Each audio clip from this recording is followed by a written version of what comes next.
Hello, everybody. Welcome back to the special business meeting. We are on item 4.1, the 2026 to 2035 financial plan, tying it all together. I will turn it over to our staff to run us through the presentation. Thank you. Good afternoon, Mayor and Council. My name is Heather Boxrud, CFO and General Manager of Financial IT and Procurement Services. My pronouns are she, her, and I'm joined here today with Laura Turner, our Director of Financial Planning and Reporting. And we have a number of budget managers that are here to support Council in the final phases of our financial planning workshops. We have another big workshop today as we aim to address all outstanding Council direction and motions from all the major component workshops leading up to today. As a reminder to the public who may be watching today's workshop, Council and staff have met over various budget workshops throughout the fall, and each workshop Council provides staff with direction or requests for further information on particular topics or projects.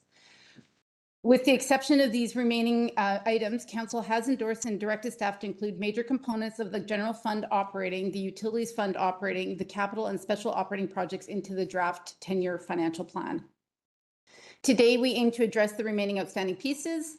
Only the budget managers with outstanding topics have joined us today in Council chambers. The workshop has been broken down into 4 sections, and the hope is that we will address the outstanding motions and any outstanding questions for each section as we move through the workshop. Part 1, the general fund operating budget. On October 7th, Council reviewed the general operating budget and provided staff with direction through various motions. Staff have addressed each of the motions in the report to Council and are here to provide Council with information and the staff recommendation. Part 2, special operating project budgets. On November 25th, staff reviewed the Council deliberated the special operating projects. Council provided staff with direction through various motions. Staff have addressed these motions in the report to Council and are here today to provide Council with information and the staff recommendation. Part 3, the Recreation Center Task Force. On November 25th, the district introduced the Recreation Center Task Force. Council has requested more time to discuss the vision, objectives, and deliverables of the task force. Therefore, representatives will be present to answer any Council questions or direction. Finally, Part 4, Capital. On November 25th, staff reviewed and Council deliberated the capital project financial plan. Although no specific project motion was provided to staff, a motion for staff to return to discuss some specific projects was made. Therefore, staff are present to discuss these projects. Each year, we work towards the adoption of budget in December to enable staff to begin their work on their projects and programs right away in January of the following year. Due to the labor dispute in October, many elements of the financial planning process were delayed. However, we are very pleased to be back in our financial planning cycle, and our workshops have been rescheduled into the Council agenda. We have already tackled the major components of the financial plan through a number of workshops since September through November. These include the general fund operating, utility fund operating, and the capital and special projects. Today's workshop is where we finalize any outstanding items that Council direct to staff throughout the workshops and tie the financial plan together to present a draft financial plan for public input at the Public Information Night, which was held tomorrow at House Sound Brewery, between 6 p.m. and 8 p.m. Next steps after the public information event, staff and Council will convene for the What We Heard Council meeting to review feedback from the community received through the various engagement platforms throughout the financial planning timeline, including feedback received at the Public Information Night, and provide staff with any further direction to incorporate into 3 readings of the financial plan bylaw, which will be scheduled on January 6, 2026, with the adoption scheduled on January 13th, 2026. So just one more time, in case we've missed it, the district's budget information night will be hosted by the district at House Sound Brewery tomorrow, December 10th, between 6 and 8 p.m. So we're looking forward to chatting with folks there. And if you cannot attend tomorrow's meeting, other ways to engage is to send your feedback through budgetfeedback@squamish.ca or go over to Let's Talk Squamish, available through the district's website. Finally, check out the district's online budget tool, Budget Book, which is available on Let's Talk Squamish. The recommendation we have before you today is that Council direct staff to include general operating, special operating, and capital projects budgets presented in the report from Financial Services dated December 9th, 2025 into the district's 2026 to 2035 financial plan. And with that, I will hand it over to Ms. Turner to navigate us through the budget workshop. Thank you. Yes. Focus on that. Yeah. Come on up, folks.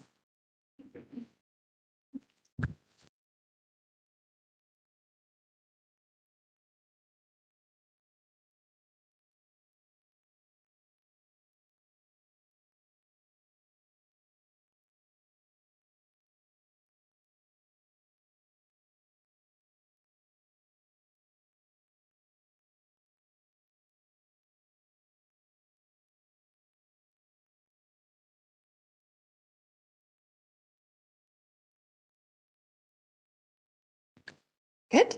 Good afternoon, Mayor and Council. My name is Laura Turner, Director of Financial Planning and Reporting, and my pronouns are she and her.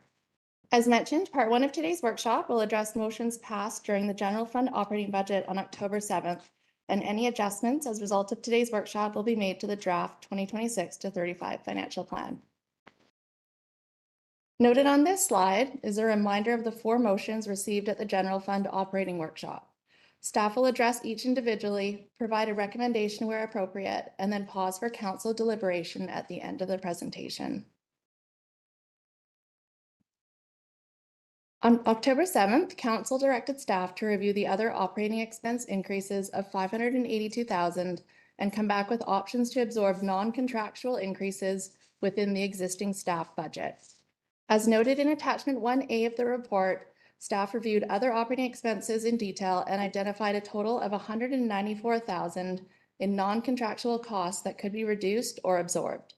This represents a 0.4% tax reduction and includes a $5,000 reduction to maintenance costs of the Public Works building, roads and drainage supplies, including salt, of $102,000 that can be absorbed within the existing transportation budget, Adventure Center expenses of $55,000 that can be funded by the retained earnings of the Squamish Sustainability Corporation, and a reduction of other small miscellaneous expenses across multiple departments totaling $32,000 for items such as supplies, advertising, and contracting.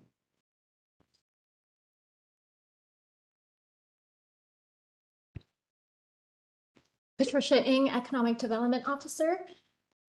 That staff bring back the proposal for the Community Partner Coordinator with the rationale beyond the duties to implement and operationalize the updated Community Agreements Policy.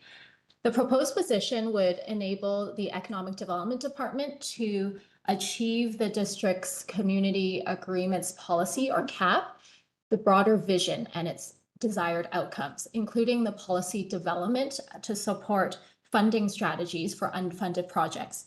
In 2026, that would look like a primary focus on the work with the Recreation Center Task Force. And it would also involve exploring potential mechanisms like public-private partnerships and sponsorships to fund these unfunded projects, including potential capital project contributions, in-kind sponsorships, naming rights, and program sponsorships. Public-private partnerships, the key benefits would be to finance major projects that might otherwise be unaffordable for the district and leverage private sector innovation and technology. The Economic Development Department is strategically placed to achieve this with proven expertise in building relationships with a diverse range of partners. We also heard that next slide, please. A central coordinating role within the district is an important and significant need that was identified by community partners during the engagement process of updating the CAP. The role would build strong relationships with existing and potential future community collaborators. It would also first focus on evaluating our existing agreements, and while looking at the making initial contact with the outstanding applicants that we have, and then prioritizing processing new intakes. There are currently 24 existing expressions of interest from our community between operating and capital to support key district plans and priorities. This position would also assist the Economic Development Department in providing strategic recommendations on CAP investments year over year, also monitor and evaluate CAP effectiveness and support our district departments in proactively identifying strategic partnership opportunities that would satisfy and align with council's strategic plan objectives.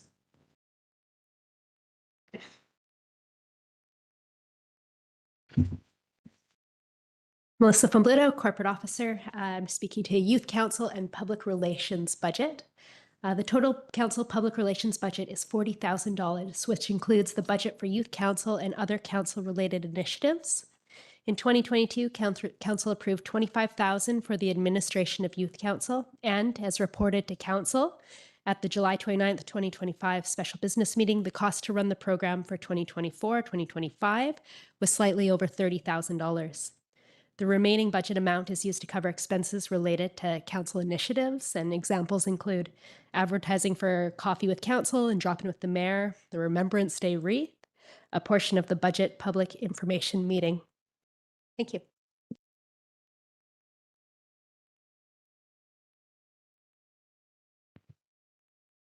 Stephanie Parsons, Manager of Cultural Services.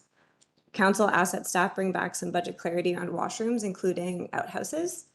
For events with 300 plus attendees, washrooms in Junction Park are closed due to operational capacity constraints.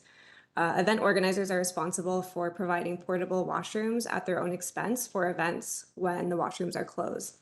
In 2026, upgrades to the Junction Park washrooms are planned to commence. And that concludes our presentation of staff.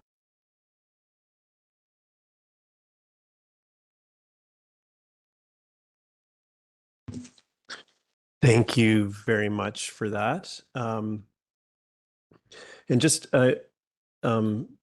when staff's doing replies, if you could pay attention to the microphones as they're required for the folks online. That was just that last comment that didn't get it, but just totally fine. So, council, questions about what this first section? You want Councillor Pettingill, want to get started? Yeah, just a process piece. So I see some staff responses to various things, and maybe I've missed it. Is there a piece where it says these are the things that we have changed and what has not been added, given where we are? Or as we sort of ask questions and sort of follow up, are we supposed to prepare subsequent resolutions to make amendments, or how do we? Just trying to. You mean as far as accepting or otherwise the recommendations that we have?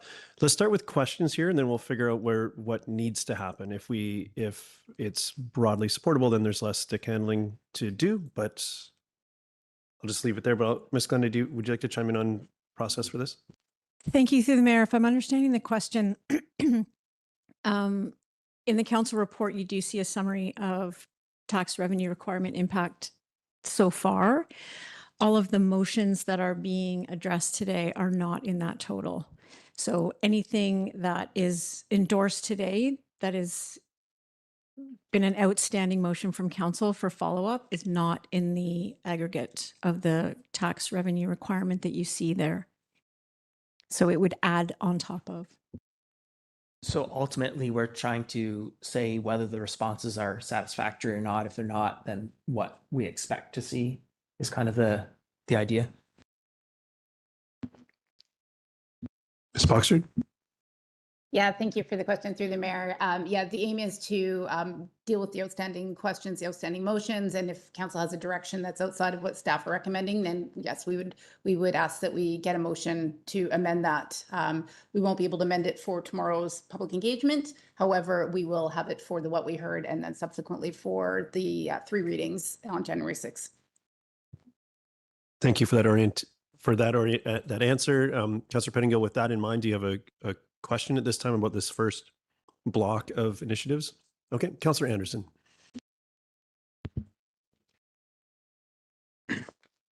Thank you. In the sheet that we've received, interim summary of public feedback, I note under section 6, arts, culture, and heritage, and also under questions for council, there's reference to updating the arts, cultural, and heritage strategy. And I'm just wondering if is there a specific briefing that has been received from the public or from community organizations requesting an updating, or where that particular these two references, where they come from, if it's not from council discussions.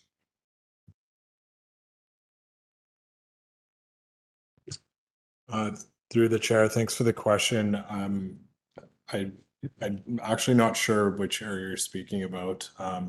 Maybe to clarify where in the report that is.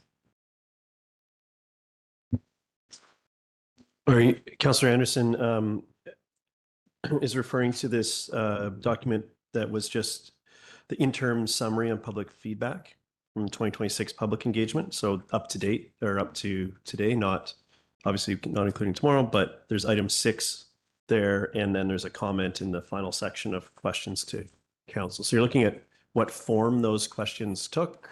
Councillor Anderson is what you're looking for? I can be a little bit less mysterious, if you like. I have in front of me the Arts, Culture, and Heritage Strategy's recommendations, and I'm curious as to why there would be requests to update them when we haven't implemented them. What the Arts, Cultural, and Heritage Strategy has is it spells out an intention or a commitment to make a plan. I'm not understanding why somebody might be requesting us to update that commitment to make a plan. Shouldn't we implement it? I'm just a little bit curious, and maybe there is a specific briefing or pitch that has come from a community organization, and wondering if there would be any further information as to the nature of that of this feedback that we have received and is recorded here. Thank you. If I could suggest that the business we need to get through at this touch point are the remaining sort of the outstanding pieces we haven't provided direction on, which are broken into pieces, so if we could keep right now focused to the general fund operating and these outstanding pieces we just received some information on, we can, at the what we heard stage, which would be the next touch point, would be a time for things that are outside of this. And although it's a great question to seek that clarity, but just for all of us, orientation on our mission today is to get through these pieces we haven't provided direction on. And I think if we move through this in a timely fashion, we can maybe have some float time at the end, but that seems unlikely given how much substance we have to get through today. So if we could at this time focus on the general fund operating topics specifically that we just heard about from our staff in the presentation, that's what we need to do at this juncture. Go ahead. Thank you, Mayor Herford. Then I wonder if I may take the opportunity to ask regarding the Community Partnerships Coordinator presentation that we've heard. There was reference to 24, I believe, expressions of interest received to date. What might be the nature of those expressions of interest? Has there been a call put out? I guess in follow-up from that, there are some sectors that I don't see represented here yet. I know that the environmental organizations are taking a look at this program.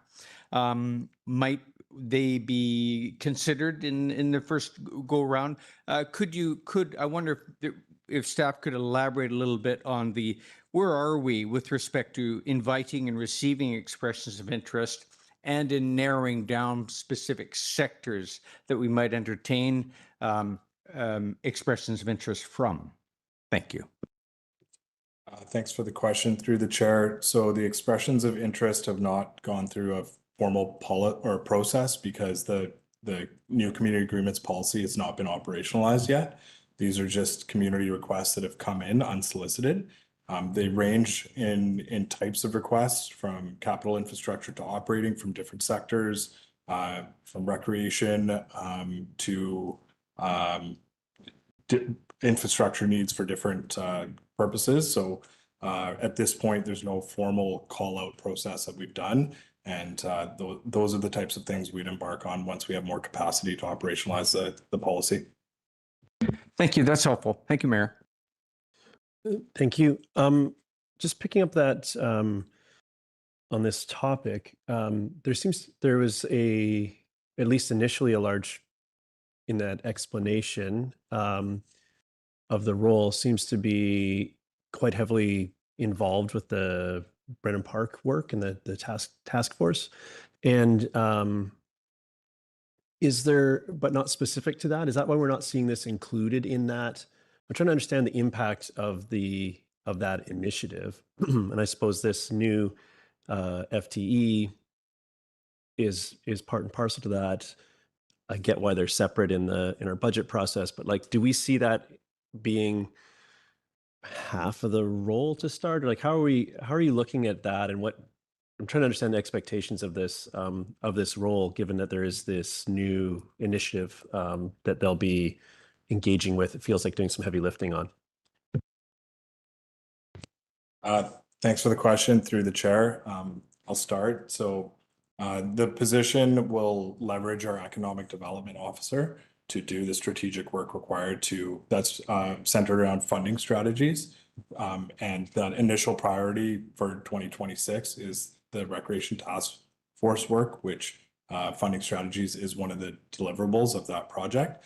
So having this position will put our team in a better position to support that important work, which has been a gap so far. In the future, there's a list of unfunded projects that council has seen, and there will be continued unfunded projects that we'll have. So this position would help explore priorities as we deem necessary over time.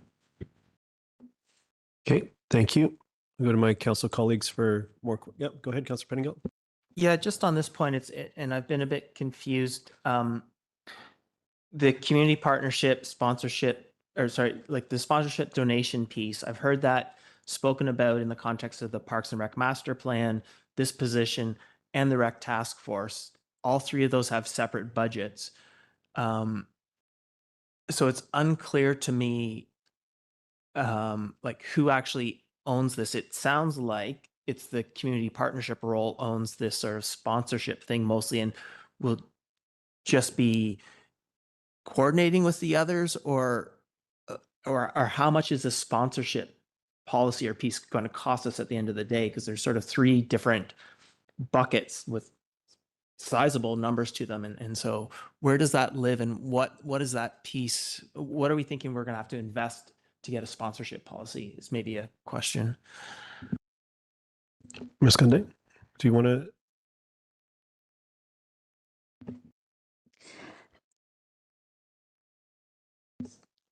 Okay, let's keep going. We may need a timeout to answer that fulsomely, but we'll keep going with questions. And then if we need to take a timeout before we can advance, then we'll do that. But maybe there's other things that we need to address that way as well. So, Councillor Hamilton. Yeah, thanks very much. This is on the line on the community agreements. The community partner coordinator. And I'm trying to articulate the challenge I'm having with this.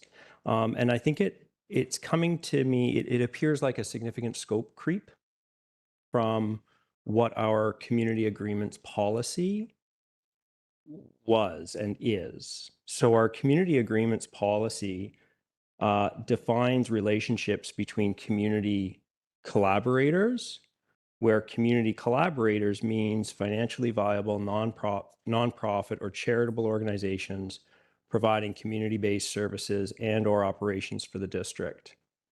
And in my understanding of bringing this policy, this was a way for us to work with community organizations like SORCA, like Art Squamish, like all the wonderful organizations that already do not-for-profit work in our community, and manage those relationships in a fair, clear way. When I see the response from staff, this position, the community partner organization, is now within economic development. I do not see that position as economic development. That's more of a social development. I know we don't have a social development department. And the primary focus is supporting the upcoming work of the Recreation Task Force. So what part of this role's work will be engaging with the not-for-profit community collaborators that are already existing in our community.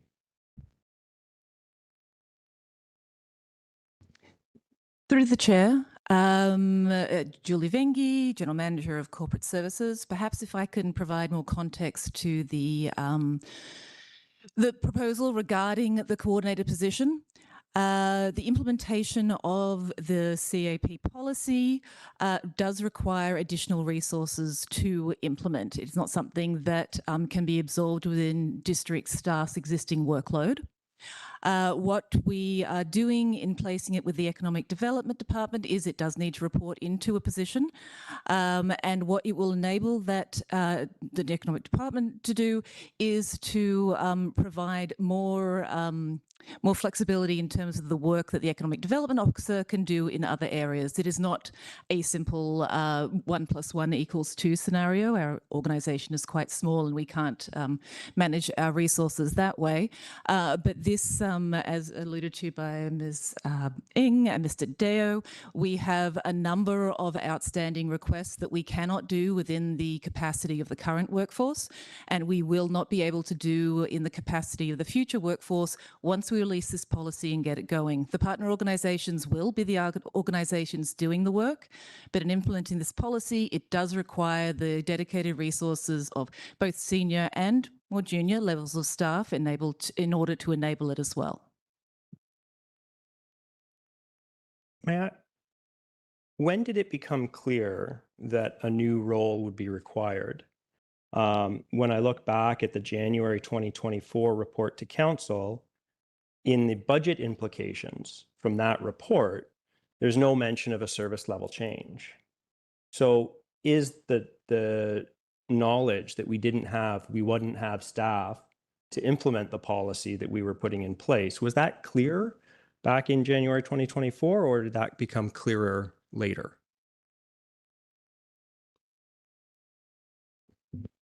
Thank you, through the chair. Megan Latimer, General Manager of Community Services. This was a piece that was discussed with Council in terms of the implementation when we looked at the timeline for the rollout of the community agreements policy. What we explained to Council at the time was that we have some existing partners, and that's where the initial focus to make sure that they're well set up, that they're being brought in line with the policy. And then that beyond that, once we looked at additional resources, we would then be able to look at working with additional community partners and bringing on those other service providers within the community. So that's where the ask is coming from in terms of that additional capacity to be able to help develop the different infrastructure that's required, all of the intake documentation, the selection process, all of that piece. Also to provide a centralized point for that intake as well for community partners is something we heard loud and clear through the engagement in developing that policy, was the need for that consistency. And then to continue to be a point to support those partners as they're delivering those services for the district. I'll continue around the room if we can. And for what it's worth, I very much recall needing to resource this as being one of the sort of impacts of adopting the policy. As to which meeting that happened at and so on, I don't recall that, but I do absolutely know that this was a piece that we sort of saw coming. Perhaps not the exact scope and so on, but that there was a resourcing challenge with this as we developed the policy.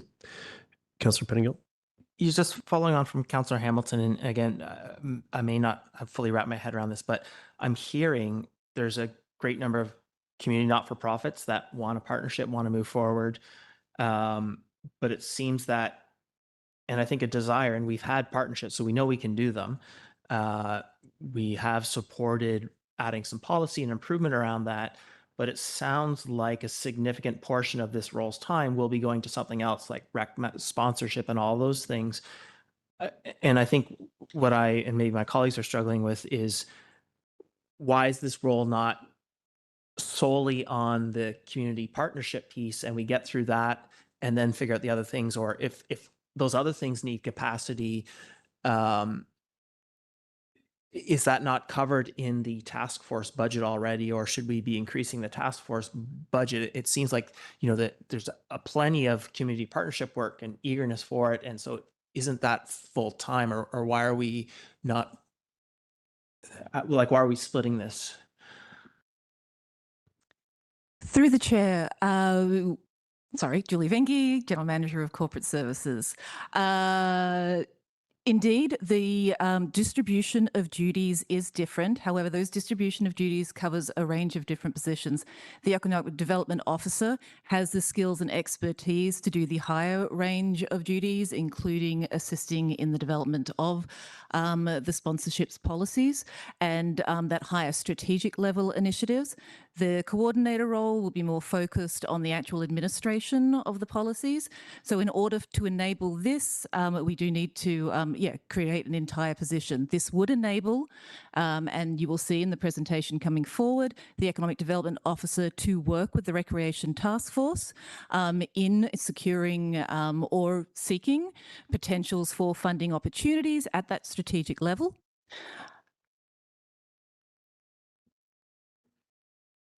Yep, go ahead. But if council was to say, like, for example, thinking about it, we're not comfortable with the timeline on the community partnership policy. We'd like to see the partnerships happen quicker. Is it potential with that sort of mandate or instruction for such a role to provide that? And then they might not be able to do the rec stuff and the sponsorship policy, but they would actually have the capacity to accelerate some of that community partnership work? Or is this, it's a totally different individual, and so sort of funding that extra capacity in that one new position wouldn't actually help accelerate the partnership piece? Like, through the chair, Julie Venke, General Manager of Corporate Services, I would say that any acceleration of work in any portfolio in the organisation would require more resources. If Council was looking to accelerate the implementation of this policy, I would suggest that we would then need an additional at least a 0.5 FTE, but I am also just theorising at the moment, but we would need more capacity if Council wishes this to happen faster. Council, just I'll go to you, but I do have a comment. When I look at the list of pieces we need to deal with in this section, I can tell there's lots of questions on this. There's an interplay with another piece. So later on around the task force, and perhaps when we're discussing that, we could look at this together. So if council's okay with that approach, I'd like to suggest that we do that, as I think that might fill some of the gaps here, and we can focus on the remainder of this list, so we can try to advance the conversation. I'm seeing nods in the room, so with that in mind, outside of the service level change for the community partner coordinator, are there other questions? Councillor Stoner. Yeah, thank you. Through the chair, I did have a question, a clarification on the washroom component, and thanks for the clarification on the Junction Park specifically. The query that I actually had at our last meeting was clarification on an item that was in the 2025 budget that actually saw a line item that increased the number of porta potties and garbages that were going to be deployed through Public Works. And just seeking clarity as to whether that has occurred or not, why not, and if that budget is being carried forward to 2026. So the deployment of in particular, porta potties across our community.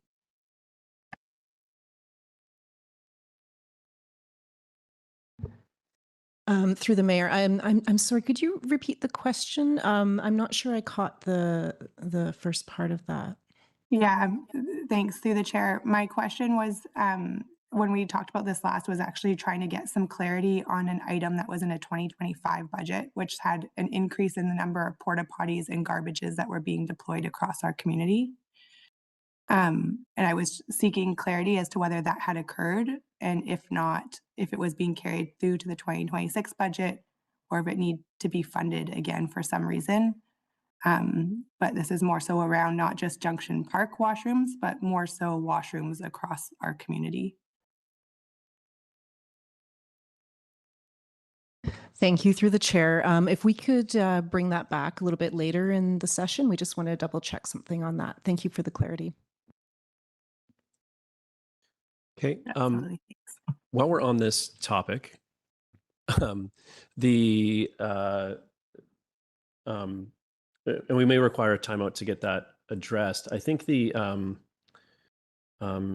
construction of the new facilities, it's sort of new washroom facilities in Junction Park. Could we just speak to the timelines on that and like where we're at in that process? There's it's mentioned here, but it's sort of like the last half of a sentence, but it feels I'd like to know a little bit more. Thank you for the question through the chair. My name is Harmony Cornwell, Director of Facilities. The Junction Park washroom we will commence the open bid for the RFP to hire a design build consultant to construct the washrooms.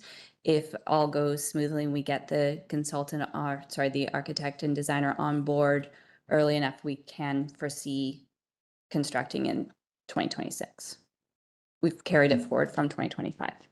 Okay, with the budget that's associated with it from the carry forward from 2025 is what we're feeling. There's not an additional ask in this budget for that project. That's a carry forward from 2025 and feels reasonable and doable at this point. Through the chair, yes. Okay, thank you for that.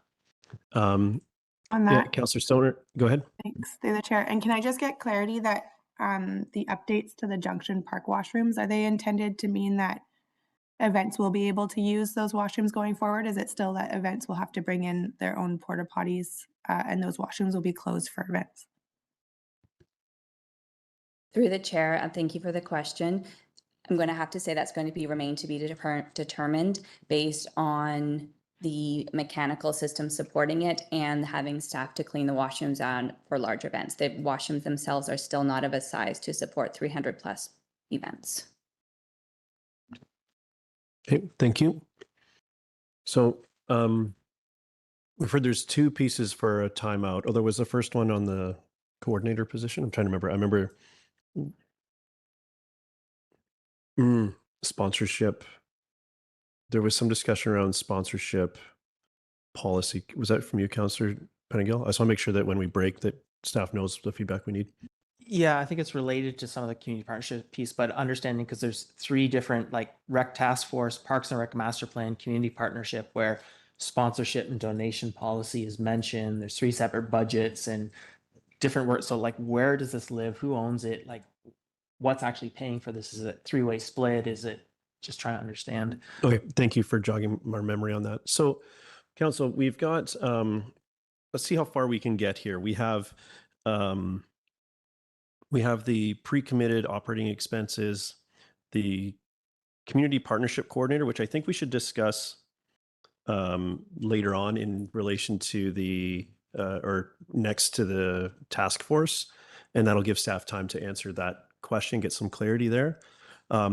We've got an outstanding question on the public washrooms category. We haven't discussed the youth council and public relations budget, but looking to sort of endorse the things that we can, and we can move ahead through the agenda and we can circle back to those outstanding issues, which is a process we took to get us here broadly, but need to try to narrow down our conversation here. Do we miss anything? I'll go to you, Councillor Stoner, first. No, I'll move that we include the proposed operating budget reductions in the draft 2035 financial plan. So that's with the exclusion of the community partnership coordinator and the public washroom, or I don't know if that had an item associated with it, but with those two outstanding pieces for future conversation, which will be in short order. Okay. That's a motion from Councillor Stoner. Are you seconding that, or do you have a question? Well, yeah. And I wanted to look and understand what the mandate or the sort of outcomes for the IDEA committee for the last year. In our strategic plan, we have some work to be completed by Q3 2026. Since we did our strategic plan update, though, a lot of things have changed. I'm hearing a lot of different groups in the community saying they're sort of feeling unsafe and looking for ways for us to support. Our IDEA committee had been internal. I'm seeing more in my mind, this would be a natural fit. And the idea was of the idea committee to be more outward focused. I'm looking for clarity. Was that the work generally in this last year, or am I confusing that, or do I? Could anyone, do we have the capacity to speak to idea committee in this meeting, or is this a next meeting, next touch point? Okay, so Councilor Pettingill, we don't have the appropriate staff for that, but we'll take that question away and we'll make sure that we do for our next touch point on this on the 16th. If you're okay with that. So Councillor Stoner has made a motion that basically advances everything but the community partnership coordinator. I don't think there was anything around the public washrooms. We'd like more information, but it's not a budget. It wasn't endorsing that. So is there a seconder for that motion? Seconded by Councillor Pettingill. Comments? Question Yes.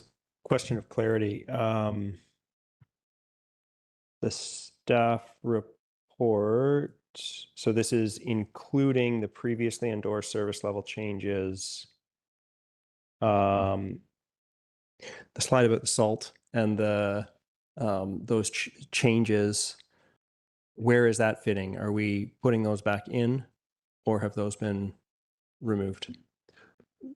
This motion would endorse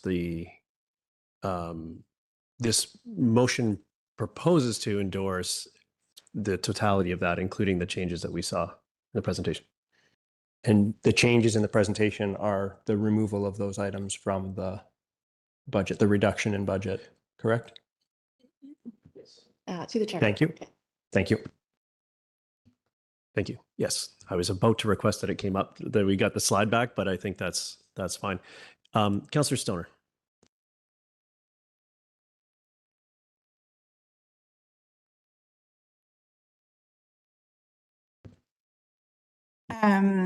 Thanks to the motion that's on the floor in terms of incorporating these reductions.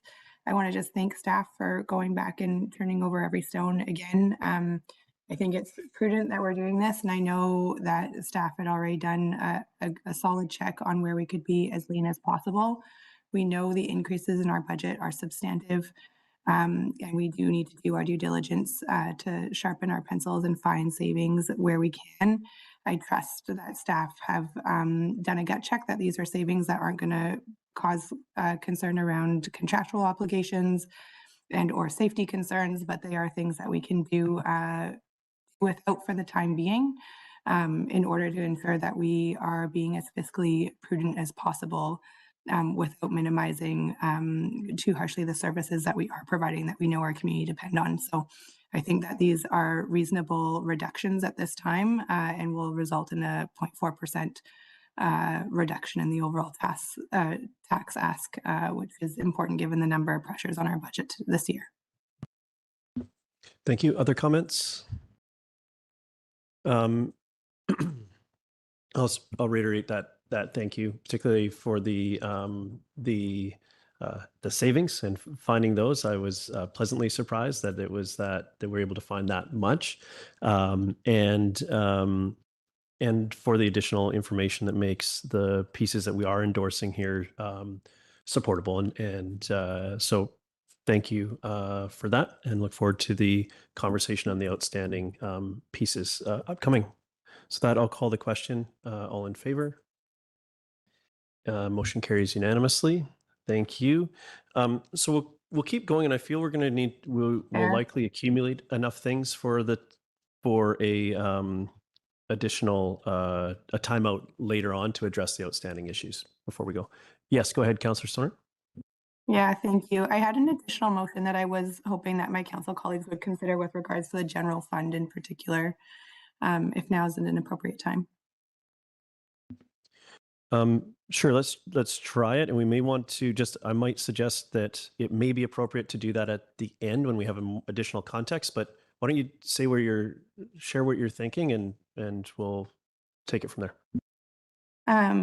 So the motion that I'd like my council colleagues to consider is that staff bring back a report with an overview of employment metrics for the district year over year, including items such as total number of employees, number of FTEs per labor group, an amount of overtime as well as population growth. And if it's seconded, I'll speak to it. Okay. Councillor Hamilton seconds. Go ahead. Thank you. And I'm emailing this to council for your consideration now. But this is something that we have, I've definitely been mulling over my head as we go through our budget process year over year. I think it would be helpful for both myself, my council colleagues, as well as the community to have a better understanding of where just the general district employment levels are at, especially having gone through recent labor challenges with our union. Having a better understanding of how many of our staff we actually have employed at the district against which labor groups and how much overtime we're using and the cost thereof, I think is an important piece of information for those of us around this table, as well as those in our community. And so if this report could come back with the finalization of our budget, that would be helpful for me and I think would help inform the dialogue within our community. Thank you. Councillor Stoner, have you, sorry, I'm just going to check my email. Have you circulated that motion? And if you haven't, could you please? It's on its way right now. Okay, thank you. And so you had an expectation of time that this was to occur in your comments, but I don't believe it was in the motion, which is where I'm looking for I understand the general concept, but could you just add some clarity that is the it wasn't in case? my original motion, but I would add to my motion that it be brought back by the time we adopt, or by the time we do readings of a budget. We do have a motion we have a motion. It's been seconded. It was seconded without that language, so we need to do an amendment to do that. But before I entertain that, I just want to, perhaps others around the table have an understanding of how much of a lift this is and how possible that time frame is. We have a very compressed time frame with the budget that is through the holidays. So I want to make sure that we understand the capacity to deliver this and what resourcing it would take. So could someone comment on that on the staff side as far as what it would take to achieve this, whether this is as simple as running a report or whether we need to engage some other services or something else? Go ahead. Through the chair, Julie Vengi, General Manager of Corporate Services. To answer the question, what I would need is some information from council on the request is for year on year. If council could provide direction on how many years on years that would be. Okay, so right now the motion is year on year. It's very open. We would need to. I'd suggest we'd be well served to amend the motion to reflect timeline of the delivery as well as how far back we want to look. So I'll go to Councillor Stoner as the mover before I wade in further on that. Would you like an amendment to my motion right now? Sure, yep, go ahead if you're ready. So year over year for the last 10 years, and that it be brought back in time for first readings of the budget.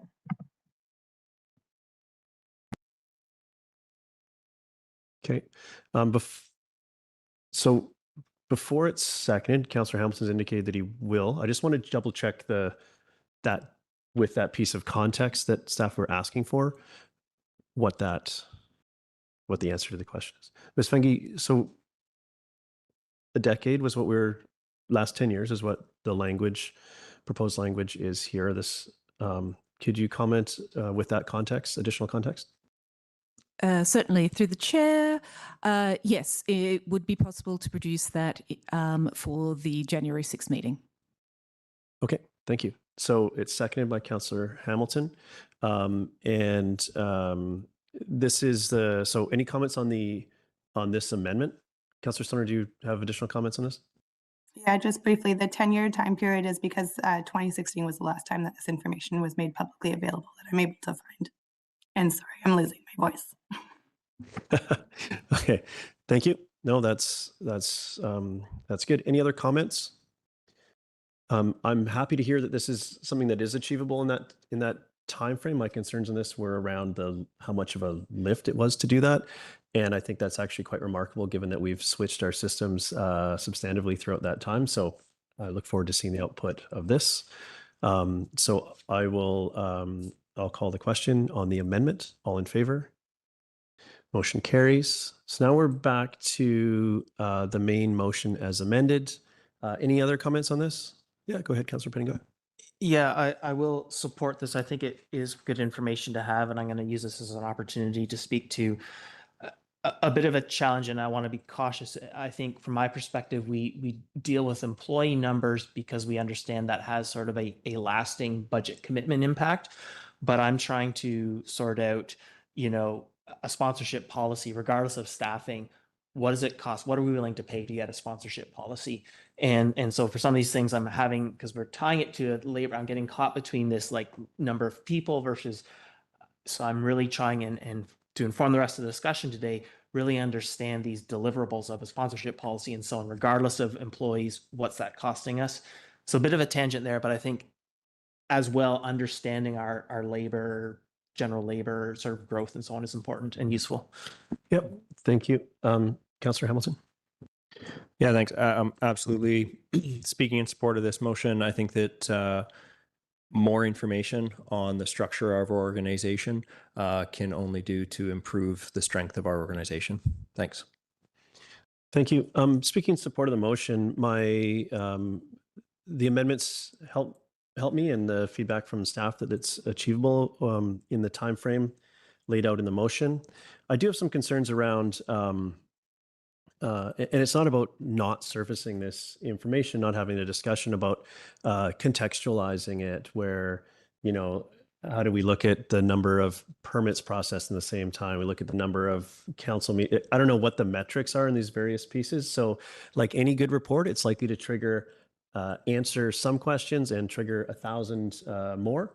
And I hope all of those are worthwhile, but I think it's important to understand this, but I am concerned about just as we interact with this, that we know that it's been done on a compressed timeline, and there are, like any data, there's a large number of questions that are likely be triggered by viewing and interpreting it.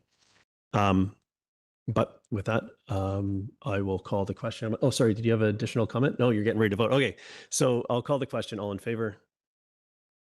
Any opposed? Motion carries. Thank you very much. So we'll move into special operating, and maybe after that we'll take a quick. We have a scheduled break, which we'll treat as a partial timeout to address some of those outstanding issues from the first conversation. That makes sense to everybody. Back to you, staff. Great. So moving on to part 2 of the workshop today, special operating projects. So noted on this slide is a reminder of the council motions received at the special operating project budget workshop on November 25th. Again, staff will address each individually, provide a recommendation where appropriate, and then we'll pause for council deliberation at the end of this section.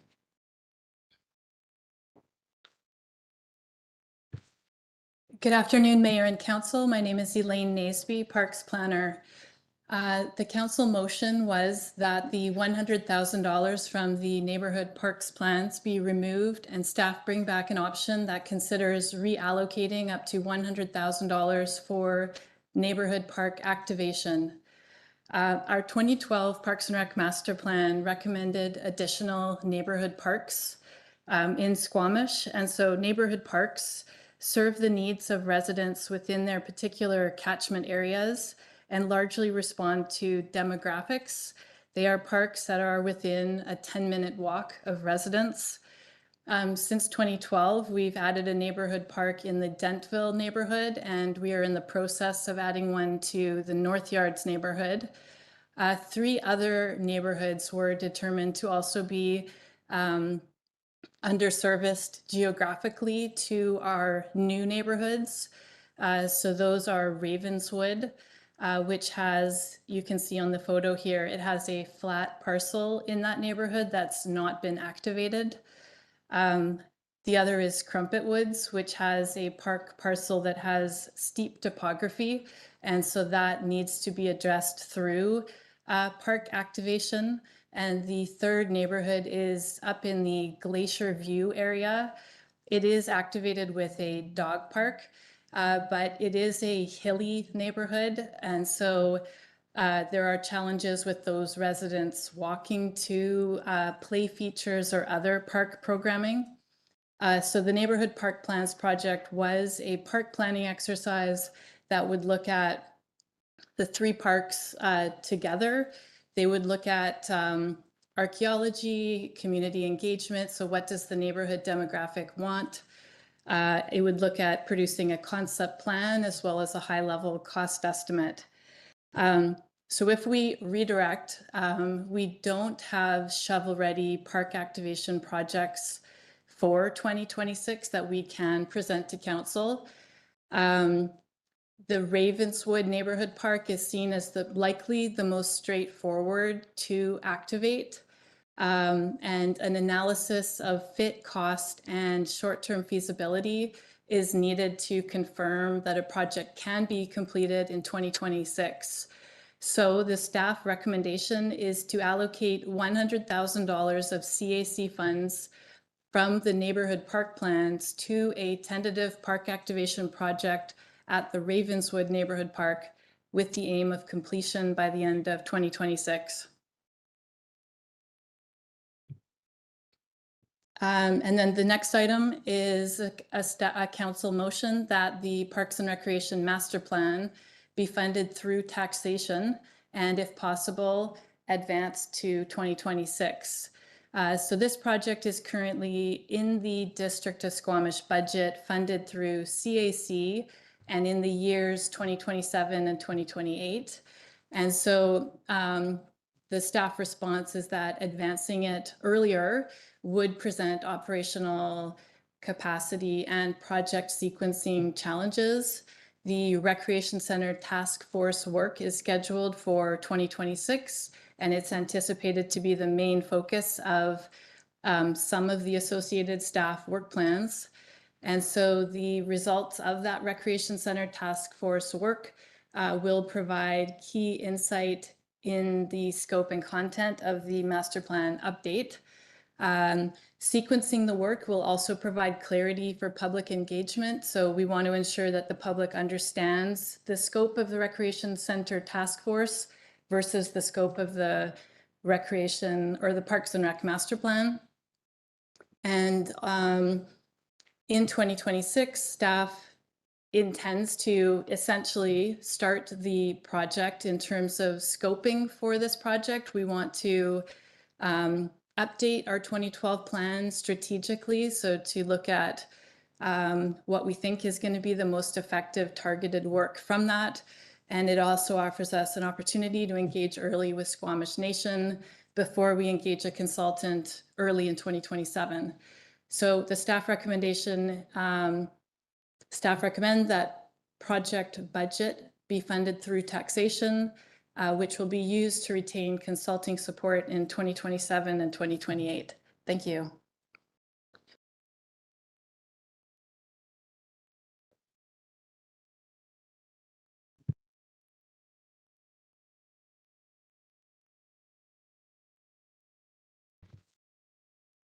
Good afternoon, Mayor and Council. My name is Julie Vengi, General Manager of Community Services. Council requested that the review of the council remuneration policy be added to 2026 and a placeholder held to so that it reoccurs every 4 years, aligning with the election cycle.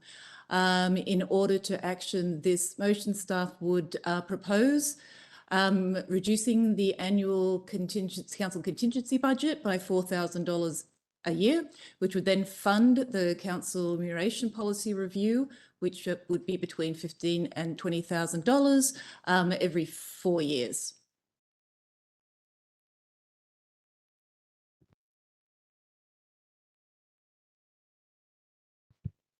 Good afternoon, council and community. My name is Sarah McJanet, Manager of Community Planning. Respecting council's direction to have staff return with an alternative funding source for consideration for the scheduled childcare action plan update in 2027. Staff would like to highlight that our previous needs assessment work that happened in 2018, as well as our childcare action plan development, which concluded in 2020.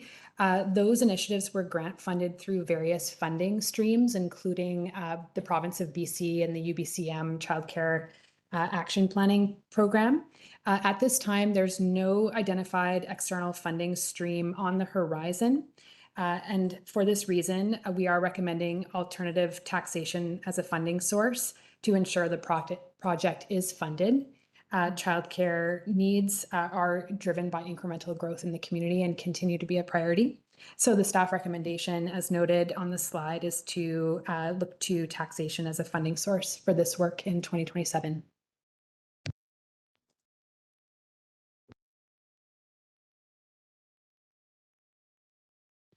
Julie Venke, General Manager of Community Services. The council motion was that staff bring forward options for the inclusion of the Tourism Master Plan at the Tying It All Together December 9 special business meeting with a timing that is realistic with capacity of the organisation for consideration. Staff response is that currently the district has no capacity to undertake this work due to the prioritisation or the potential prioritisation, I should say, of the Recreation Centre Task Force. And the Parks and Rec Master Plan and the role of the Economic Development Officer in this work. Staff recommend that the Tourism Master Plan work be undertaken by Tourism Squamish and be referred through the Community Agreements Policy process for funding consideration.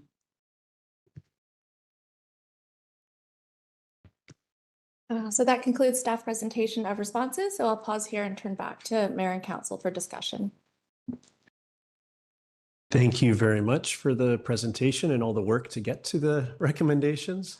I'm going to try a different approach to the last one. Thank you for this slide. Let's start at the top and work our way down as far as questions go. So the neighborhood parks topic. Questions on this one? Councillor Pettingill, then Stoner.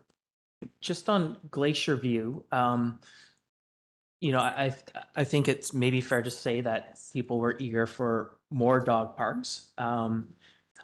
Is the idea that we would lose this dog park and replace it with a more sort of child-focused or playground-focused park? Is that what we're talking about here? And do we feel we have the support to do that, or we're thinking of spending the $33,000? Like a third of this 100 to decide if people do want to exchange the dog park for a different. Just to orient us, the proposal, we had a recommendation that the initial proposal, which I think it's fair to speak to the initial proposal because we did also ask for an alternative. We've been provided an alternative recommendation. The alternative recommendation proposed is Ravenwood only, but the initial was, and I'll go to staff on that.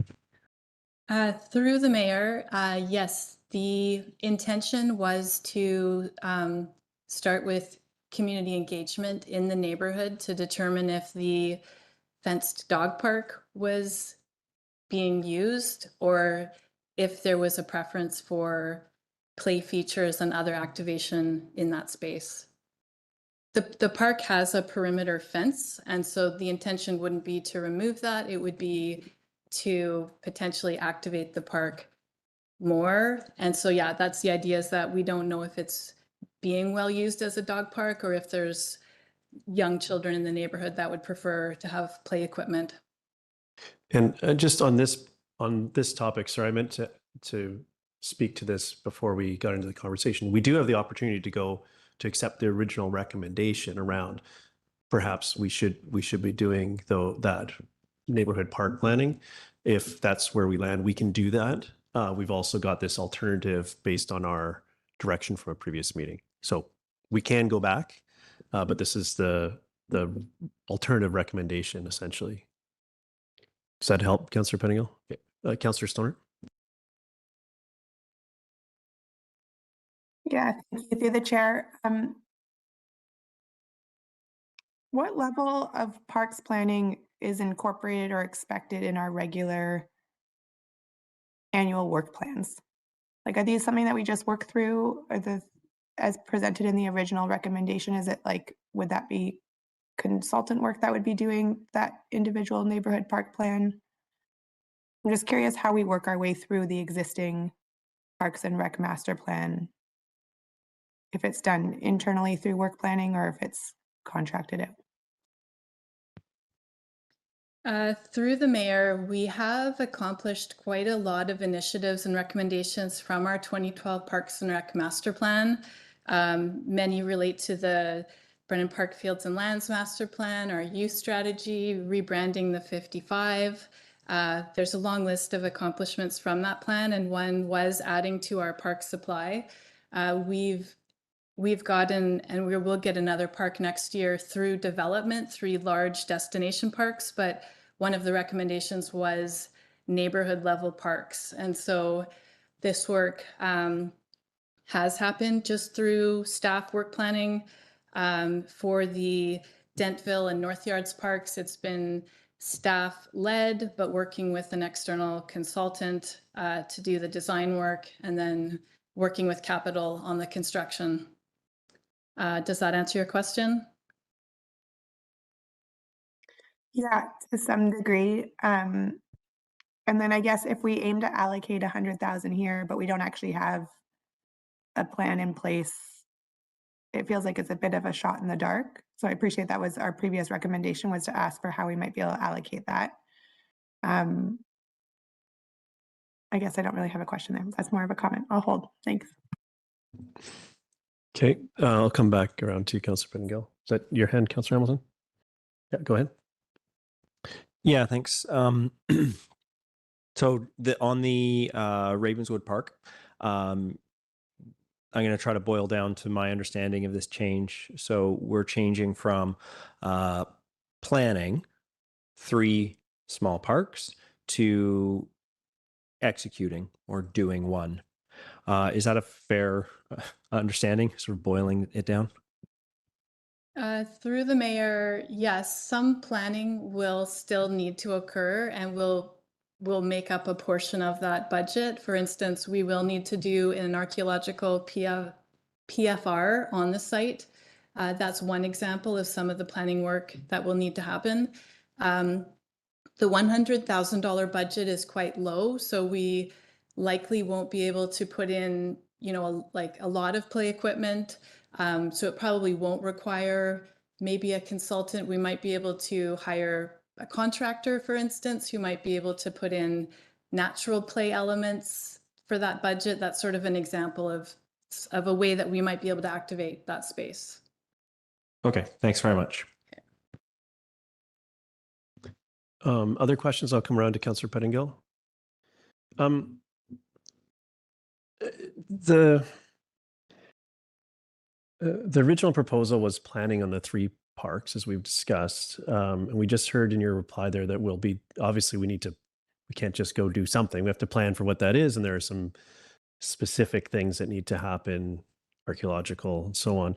I would also think that engaging with the community was an important part of the original proposal, and I would hope would carry forward here. So do you see with this direction, if we were to take this sort of this new or this alternative recommendation that's been proposed, like, are we looking at a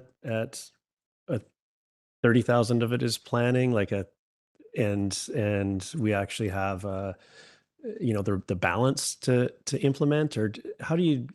I know that this has all been kind of in short timeline, but just how are you seeing that? I'm trying to understand the impacts of these decisions. Through the mayor, staff could take this back and early next year come back with a more robust implementation plan.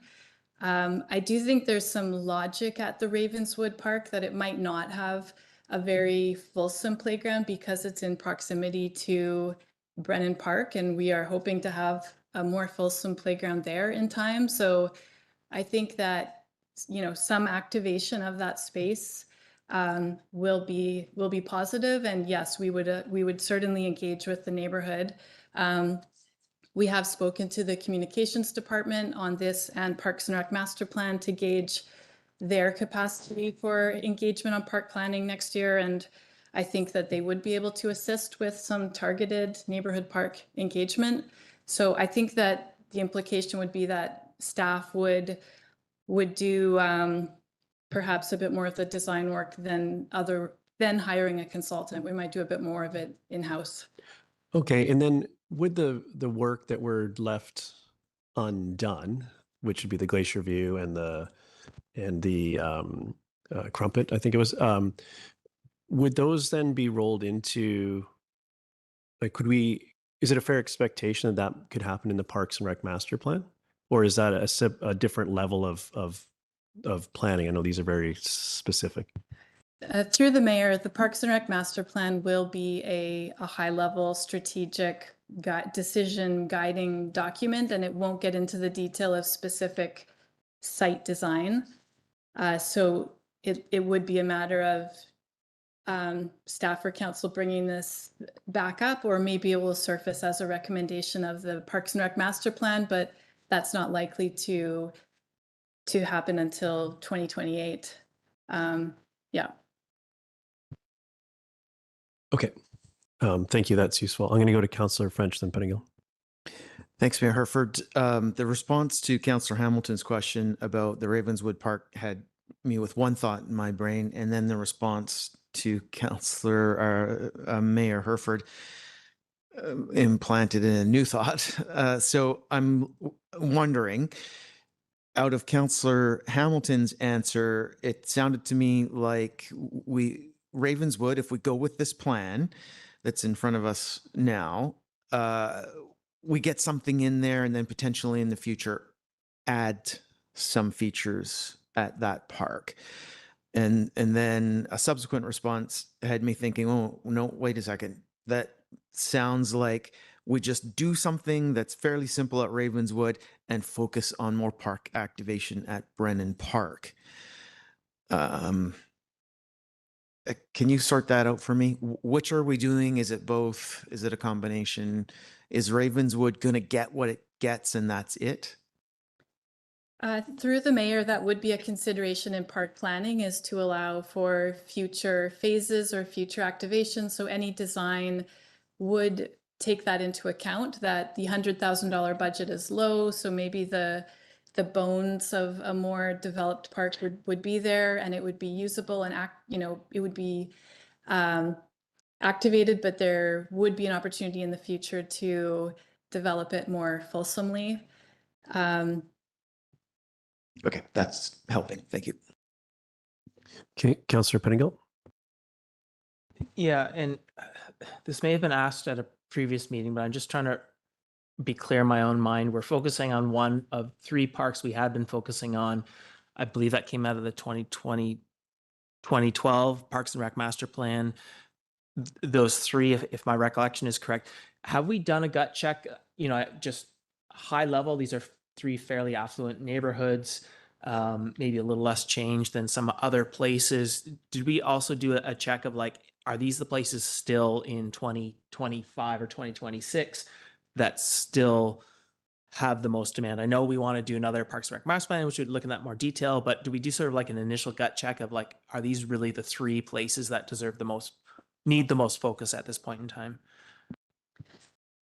Through the mayor, that is the rationale as to why Dentville and North Yards were prioritized ahead, is that they have higher density, smaller yards. But we have heard from the residents of Ravenswood and residents in Crumpet that they would like something in their neighborhood for community building, meeting their neighbors. They don't have anything in those neighborhoods. I've also heard the same at Glacier View, that it's with the hill, it's hard to walk to other spaces, and they want something in their neighborhood. Yeah, and I understand that, and I'm just sort of trying to be sensitive of sometimes with affluence comes an ability to advocate for oneself and so on, and just sort of making sure that we're not missing a critical piece, and not arguing against this per se, but have we had an opportunity to sort of sit down and say, like, hey, are there other places? And we've done it and say, yeah, actually, for now, these three really do rise to the top from all considerations. Through the mayor, that certainly is the work of the Parks and Rec Master Plan. It will do a scan of the community and do that assessment. with the Garibaldi Estates neighborhood planning, there's been discussion of the need for parkland there. And I know there's some ideas for adding in parkland in the estates. Yeah, over time since 2012, we have slowly been adding parks. We're going to have the Garibaldi Springs Park next year. We've added park space downtown. So we have been adding to the neighborhoods. Okay, Council, on so I'd like to resolve this issue before we move on. Which Council, what's your will? I'm looking for a motion. We've got two options. We have the original. We can revert back to planning, which there's two things that changed. One was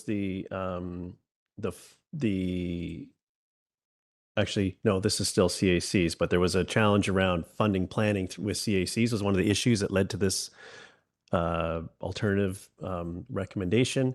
And then we have this recommendation before us. So someone want to try a motion?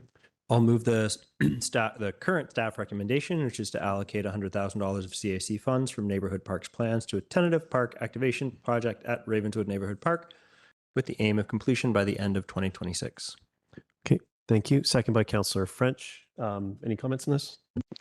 Yeah, thanks very much. When faced with from a stepping back lens, if we have a choice right now of planning for 3 parks with potential funding in the future, or just activating one park and getting that done this year, I think we'd be better off. Our community is better served by just getting that one park completed this year, so that at least that community can enjoy that park while we work on the others. Thanks.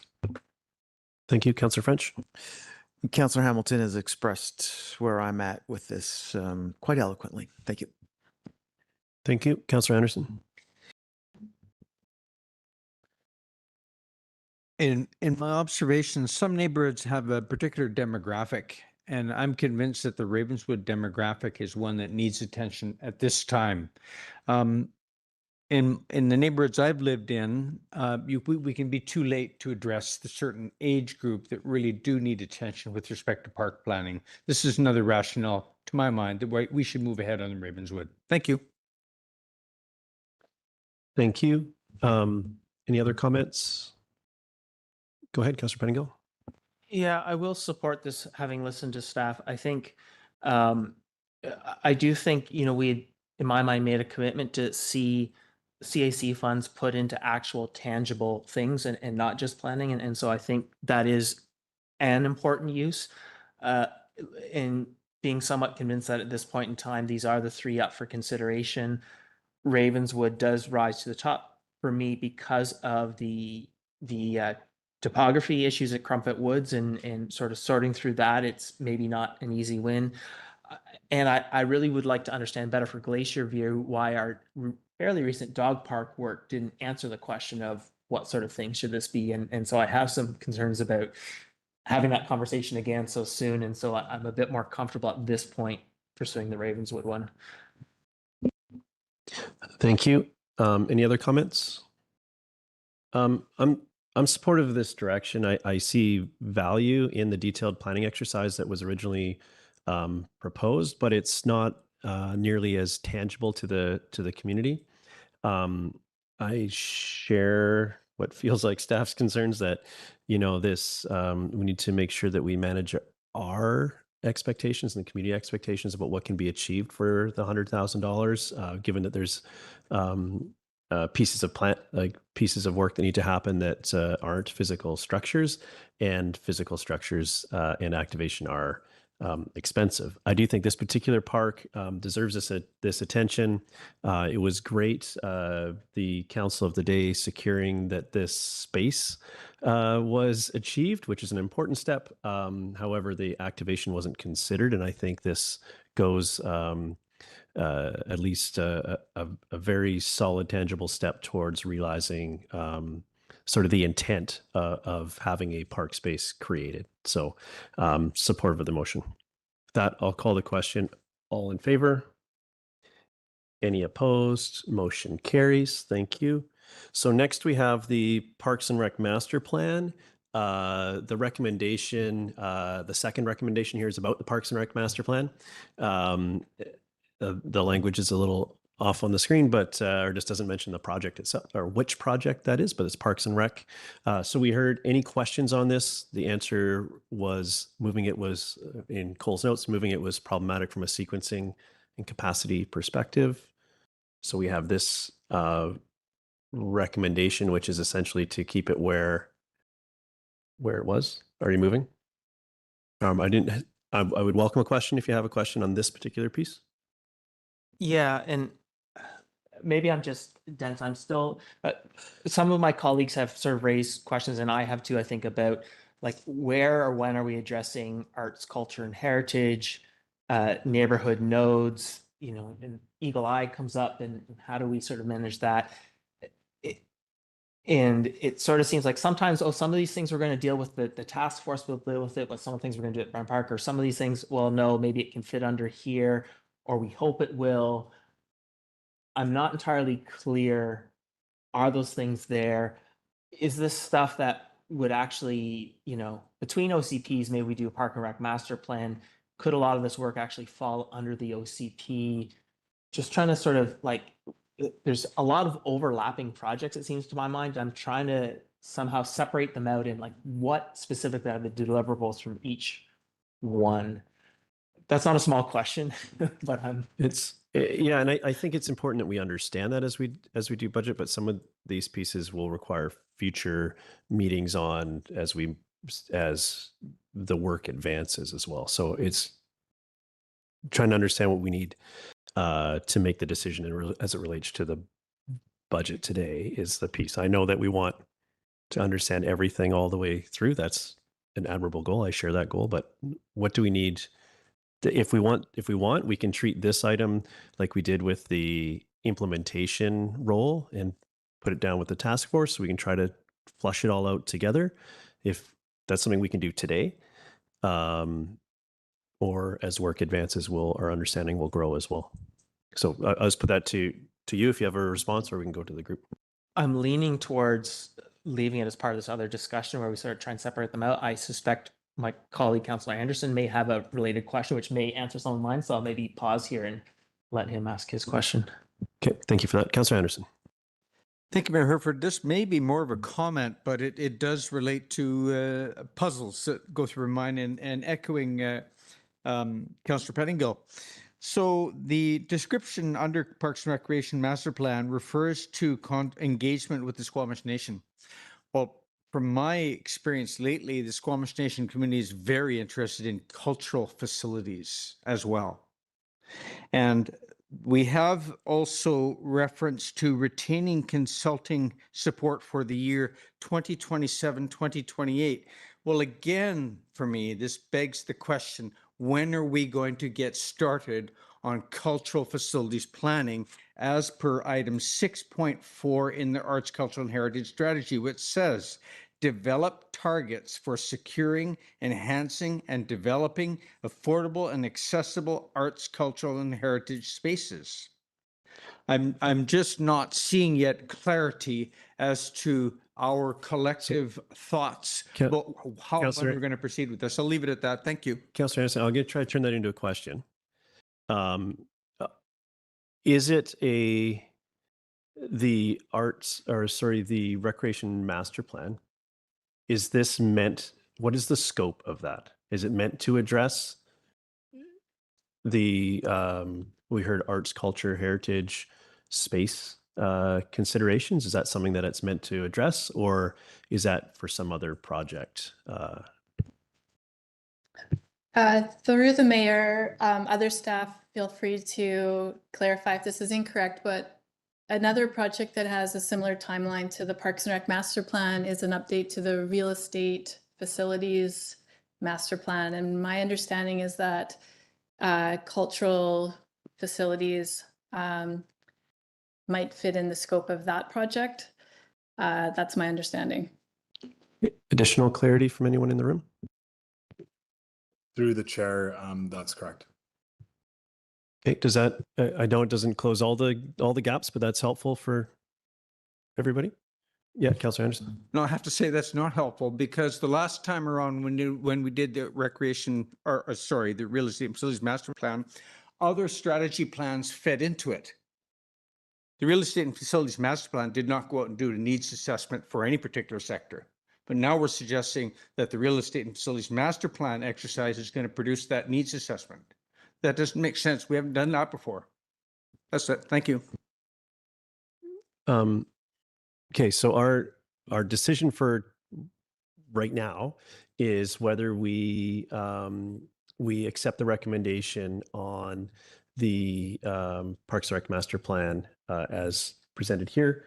Councillor Hamilton still ready to move that. Is there a seconder for it? Councillor Pettingill, are you seconding? No, I'll second it for debate. And Councillor Hamilton, do you want any comments? Yeah, thanks very much. I think it's important for us to consider, like, council asked for this to be moved forward to get it done sooner, and staff have said we don't have the staff resources to do that right now. Let's keep it in 2027.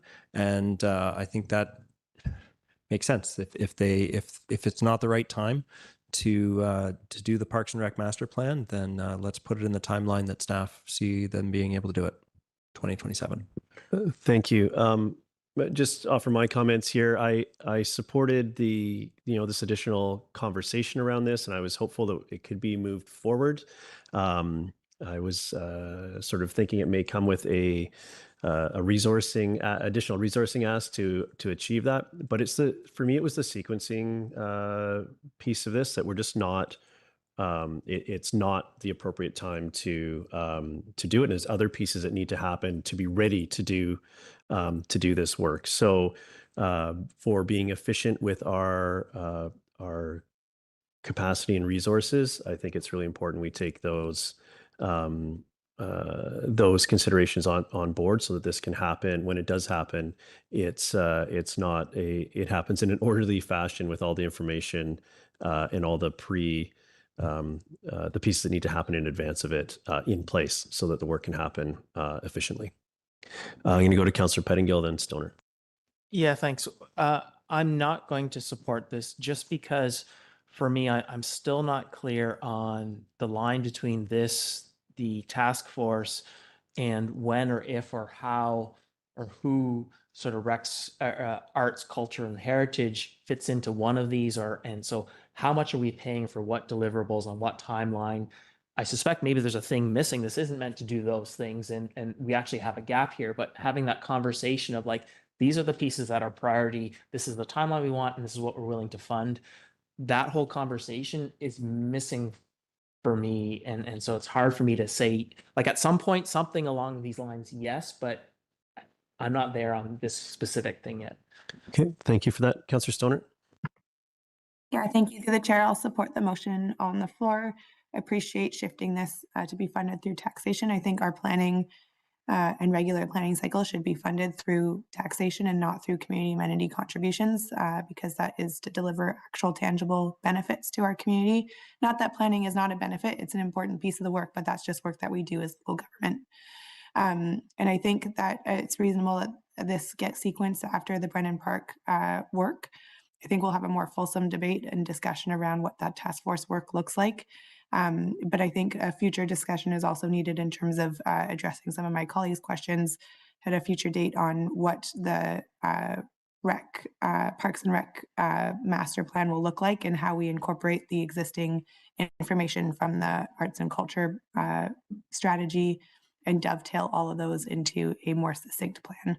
That is for future work, but happy that this is in our budget at this time. Thanks. Thank you. Councillor Anderson. Yes, I'll support the present recommendation. I think that we have a big gap here that we keep returning to, or at least Councillor Pettingill and I keep returning to, and that is cultural facilities planning. I'm not convinced for a community of this size that a one plan covering both recreation facilities and cultural facilities is practical. I've seen it done around the province. Castlegar did one, and a few other communities. In fact, it's becoming more and more common to do that joint approach, but I think we're a little bit big for that relative to these other communities. We need to address the question of how we're going to satisfy Arts, Culture, and Heritage Strategy 6.4, Cultural Facilities Planning. And I still don't see a clear idea. And this is a collective question. We all need to struggle with this, but we need to struggle with it. And perhaps that will come back at a future time. But I don't see an answer in the parks, in the real estate facilities master plan. And I'm honestly not seeing an answer in the recreation plan. We've got enough to do there anyway. Thank you. Thank you. Seeing no other hands, I'll call the question. All in favor? And opposed? Councillor Pettingill opposes. Motion carries. Thank you. Now we're on to the councillor enumeration policy. Just on this piece, if I could start with a question, and I'll come to you, Councillor French. I wondered, I appreciate the rationale with this. My question was, how is the level of council contingency arrived at? Was that a percentage of a budget at some point? Was it an arbitrary number? Arbitrary number is what the nod that I'm going to get. Okay, so that's fine. And some years we've used all of it in my experience, and some we've hardly touched. So my question was around specifically carry forward with the council contingency, and if that could be, if staff considered using a mechanism such as the carry forward to address this, which would allow, the thinking being that could allow council of the day to some years spend all of it and some years spend, underspend, but still have fund this piece. Was that considered in the recommendation, or what are the pitfalls of that approach? Thank you for the question through the chair. The council contingency is currently under an operations budget. We don't, by policy and by best practice, do any carry forwards for operational budgets. I appreciate the rationale. There was there that it is that the appropriate spot for it. I guess that's the question, given that the number was plucked from somewhere, was where it lives arrived at with the same amount of thought, and should we consider moving it, or any thoughts on that? Thank you for the question through the chair. The very nature of a special operating project, which is the only other option for this, is not really an option because it would have to be bookended. So there would have to be some finite, either bookended or finite funding resource for it. So it still meets the full definition of a continuous operational budget. Okay, thank you for that. I'm going to go, Councillor French, did I see your hand originally? And then Councillor Pettingill. I'm hoping I can just get some math help here, because I see 4,000 and I see 15 to 20,000 and 4 years. So the wording here is reduce the annual council contingency budget by $4,000, which will be used to fund a council remuneration policy review of 15 to 20,000.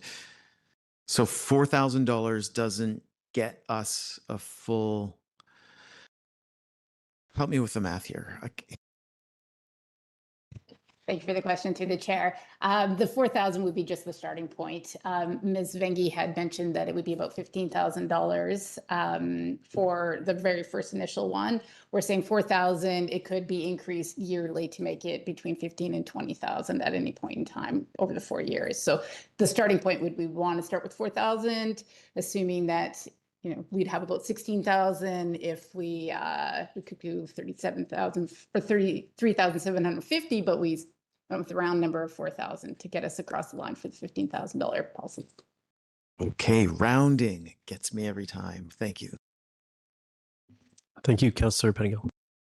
Yeah, just sort of my understanding of a council remuneration policy review would include things not just like salary, but potential benefits, per diems if you're at meetings, would probably, in my mind, recommend an appropriate level or range for a council contingency. So is the reason why the recommendation or why it would be imprudent to sort of say, we'll fund the review this time out of council contingency, and then we'll wait, and in the future, maybe also from council contingency, but I guess this doesn't preclude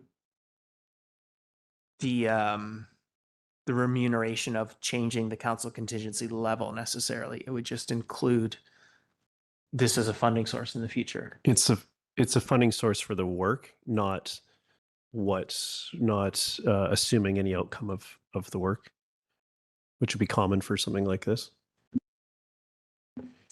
I suppose another option is there's a reduction of council contingency, or I wouldn't actually call it a reduction, but like taking a commitment of taking a certain amount from council contingency.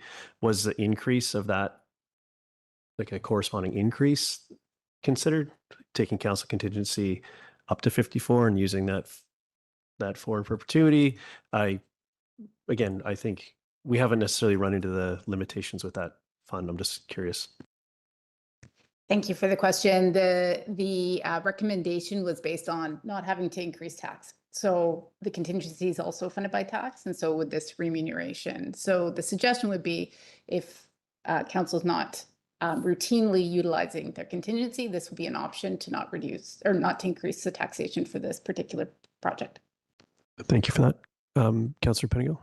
Yeah, and I guess, and thank you, just hearing that, is that sort of reducing piece, that's I guess it's again, more intuitive to me to fund it this time out of contingency if we have the money, and then setting the level of contingency to fund this in the future. That review will tell us what that level should be. So maybe it's reduced, maybe not. That sort of reducing seems like a foregone conclusion to me at this point. Just a reminder before we go is that if a future council could just scrap this whole initiative, including council contingency, or could quadruple it. So I don't think that we just need to sort of choose what comfort level we have now, but there's a huge amount of council discretion in entirety to future councils on this. So how we set it up is important, but at the same time, whether what we decide here today holds for the next decade of the 10-year financial plans feels extremely unlikely, regardless of how much consideration we give it.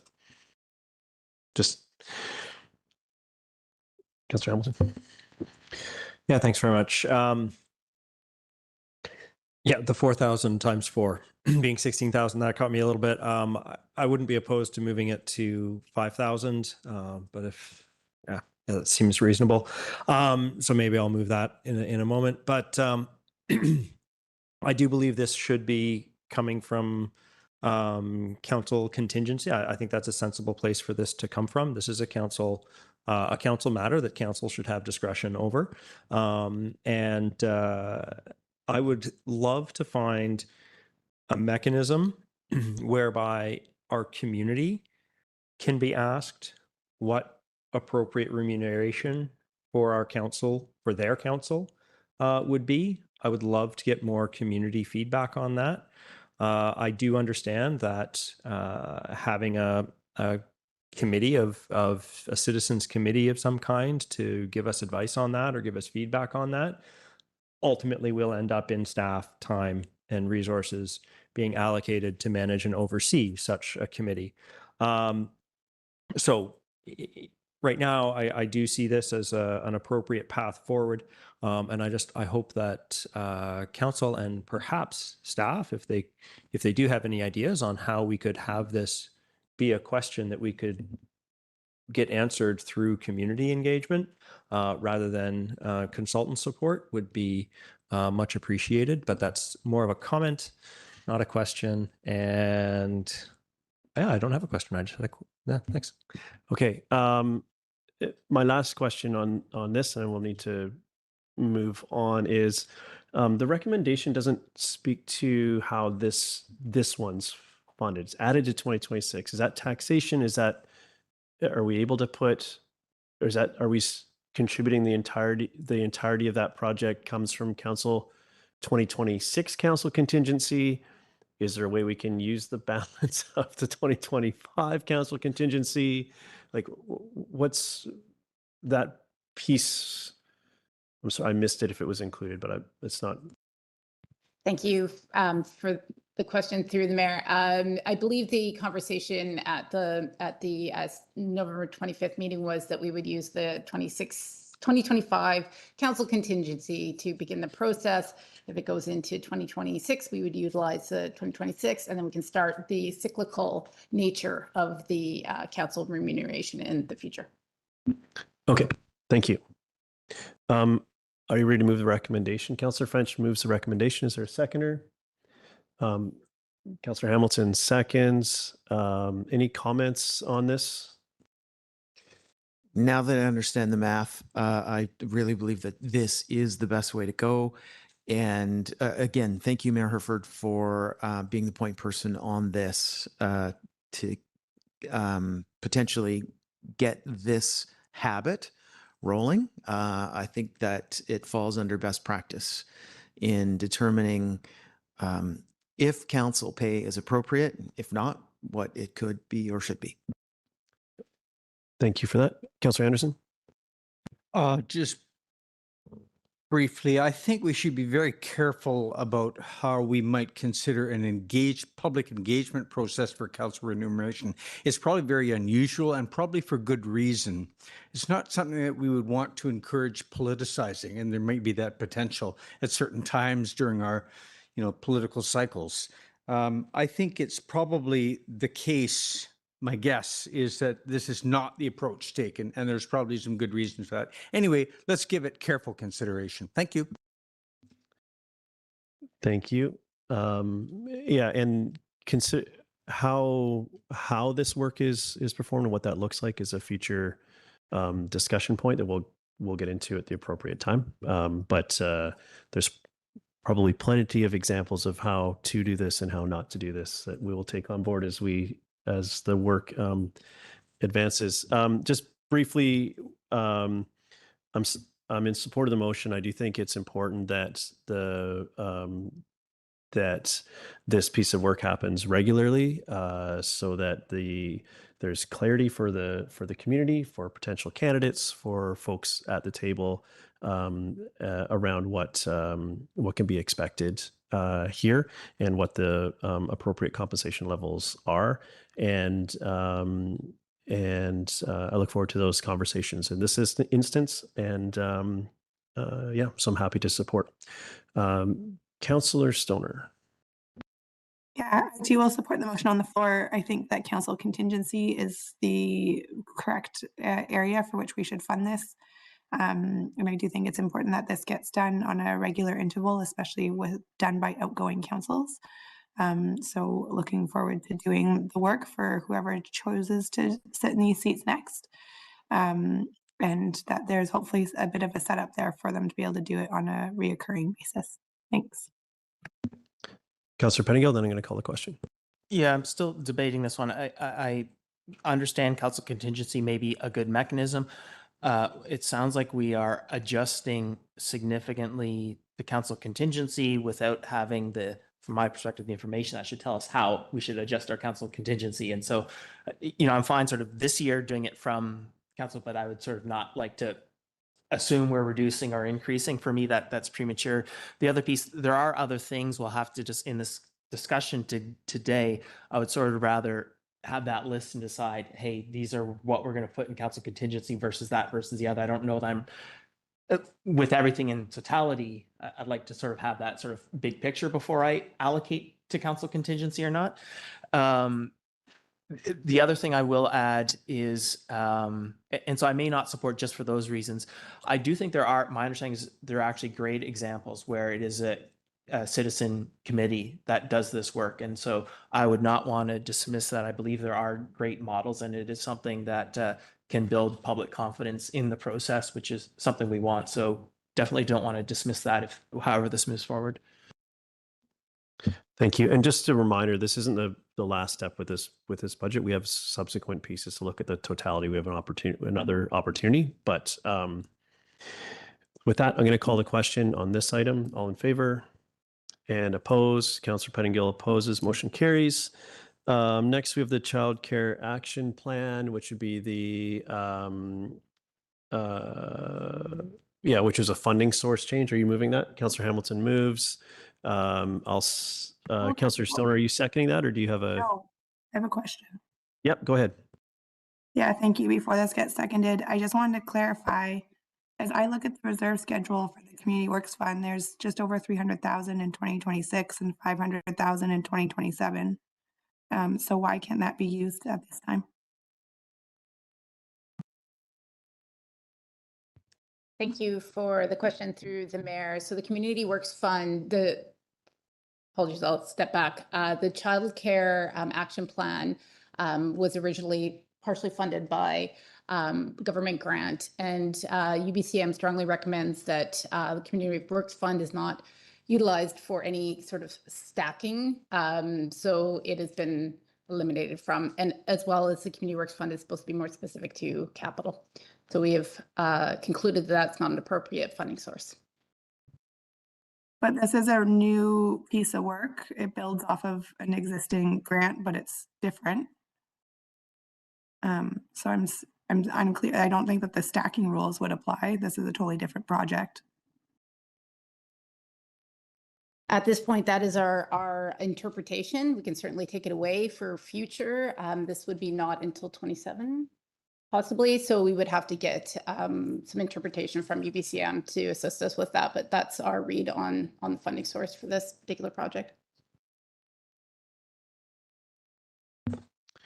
Okay, Councillor Penigal, do you have a question? Do we need to decide the funding source, the 2027 funding source today? I have to me, it's not intuitive that this is stacking. We did a project from grant and now it's a second. So can we sort of leave this later? This question was about essentially about a funding source that was, if I recall correctly, CAC's to start, and we are landing in taxation to fund it. So yes, funding source is important. We could be readdressed maybe between here and 2027. I'll go to Ms. Boxer. Yes, thank you for the question. We could certainly put it towards taxation for now in this 26 to 2035 financial plan and readdress for 2027. It will take us some time to get this interpretation back from UBCM, but it doesn't actually impact this year's tax. So there would be time to readjust that funding source. So if council wanted to provide that level of direction, is it that other funding sources be explored in advance of 2027? Like, is that a budget process? Is that a motion that you would like to, a direction you'd like to have at this point? Yes, please. Thanks. Councillor Penigal? Would it be possible to move that the 2027 funding for this plan come from Community Works Fund and have that as the motion? And if we need to correct that, then we can, but sort of assume the optimistic case of what we'd maybe like. I think on some level we can do what we can approach this whichever way we'd like. I would like to take a recommendation from our staff as the starting point and give them some direction for further investigation rather than that starting in the potentially offside need to come back onside, but it's the will of council. We do have sorry, I'm going to go back to Councillor Hamilton was going to move this. Is that? Yeah, I'll move the staff recommendation that taxation as the funding source for the Child Care Action Plan in 2027. I'm looking for a seconder. For me to second that, I'd like to have the alternative funding source being explored in advance of the 2027 budget. Is that is that the totality of your motion, Councillor Hamilton? I'd welcome any amendments to the motion if anybody. All right, I'll second the original motion that did not include that language, and now I will offer an amendment that alternative funding sources, including but not limited to Community Works Fund, be explored in advance of 2027 budget process. Oh my goodness! All right, second by Councillor Hamilton. Any further discussion on this? This is the amendment. I'm not seeing any. All in favor? Any opposed? Motion carries. Now we're back to the main motion as amended. Any further discussion or comment on this? Seeing none, I'll call the question. All in favor? Any opposed? Motion carries. Wow, we're getting into a flow here, I guess. Matter of the tourism master plan. The recommendation is that staff recommend tourism master plan work be undertaken by Tourism Squamish and be referred to the community agreements policy process for funding consideration. Go ahead. Has there been any conversation with Tourism Squamish that would indicate Tourism Squamish is aligned with this and could take this on? Through the chair, no, there has been no discussion with Tourism Squamish. Councillor Anderson. My question is whether staff have or intend to give consideration to how the scope in terms of reference for a tourism master plan might be devised in consultation with Tourism Squamish, or I feel it's important, and I'll ask why I'm asking that question. I'll explain why I'm asking that question. It seems to me that the district, whoever does this master plan, the district will have certain interests, certain information interests. For example, the master plan might make some recommendations about our STR policy or our land use or zoning policy for hotels, or it might have some recommendations about marine access. So the district has so many interests arising from this proposed report that we should be involved in its scope in terms of reference. And I'm just wondering whether this has been given some consideration in how we devise a process, farm out the project, if you like, to Tourism Squamish. I guess that maybe is more of a comment. We have a lesson though in this. We had Squamish Arts got a grant to do a future needs study for arts facilities, but we weren't involved in the terms of reference or its scope. And a lot of the cultural sector was not addressed in that study. And I recall a planning department member voiced, and I'll paraphrase, and I don't think I'd be putting the planning department on the spot, but the planning department is involved with negotiations with the developer on an amenity proposal. And the planner voiced the thought that, well, we should have been involved with you on the terms of reference because I need some information. This report doesn't supply it. So that's my question. How will we be involved in dealing with the scope in terms of reference if we're going to farm out the study to another organization? Thank you.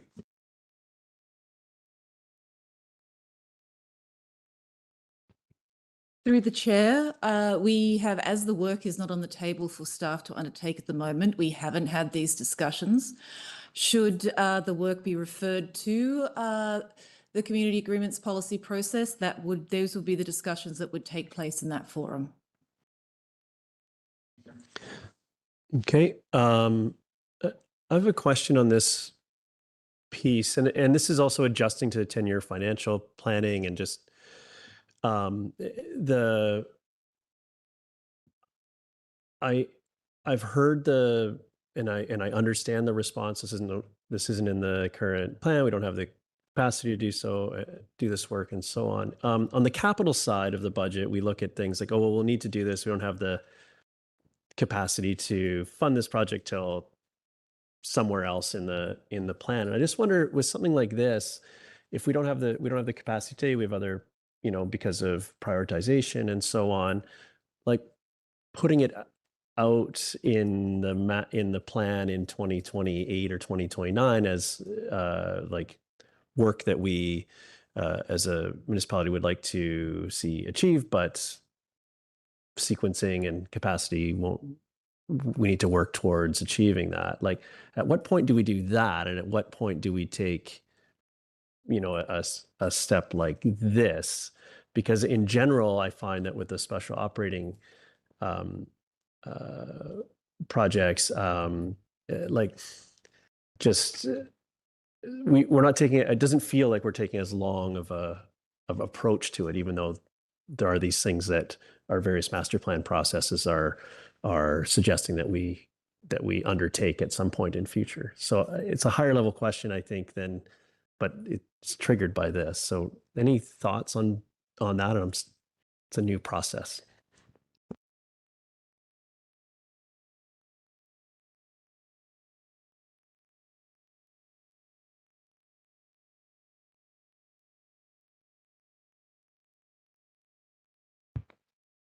Thank you for the question. I'll attempt to discuss this.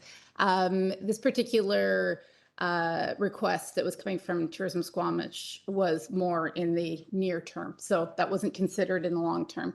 Generally speaking, though, when we're looking at master plans, et cetera, and planning for them, we have those established, those master plans. They're within our mandate and within our strategic plan. So in this instance, this one would not have been considered part of that overall strategy.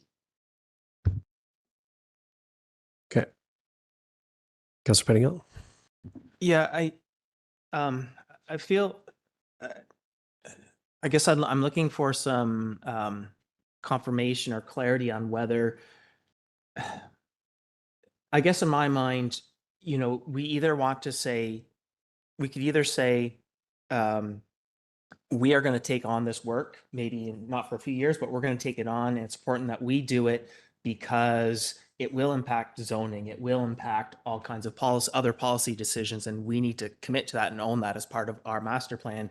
We may decide to use our community partnership policy to have Tourism Squamish do the lion's share of the work rather than consultants, but it's still our thing. They're just doing the work, and that's how the community partnership policy comes into play. As opposed to what kind of seems like is implied here is that we actually don't want to take any ownership of this. If Tourism Squamish wants to do it as an advocacy piece, they can do it and then present it to us, and then we'll decide if we want to take ownership and so on. But it seems to be that latter thing that's being proposed here, where the ask, I think, is for the former, that we, even if they do the bulk of the work, we sort of, as a first principle, take ownership of it.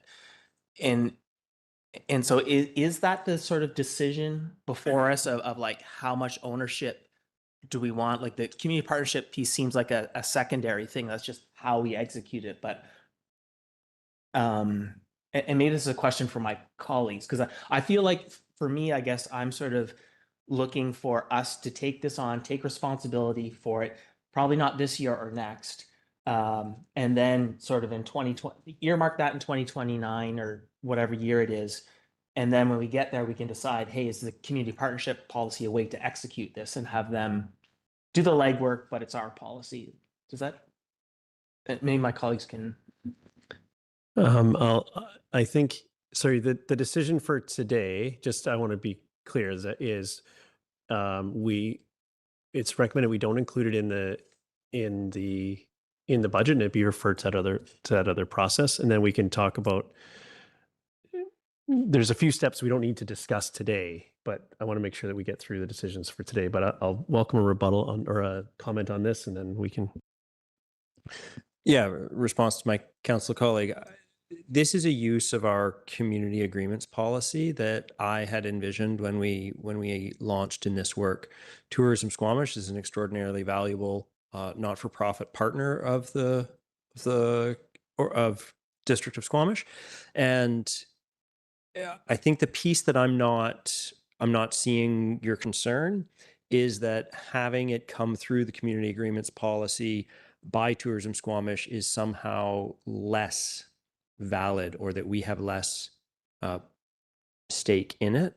I think that when that process unfolds through the community agreements policy, so that we can do things like reconcile how much money goes to Tourism Squamish versus Downtown BIA versus SORCA versus our other partners, we can then take the tourism master plan, and that's when it comes back to council, to us, after they've done the heavy lifting, and then we have to own it. Then a recommendation comes, and we either agree to the recommendations and try to implement the master plan to the best of our abilities through zoning, through whatever other pieces come of it. I don't see this as weakening our ownership or commitment to whatever the end product is. Okay, so I've got Councillor Stoner, and then I'd like to move. I'm looking for a motion here, hopefully get us through this. But Councillor Stoner, question or motion? I think I can turn this into a motion, which would be that the tourism master plan work be referred through the community agreements policy process for funding consideration, and that staff come back to a future committee of the whole with an update and review of our current economic development strategy and work plan for council information. Two-part. Could you repeat that? Just Do them in two parts. I'll move the first one, which is a staff recommendation that the tourism master plan be referred through the community amenity policy process for funding consideration. Councillor Hamilton seconds. Any comments? I think that this makes good sense. I agree with Councillor Hamilton's comments that this might be a really great fit for our community agreements policy. And if we are going to, presupposing our discussion that wasn't fully completed earlier, if we are going to fund that position, that there's some capacity there to work with our partners, such as Tourism Squamish, to enable them to do the work that we know that they're able to do. And I don't think that that undermines our position. I think it actually strengthens us as a community to do that work together. And so I think that that could be a really valuable process going forward. Thank you for that addition. Councillor Hamilton, you seconder. Councillor Anderson, then Pettingill. Thank you. I'll be supporting this motion. I think the key thing is the timing, the when. I think that the tourism sector is ready for this and impatient for it. The tourism sector has had a number of plans. My earliest one is 1988, and I think I've collected about 20 since then. But I don't think very many of them have had Tourism Squamish or the Chamber as steering the plan. They've been farmed out to consultants, or we've done them, and they have never really been satisfactory or as satisfactory. That's why we keep redoing them. We've done 20 tourism master plans in Squamish, not master plans, but strategy plans. Secondly, I think it's reflecting on the idea or the concept of having our economic development officer or a department look after the community agreements coordinator role. Here's another area where this could be really interesting. To quote the mayor, this is going to be a new process, and this is another test for that process, and one that should be very exciting.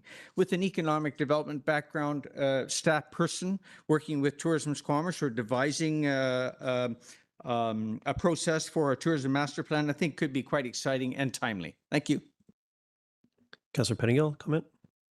I'll support this given where we are, but I think my challenge with it is just that in my mind, what we should be committing to is doing tourism master plan work, and how we do it, community agreements, partner policy. That's in my mind, a future discussion. My hope of this community agreements policy is that as many things as possible actually go through this. And so calling this one out to me doesn't make sense. It's prioritizing this master plan, saying, yes, whatever 2029, 2028, we want that in the plan. And just like everything else, hopefully it'll be in the community agreements policy or through that mechanism, but that's really not the decision here. It's just that tourism master plan is important. And so I think that's where I'm struggling a bit. Thank you. Just briefly on this, I think that this course of action makes sense to me. However, it also highlights the complexity of the community agreements policy. When we look at the weight of and the size and scale of plans we may wish to advance through that process. And I think I've heard support for this broadly around the table for this approach. This approach without some additional resourcing, likely in the form of the staff recommendation that we've seen for this coordinator role, it's not moving. So I do think that by endorsing this, we really need to understand the impact of endorsing this. And when we circle back to that coordinator position, that capacity position to actually achieve this goal, I think that's going to be really important.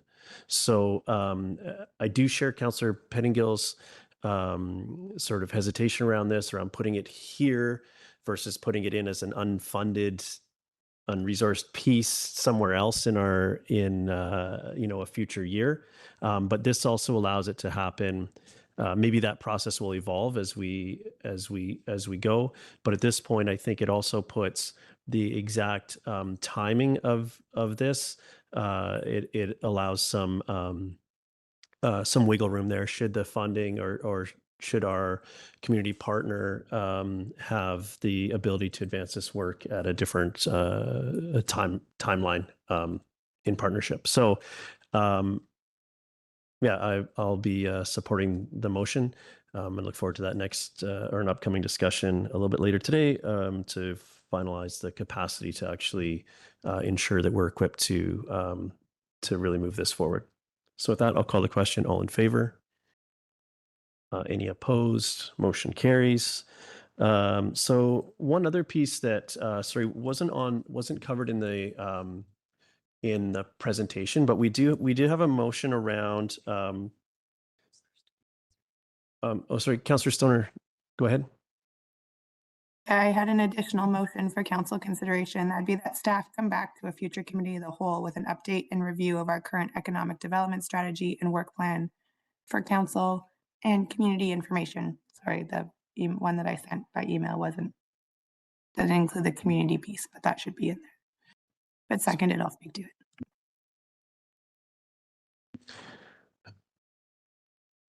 Okay, was that sorry, that motion, was there a seconder for the motion? Second by Councillor Penningill.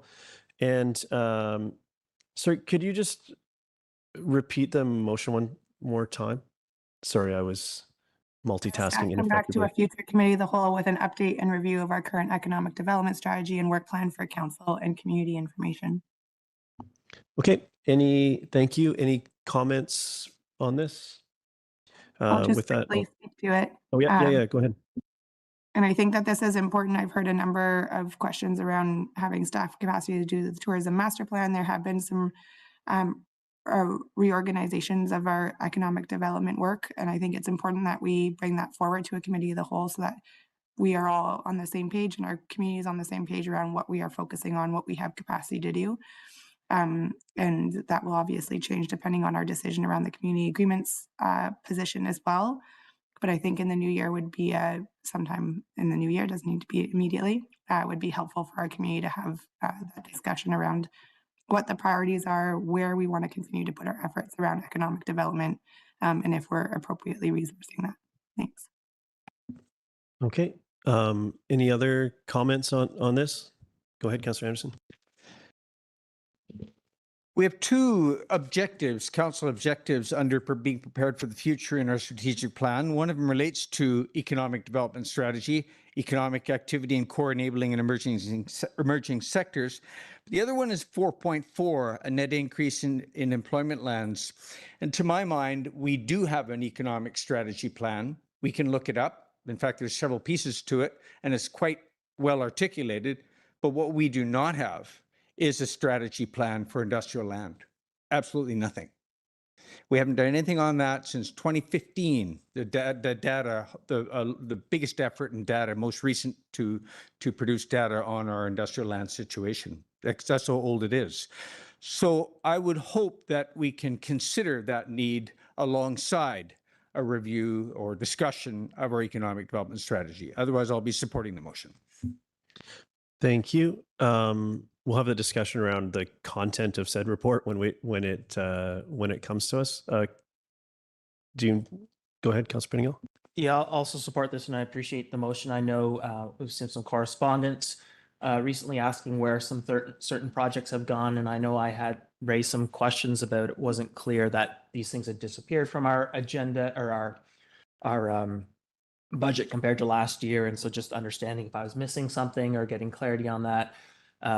Just recognizing too, there's been a heck of a lot going on. We're in a compressed process, and so just trying to wrap my head around some of these big pieces.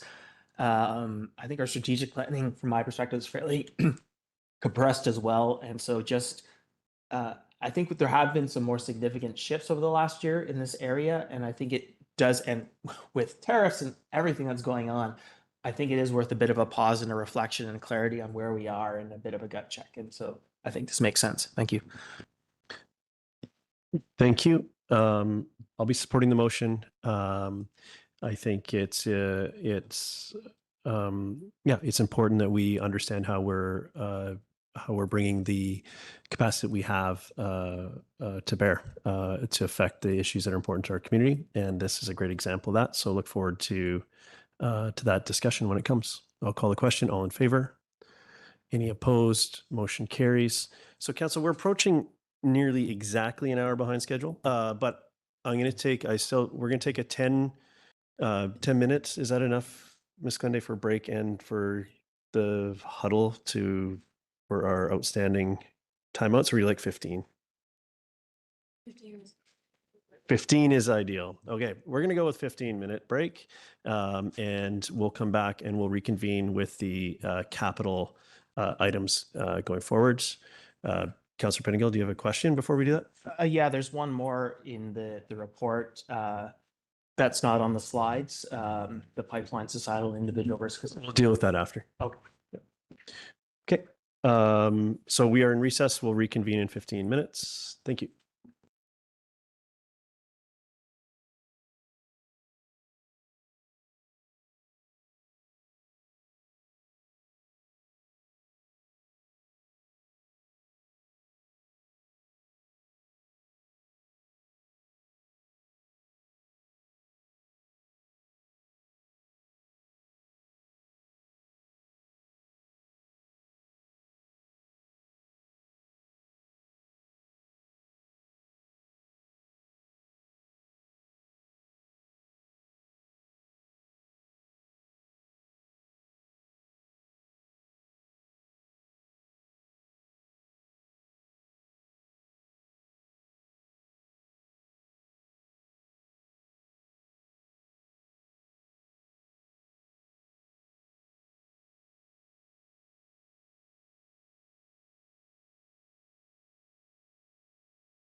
All right, welcome back. We are now moving on to the Capital Recreation Center Task Force item. And just for council, we'll deal with the items that were staff requested a timeout to deal with at the end of the session. So we'll start here with the Recreation Center Task Force. And a reminder, this is where we've also brought the community partnership piece is yet to be resolved, but should be part of this conversation. Sorry, can you use the microphone? The last operating procedures. Yeah, that'll come up. Okay. Okay, so I will turn it over to staff. It does say there's not a presentation, it's pure questions at this point. That's correct. I'm seeing nodding. I'll start us off and then I'll go to my colleagues.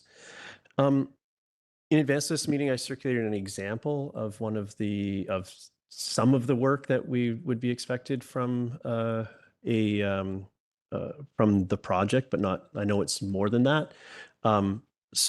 Which was a sample needs assessment from, I think it was Pitt Meadows or something like that. Although I've had a few sent my way. So, I guess I'm looking to understand really the deliverables of this project, and with that as an example,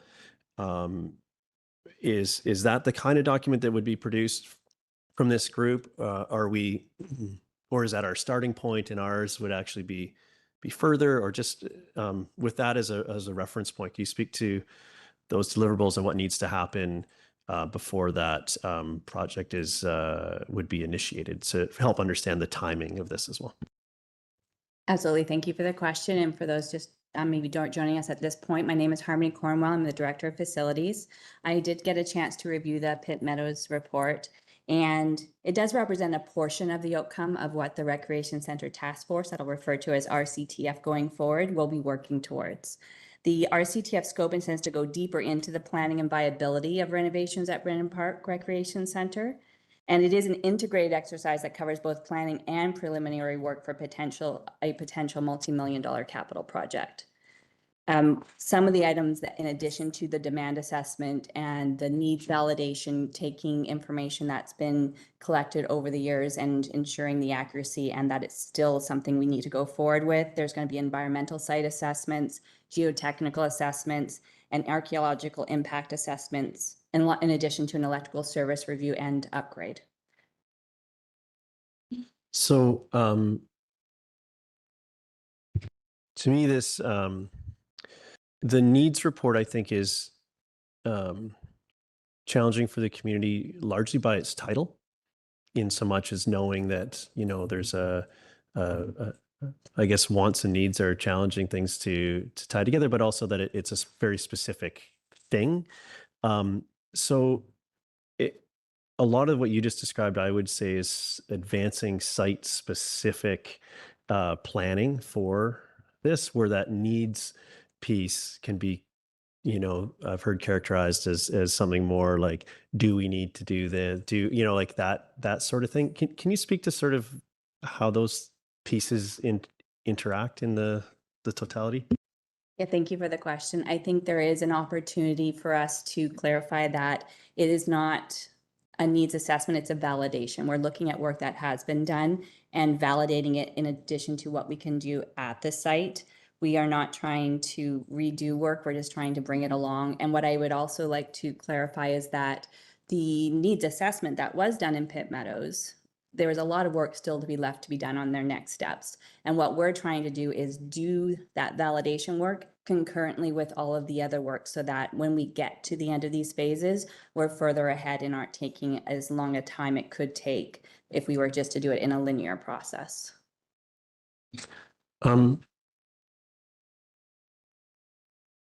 With I think, part of the deliverables is this funding mechanism piece, developing that. And we heard about our community partnership coordinator, I think is the title.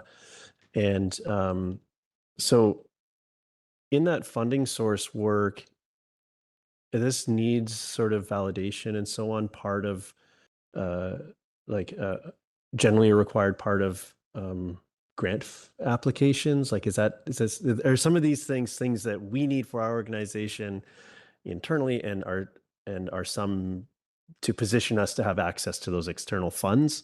I guess some are one and the same maybe, but can you speak to that?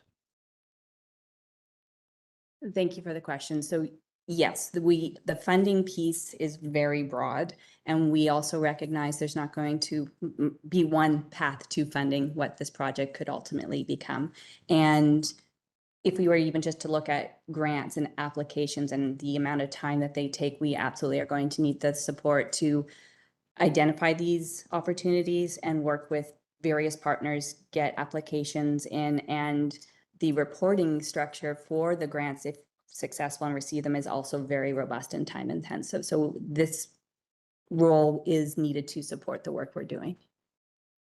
I have another, or there was another half of that question that maybe I didn't articulate well, which to me is the sort of the deliverables of the group. I think is are some of those deliverables to position us to be exclusively to position us to be successful with our grant applications. Like, are we sort of getting ready for those? Is that part of why some of these things need to be done in a certain way that maybe the community is having challenges sort of getting, and some folks and myself, and having a challenge sort of comprehending, I guess? Through the chair, Julie Vengi, General Manager of Corporate Services. Yes, we need to be very clear about what it is that we are proposing to be able to seek funding from, or even funding applications, to consider funding applications. The validation information that we will do as part of this study will potentially revalidate the studies that were done quite some time ago, taking into account the new data and new feedback from the community as well. But we really need to be extremely clear about what we're going to be doing so that we can come forward to council with those options to truly consider what could potentially be an extremely expensive investment that the district has to make.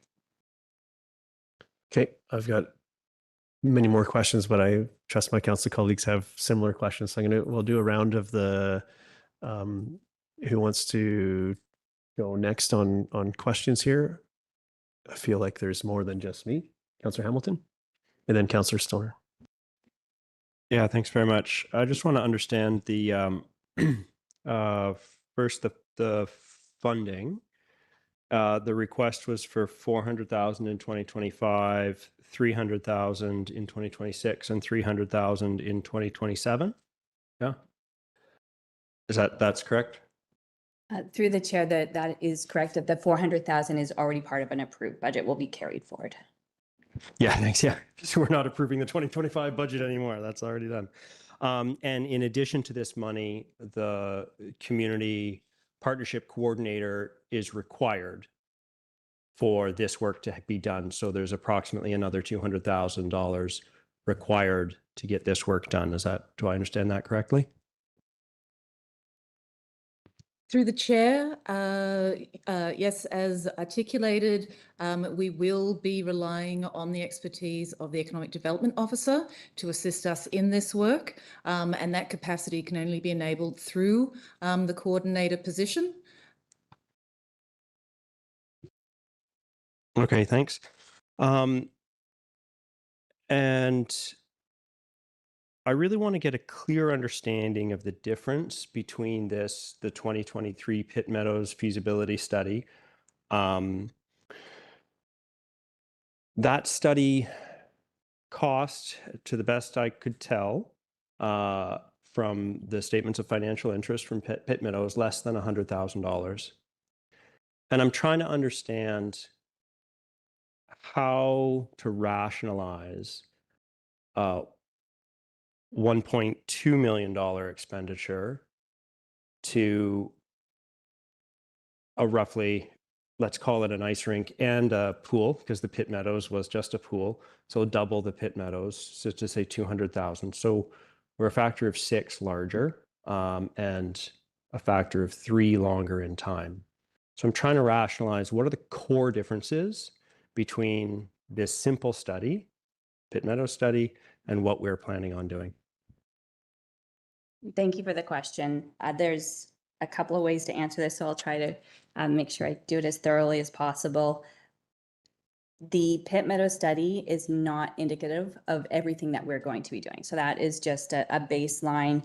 And then when we look at, for instance, the Adventure Center, if I were to look at what we have as a cost for electrification at 400,000, we need to do an electrification upgrade at Brennan Park as well, and that work is going to be more than $500,000. We need the economies of scale, and the additional work we're doing in addition to the needs validation is all part of that. The environmental work that we're planning to do and possibly have to do some mitigation work could be in the 6 figures as well. There is the validation work that's same with Pit Meadows, and then there's the actual work we're also intending to do. So we're going further and deeper with the work. So maybe that's where I'm not seeing. And so you said about 400,000 for the electrification work. Is that for the work itself or the feasibility study to see if we can do the work? What's that for? Maybe I'll step back. You've listed environmental, geo, architecture, and electrical. Maybe could you break down what our estimates are for those things so that I can see how we can get to this 1.2 million over 2.5 years? Thank you for the question. We have very rough estimates that were done a few years ago and have extrapolated based on some economies of scale and cost escalations, and that is something we can share. But one of the things that we want to make sure is that the community and council is aware is that we're actually intending to do work, not just feasibility. Work is going to be part of this task force, and it is a budget right now, and it does not mean we are going to use it all, or it might not mean it's enough, but it is our starting point based on what we know could cost for an electrical service upgrade and an environmental study and seismic work that we need to do on the building. And I guess, so take the electrical service upgrade as the question. I completely understand that we need to know whether we will need an electrical service upgrade before we do a project of this scale. But certainly we wouldn't be doing the electrical service upgrade until we know we're doing the project. Is that correct? Thank you for the question. Yes, so the money is going to spend quite a lot of work. The design for the electrical upgrade, we're going to be able to understand with our initial infrastructure planning consultant the rough magnitude, and then we already know what the electrical service is at Brennan Park, so we'll be able to do that math and then to start the time clicking with the design and to work with BC Hydro, which could take 12 to 15 months to get that work actually done. So yes, we need to know what we're going to service and how much electrical service that's going to require, but we also can do some of that work based on what we are intending to do in this first year. And I'm sorry, I just want to pass it off to Ms. Wenge in case she wanted to add. Sorry, yes, through the chair. Regardless of what the outcome is of this, if the intention is to upgrade any services at Brennan Park, this electrical work will need to be done. The reason it's been incorporated into this timeline with the task force is to accelerate the time that it'll take, to minimize the time that it will take by doing the two concurrently. But to clarify, we cannot do any upgrades to Brennan Park unless we have improved the electrical system. The scope of that electrical upgrade will be determined by the consultants that we have on board. Yeah, and I absolutely see that. It's quite clear that you can't add a pool and an ice rink to the electrical facilities that are there. But your response said that you were actually doing the upgrade. I don't understand why we would be doing the upgrade unless we had decided that we were going to be putting in a new pool and an ice rink. So this is the piece, what work are we doing and what work are we planning? Thank you for the question through the chair. We have known for some time that an electrical upgrade is needed. The splash park brought that to light in the recirculation system. We cannot put that in today without that electrical upgrade. So we know that it has to happen. And I am not going to speak, I'm not an electrical engineer, so I don't want to speak about the steps and the transformers. And there are there's maybe Mr. McBride, you want to, if you have more information to speak to the different steps that you go from one service level to the next. And so it's not we're not going to have a dialed in amount to go from like a 400 amp to a 640. As an example, there will be a specific step that we would have to go to. Yeah.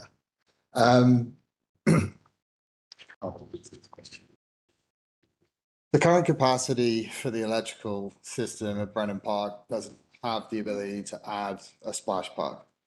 We want to make sure that we can future-proof the new electrical system to meet the requirements of what we intend to put in there. So should we want to put in a rink or a pool, we have the electrical capacity to do that.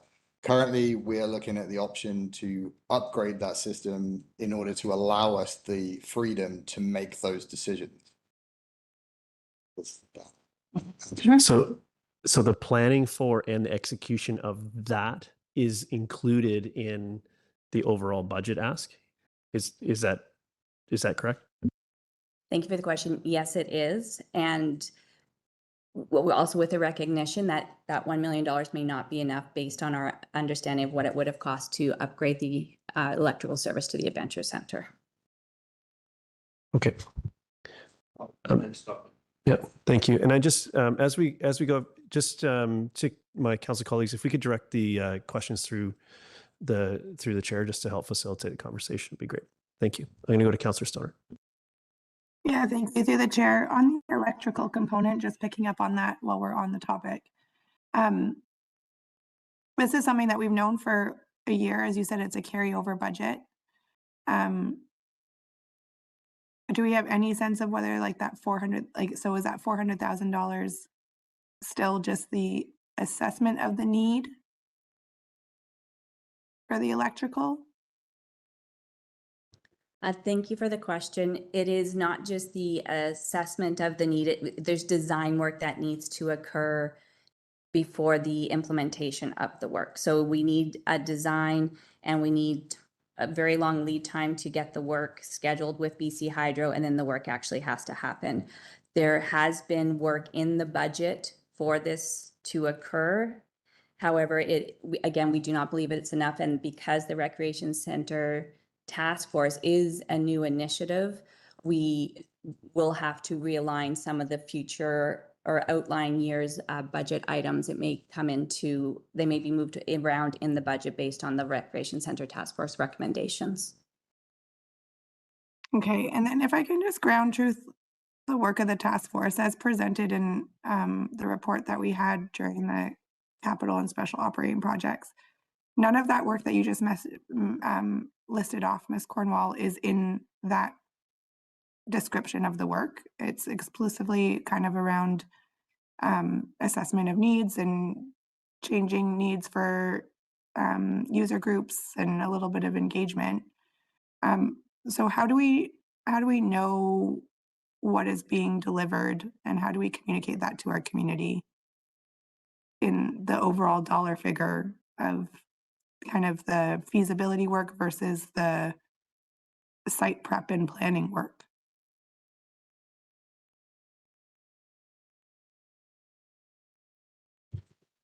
Through the chair, at this stage in the process, we do not have approval from council to proceed. We are looking for basically an indicative an approval of up to $1 million to be able to start to undertake this work.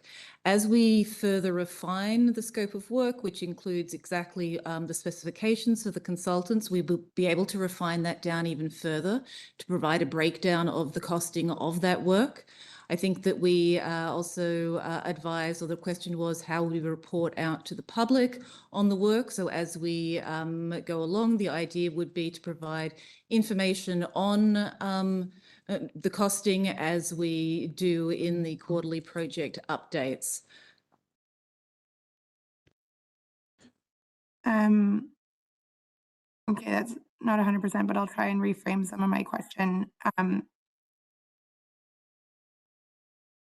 I guess I'm trying to like tease apart here what is like technical in nature in terms of design and building off of what we've done. And granted, it's a little bit old, but there was a lot of work that was done in 2018 to kind of put us on this path. Like we've already put $30 million into renovating the core of this building.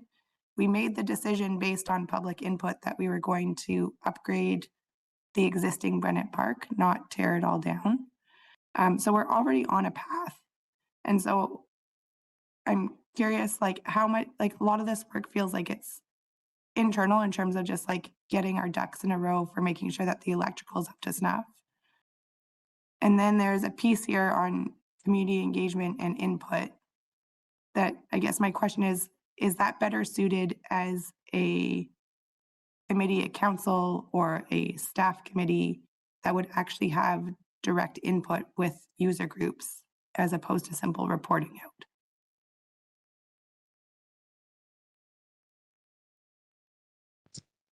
Through the chair, could I ask for those questions to be split out, please? I think there's a number of ones that have been asked in that.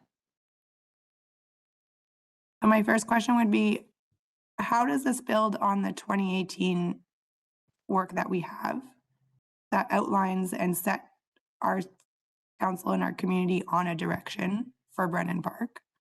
So how does that build on existing work? And then my second question would be, is there, what would be the pros and cons of moving the public engagement work for Brennan Park to be either a committee of council or a council or a committee of staff, as opposed to just simple reporting out? Through the chair, thank you for the clarity.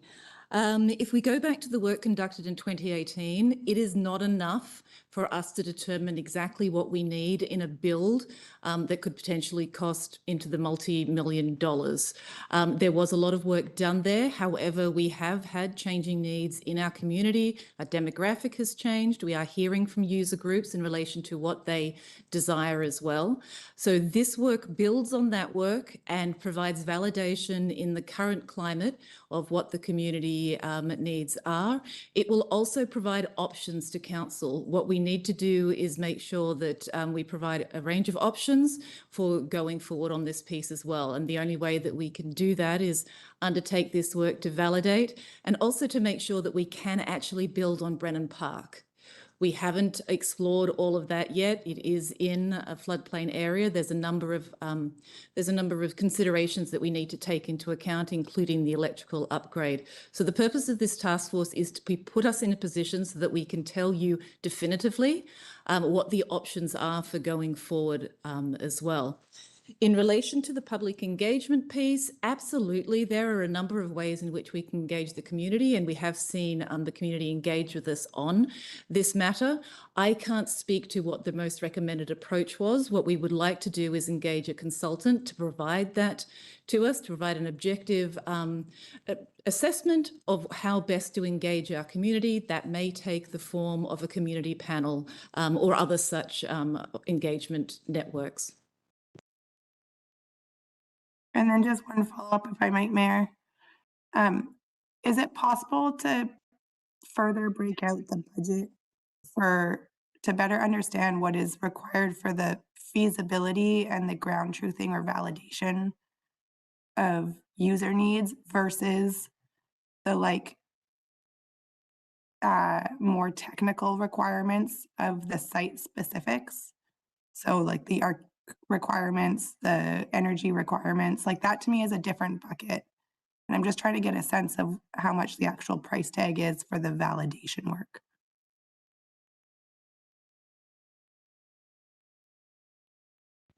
Thank you for the question through the chair. We are putting out our request for proposal in the new year. It will be a smaller percentage of the overall budget, but we don't have the exact budget for you today. So just if I can on this item, I've been thinking about how at this time of year we talk about budgets, and then we often get into like the and rightly so, the details of here we've got a proposed budget, um, and which might be appropriate in its totality, but how do we engage with this going forward? If we say we want to invest, this amount of money in advancing planning at work at Brennan Park, we can express that through budget, but perhaps there's a subsequent discussions around the nuts and bolts of how that funding envelope gets distributed. So I suppose is what's proposed here, both from a funding envelope perspective and those exact steps, like how committed are we to that, and how do we see council and weighing into this going forward? Like, is this the exclusive opportunity to do so, or what are those next touch points and decisions inside of the proposed funding envelope? Thank you for the question through the chair. The touch points will be the key project updates. There will also be, at the end of each phase, we absolutely will come to council with a recommendation, and also understanding throughout that when we onboard our initial consultant, that target and engagement will be designed and incorporated into the work that we're doing. I know that it can be difficult to answer these questions without doing the work, but we know that we need this envelope to get the work underway. Okay, and that first touch, sort of after each phase, I think was what the phrasing, your phrasing was there. And could you remind me of what the first, like, what would that mean practically for what would be the end of the first phase?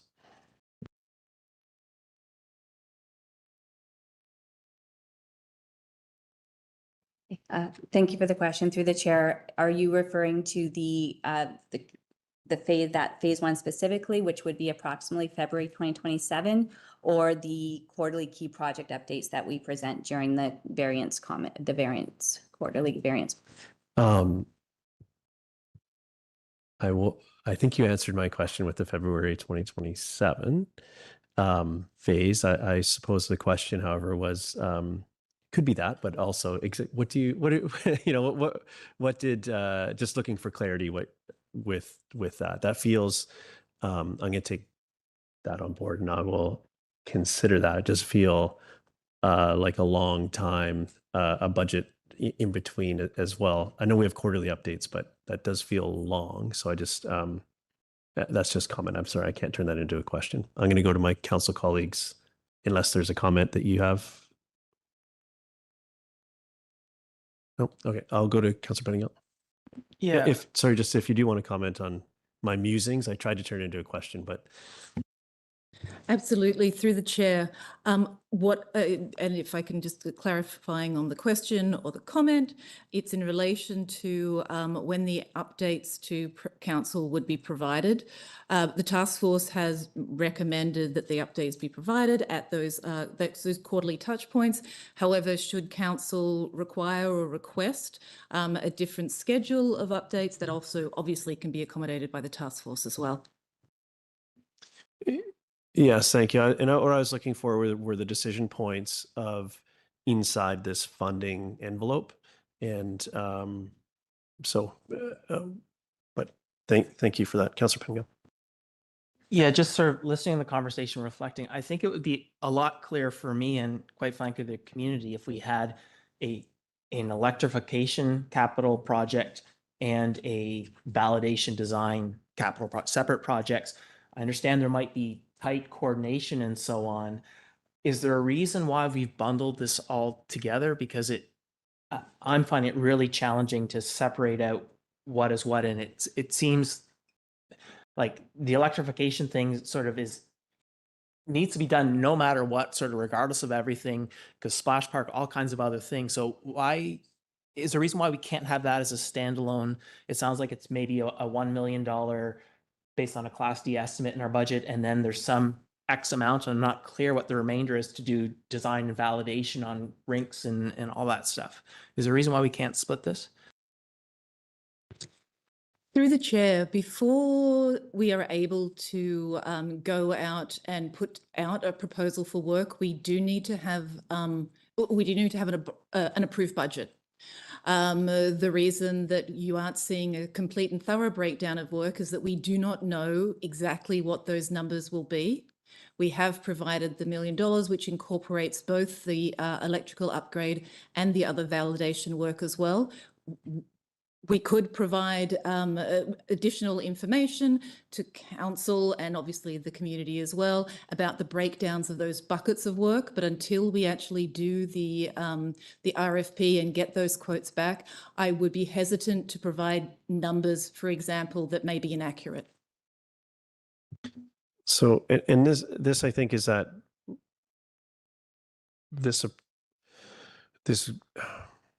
the task force can be a mechanism used to achieve many things, as to like a lens to look at things through. But there's also this piece of being nimble, which I think is what I'm hearing here, is that like without taking this step here, which feels like a leap of faith, we need to wait. We could do only so much planning work before we need to come back for budget, that's unlikely to be done through an amendment, and that's not our process. It would be this time next year before could actually act on the study. So this is funding this planning and design work, as well as giving some leeway to execute that work inside the same budget. Sorry, this is all just click. I appreciate the conversation. I'm seeing nodding from the table. So I do think that an earlier touch point to help us understand that we're not just writing not a blank check, but a big check, and hoping for that we get the most that we can from it might be appropriate. I'm hesitant to add that to a motion related to the budget, but sorry, Councillor Hamilton, I wanted to link all those concepts together, but go ahead. Yeah, thanks very much. So the Brennan Park service upgrades and electrification is in our budget.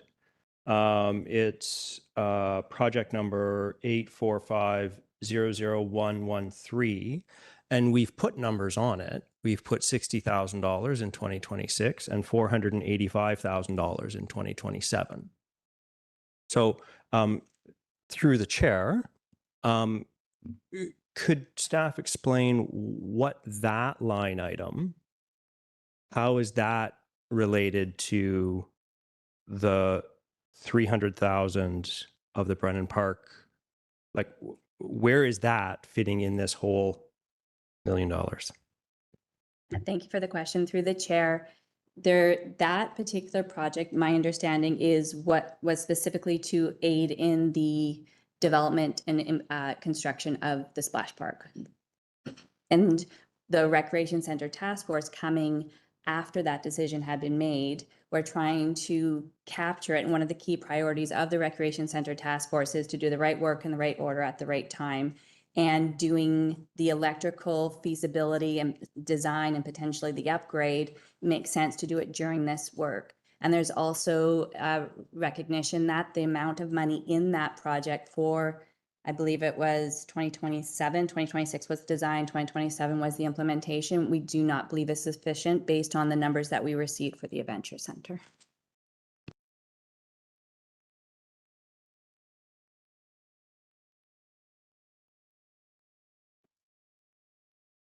Through the chair, may I ask, I'm struggling to understand, if we don't believe these numbers to be sufficient, what number do we expect to be sufficient? And I'm struggling to understand how we're approving a budget when staff have an expectation that a number is insufficient. How is the number still appearing in the budget? Through the chair, just to provide some more clarity, that money that was put aside for the splash park electrification would be also put towards this overall study as well. As Ms. Cornwall indicated, the electrification of the Adventure Centre, which was is a much reduced scope of building, cost in $460,000. The amount of money that's put apart for the splash park would be incorporated into the ask that we're asking for this task force, which would then provide an adequate funding envelope, we believe, at this point in time to undertake that work. Again, I caution putting any specific numbers until we have received the quotes back from the consultants in relation to the work. Okay. Councillor Pettingill, did I see your hand? Oh, well, I got lost in my speakers list there a little bit. I have a few more questions. I'm still not clear now about how much we're spending on electrification. It sounds like we do have a separate line item, plus we have a bunch of stuff bundled into this thing, which is also design and validation. So I guess my question is, how do we make it clear to council and the public what we're spending on electrification or what we think we might need to spend versus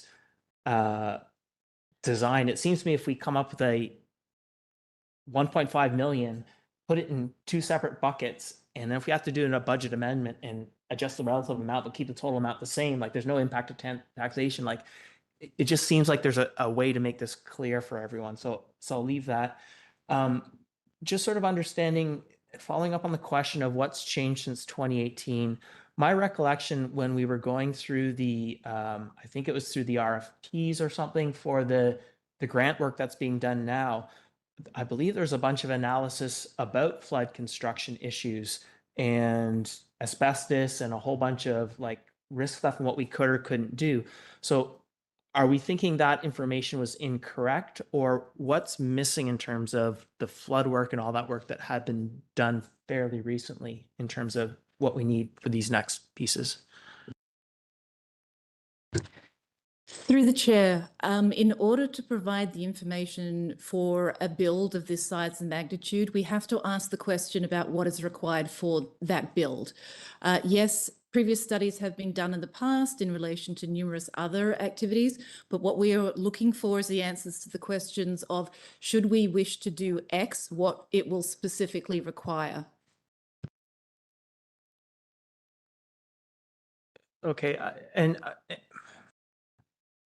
and are we just sort of touching base, because I'm trying to keep all the reports clear in my mind, but I thought within the last term, I think maybe it was our last term, maybe it was this term, we saw a report that I thought had a future possible layout of 2 rinks and a bigger pool, and some field changes.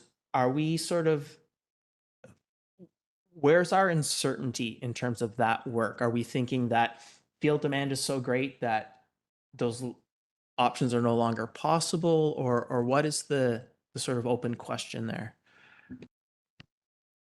Through the chair, so we are looking to validate 2 things. We're looking to validate what the needs of the community are and whether there have been changes in what we envisioned would be the need. So whether that's based on community numbers or usage. The other thing that we're looking to do is validate what we believe that we could have built on the premises. Again, we haven't done any of the work that the foundational work that underlines building at Brennan Park.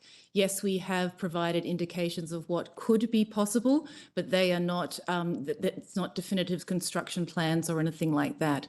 So we do need to undertake this work to have any level of confidence that the numbers that we bring to council in 2027 would be the numbers that are required to fund to build the work. Okay, I'll ponder that for a bit. Just one last thing, and when I'm talking to people, I think one of the pieces of anxiety or things people are really looking for is they actually accept some level of planning and design will be required, but they really want to see at this point, they've heard us talk about, we did fire halls and so on, so we'd be ready to do this. They want to see, for them, concrete, tangible steps at moving forward on this. And I think for a lot of people, that's seeing us explicitly put some funds aside. And I know their hesitation, like, well, we don't know exactly what it's going to cost and so on, but we do know it's millions and millions and millions of dollars. And it's incredibly unlikely that someone gives us more money than we need. If we end up in that situation, that's a really good situation to be in. So I don't think we need to worry about that.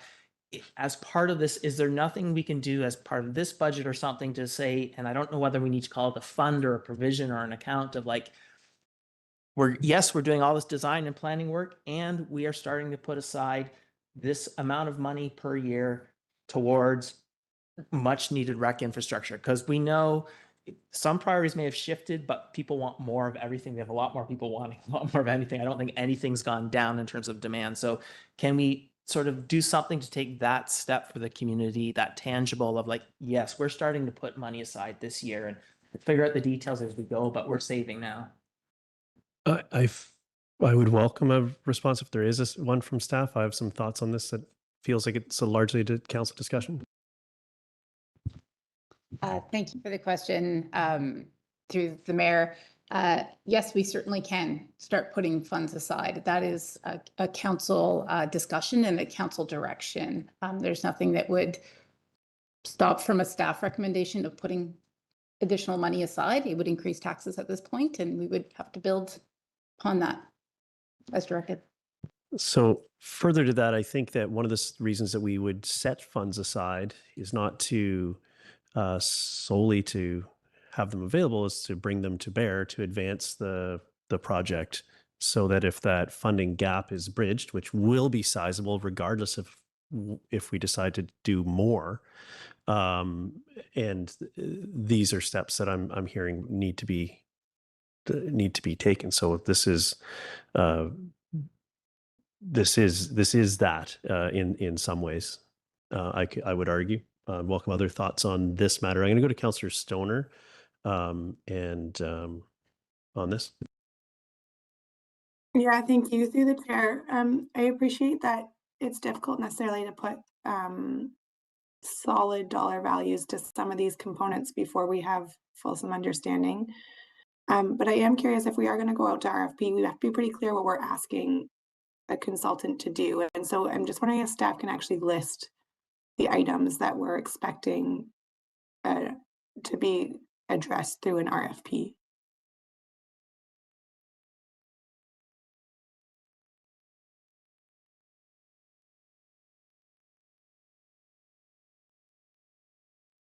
Thank you for the question. Through the chair, we did include a project information sheet with our RTC when we introduced the Recreation Center Task Force that outlines the deliverables from the initial consultant that we are looking to achieve.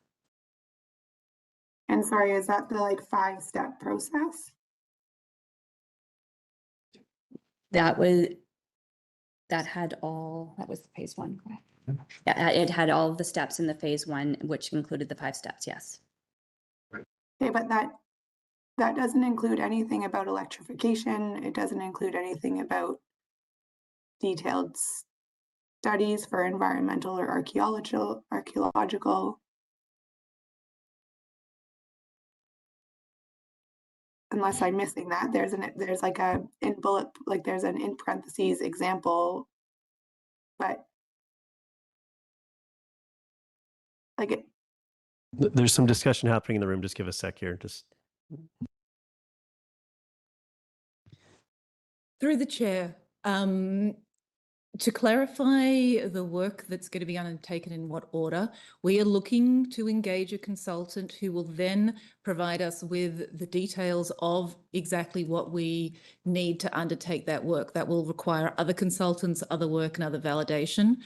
We are not able to provide specific information at this time, not to the level of detail that you're looking for. The RFP will seek that information to be provided.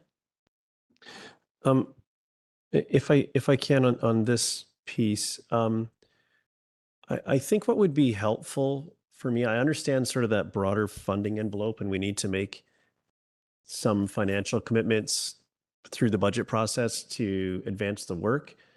And it's not all knowable, but to me, it feels like what would be helpful ideally at our next touch point with this, if we were to sort of approve this today, it's not the final approval, is understanding what's clear deliverables with rough numbers and what's sort of providing flexibility to make it happen. Because to me, I feel like we're still in this.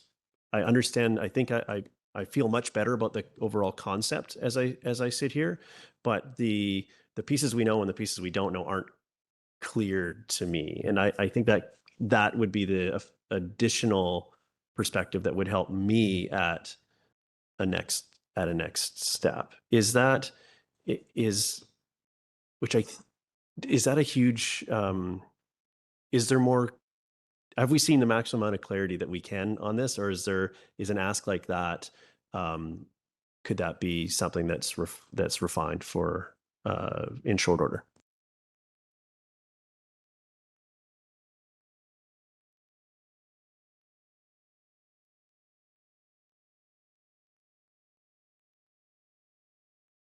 Through the chair, I just wanted to clarify, just to an earlier comment, that the project information sheet that was provided with the original RTC provides details of that, of the work that we know to date and the work that we would be seeking the information from the consultant on.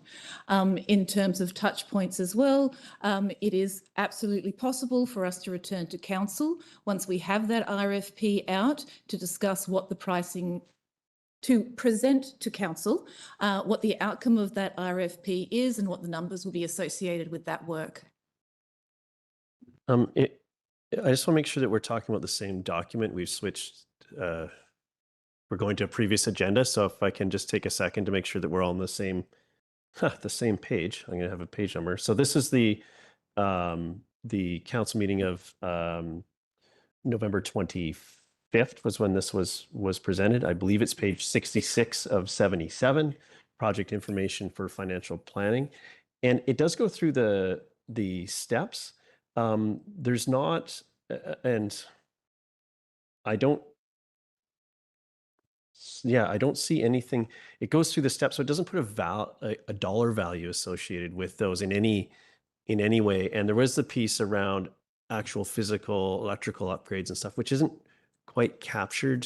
Well, isn't captured here in a dollar value way. And I understand again, that like funding envelope piece to allow flexibility, but there are pieces of this that I think we know more than is communicated here because there's not a dollar value associated with any of these actions. So that's the gap that I see.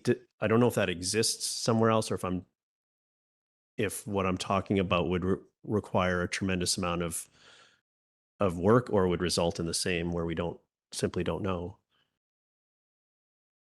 I'm going to go to Councillor Pettingill next, but if there's that was the report we were talking about though? Okay. All right. I guess the question is then, these items and this sort of orders of operation here, are there dollar values associated with that, rough dollar values associated with that we can, that would help inform this discussion? Thank you for the question. Through the chair, we have done some preliminary discussions with the initial infrastructure planning consultant, and it would be about 10% of the budget that we're requesting. And then from that work, the clarity would unlock the clarity on the other pieces. Through the chair, yes. Okay, and then thank you for that. That's helpful. And then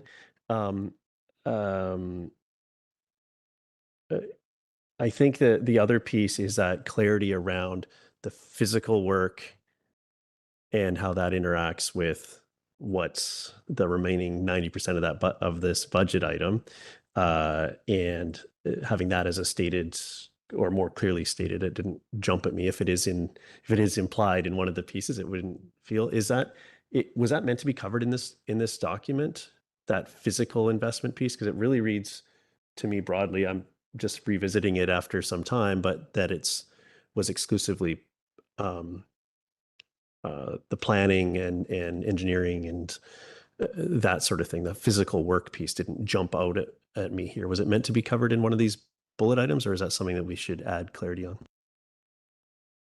Through the chair, we can absolutely add clarity on that. Okay.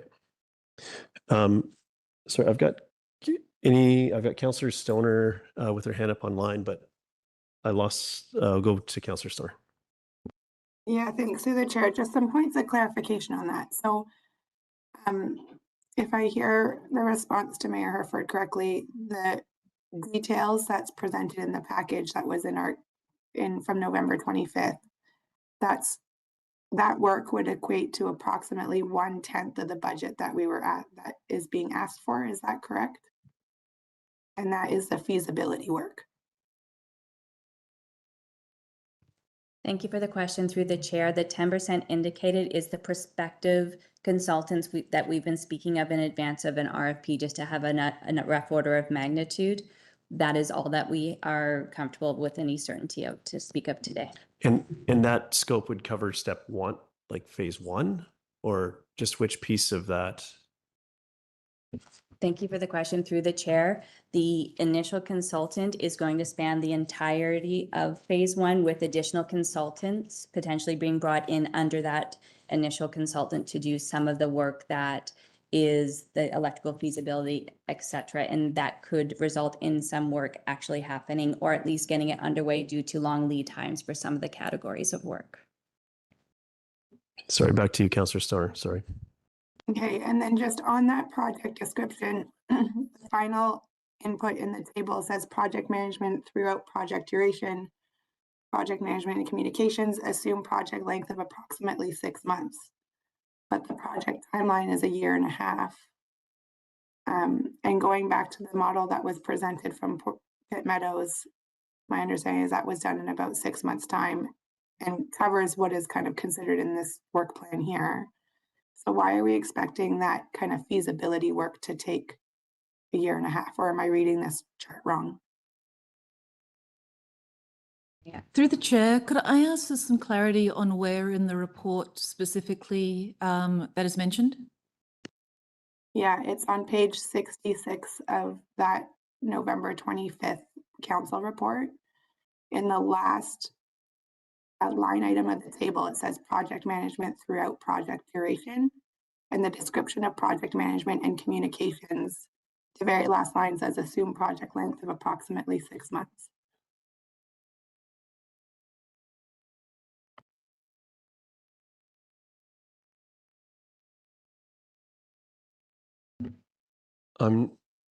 Sorry, one more time. Is that page 66 you said?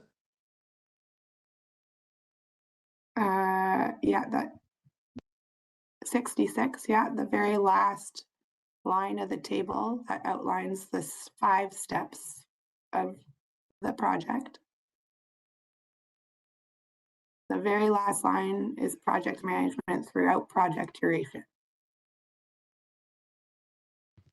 Through the chair, I think I can provide some clarity on that. That the assumption in that is related to the billing piece rather than the actual project itself, because we will not require that project management to go over the entire scope of the project.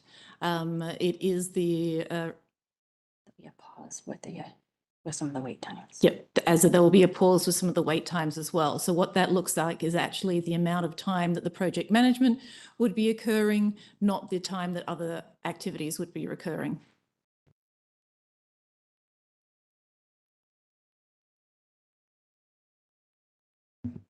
So, Council, I think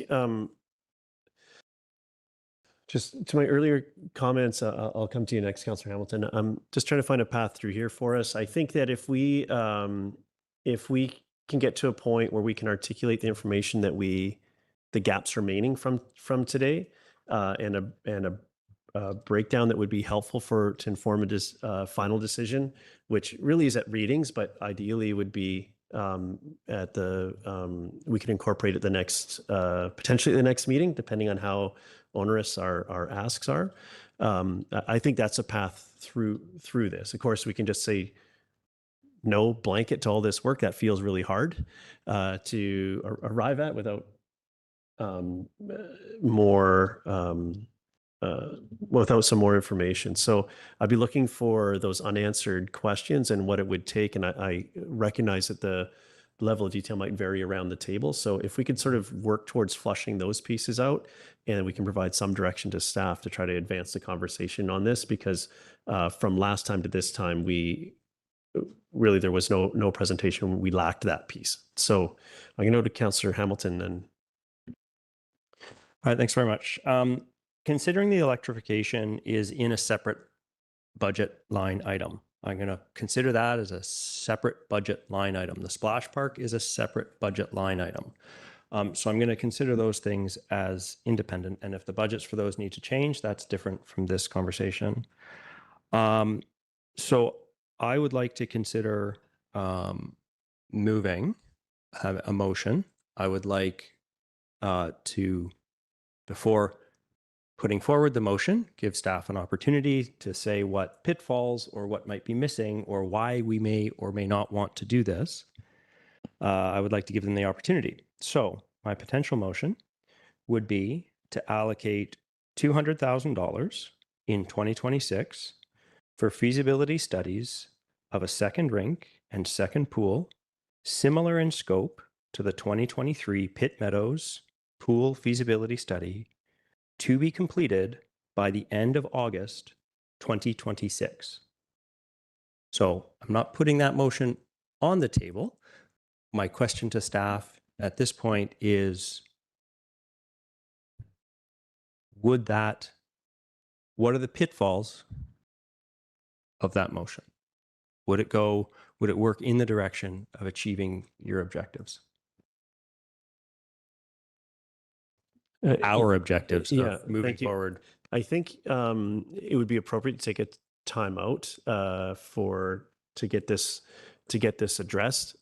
Perhaps we can go around, and if we could just flush out any other questions that are remaining right now. I see sort of a path forward here as being a hybrid where we, conceptually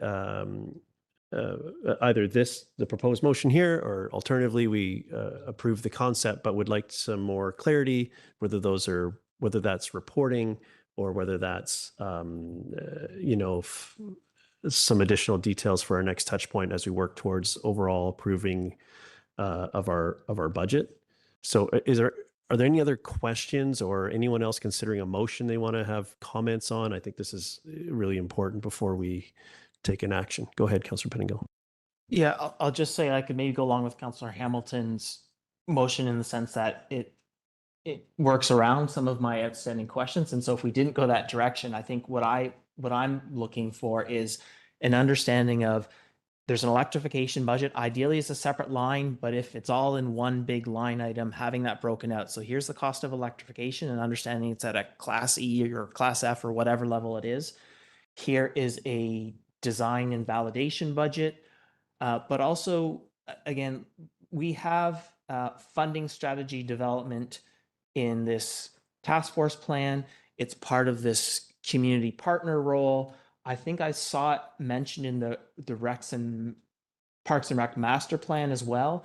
And so seeing actually these three things, and even though we approved the Recs and master plan, like these three things and which deliverables are in each one, because it feels like there's duplicate and it's maybe they're each contributing to it and we're just trying to, but like who owns it? Like it's just not clear which project is paying for what. And so like how much are we paying for a funding strategy development? These things are not clear to me. And so can we have a breakdown that makes clear these things are owned by these projects? Yes, there's going to be collaboration. This is the difference. And these are the budgets for the outcomes we're getting. Okay, I think just back to you, if I can, for is which piece of that do we need to know to make an overall funding envelope discussion, and which can be a subsequent discussion on the other side of that? That's a piece that I'm trying to understand inside of myself, but also for my colleagues. I think I have comfort. I'm not even sure because the the electrification seems to be in a few different places. So it seems like between electrification and this task force and the Parks and Rec master plan, by my math, we're up to 1.7 million total. And the community partner, that's 1.9-ish. So we're at 1.9 million for a bucket of stuff. That number feels reasonably comfortable knowing that we really need to move forward on a lot of these things. But understanding how that breaks down before I approve the budget, I think is important, because I've heard from the community and myself, I'm not clear that we need to be spending $1 million on validation. It sounds like that's not what we're talking about, but it reads like that. And I think we don't have that clarity. So I think before I can approve a budget, I need that understanding how that 1.9 total breaks down. That, again, that total envelope for total deliverables is probably okay, but yeah, Yeah, no, some more thank you. detail in there. That's helpful. Any other comments before we take a time out here? Just generally, I want to put. I'll just make a comment before we break. I think that I really appreciate this initiative overall. I think that similar to Councillor Pettingill, I see the task force as a mechanism to achieve many of these things, but having some clarity around what those things are and the pieces where it will interact with the other budget line items and so on is where I'm being tripped up. And I think that I understand the structure. It actually makes a lot of sense. And the question is, make sure that we're setting realistic expectations for ourselves and for the community, not so much that we should be in advancing work on this initiative on the recreation in general. So that's where I'm coming from. I'm a little bit more comfortable with a funding envelope. However, I want to make sure that we really understand what of that is already sort of pre-committed and what is in that flexible funding piece to sort of take next steps that flow out of some of the funding work. So that's where the gap is for me. Ms. Fengi, do you want to comment before we break? Yes, please. Could council please articulate exactly what questions they would like answered when staff comes back from the break? So what triggered this was what's that, sorry? Yeah, was the proposed motion that Councillor Hamilton put forward around the specific allocating, I believe it was $200,000 in 2026 to achieve sorry, I'm paraphrasing, but the needs assessment validation reports for by a specific time in 2026. That was did I get that? Do you want me to? August? Yeah, let's read that. The scope of these things becomes important. The Pitt Meadows, the 2023 Pitt Meadows feasibility study included a Class D estimate. It included a Class D estimate. So the motion was to allocate $200,000 in 2026 for feasibility studies of a second pool and rink similar in scope to the 2023 Pitt Meadows pool feasibility study to be completed by the end of August 2026. I can send that to all. I was going to wait until it was actually on the floor to send it to everybody, but I can send it to all of council. Let's do it now because we're asking for advice send on it it. to all of council. Yep. I'm going to ask for clarity. What was proposed was a $400K carry forward and $300K in 2026. So are your motion would reduce that $300K to $200K, or how do you see that? Just I don't see where the 400K carryover is in our capital projects budget spreadsheet. If staff could be clear on where that appears in our spreadsheet, I can address it, but I didn't find it. Maybe it's somewhere. It does not appear on the same line item as these two $300,000 asks in 2026 and 2027. It likely had a different title at the time. Absolutely. I just wanted to see it. That's fine. And some clarity on that would be great. Where I'm reading it from is page 68 of the November 25th piece that goes into expenses. It speaks about that carry forward, and we've heard it here as well. But so totally get that. Okay. And I absolutely understand the challenge I'm having with that, the conversation about what's appearing in the report versus what's in our budget line items is that we're approving the things, the projects and the project numbers in our budget. And that electrification piece appears as a separate line item, but it wasn't clear to me that it was a separate line item from our conversation Nope, with staff today. That's excellent clarity. So we'll be able to get that answer after a short break, I think. Anything else that we would like clarity on? This was what instigated that, but there were some other comments. Councillor Stoner. Yeah, and I don't know if actually these are points of clarity for a break or just for when it comes back. I'm not sure if entertaining a motion this evening on this is worthwhile given a number of outstanding questions. But for me, what's still outstanding is a breakdown of the funding envelope that is being requested for what is actually going to be delivered. So rough estimates, and I understand we don't have a full understanding, but we do this all the time when we put a rough estimate for how much we need a master plan is approximately $150,000. So how much is going into the feasibility user analysis component? How much is going into archaeological? How much is going into electrification? How much is going into site design? And what are the deliverables of those components are the piece that I feel like I'm still missing to make an informed decision on how we advance this work. Yeah, and I think another category of things there, Councillor Stoner, is is sort of unallocated in response to what's discovered as we're on this journey of discovery, whether that's actual like flexibility to do physical things or, you know, or whatever. So I think that's just an additional category, but I essentially agree with you on the outstanding pieces. Go ahead, Councillor Pettingill.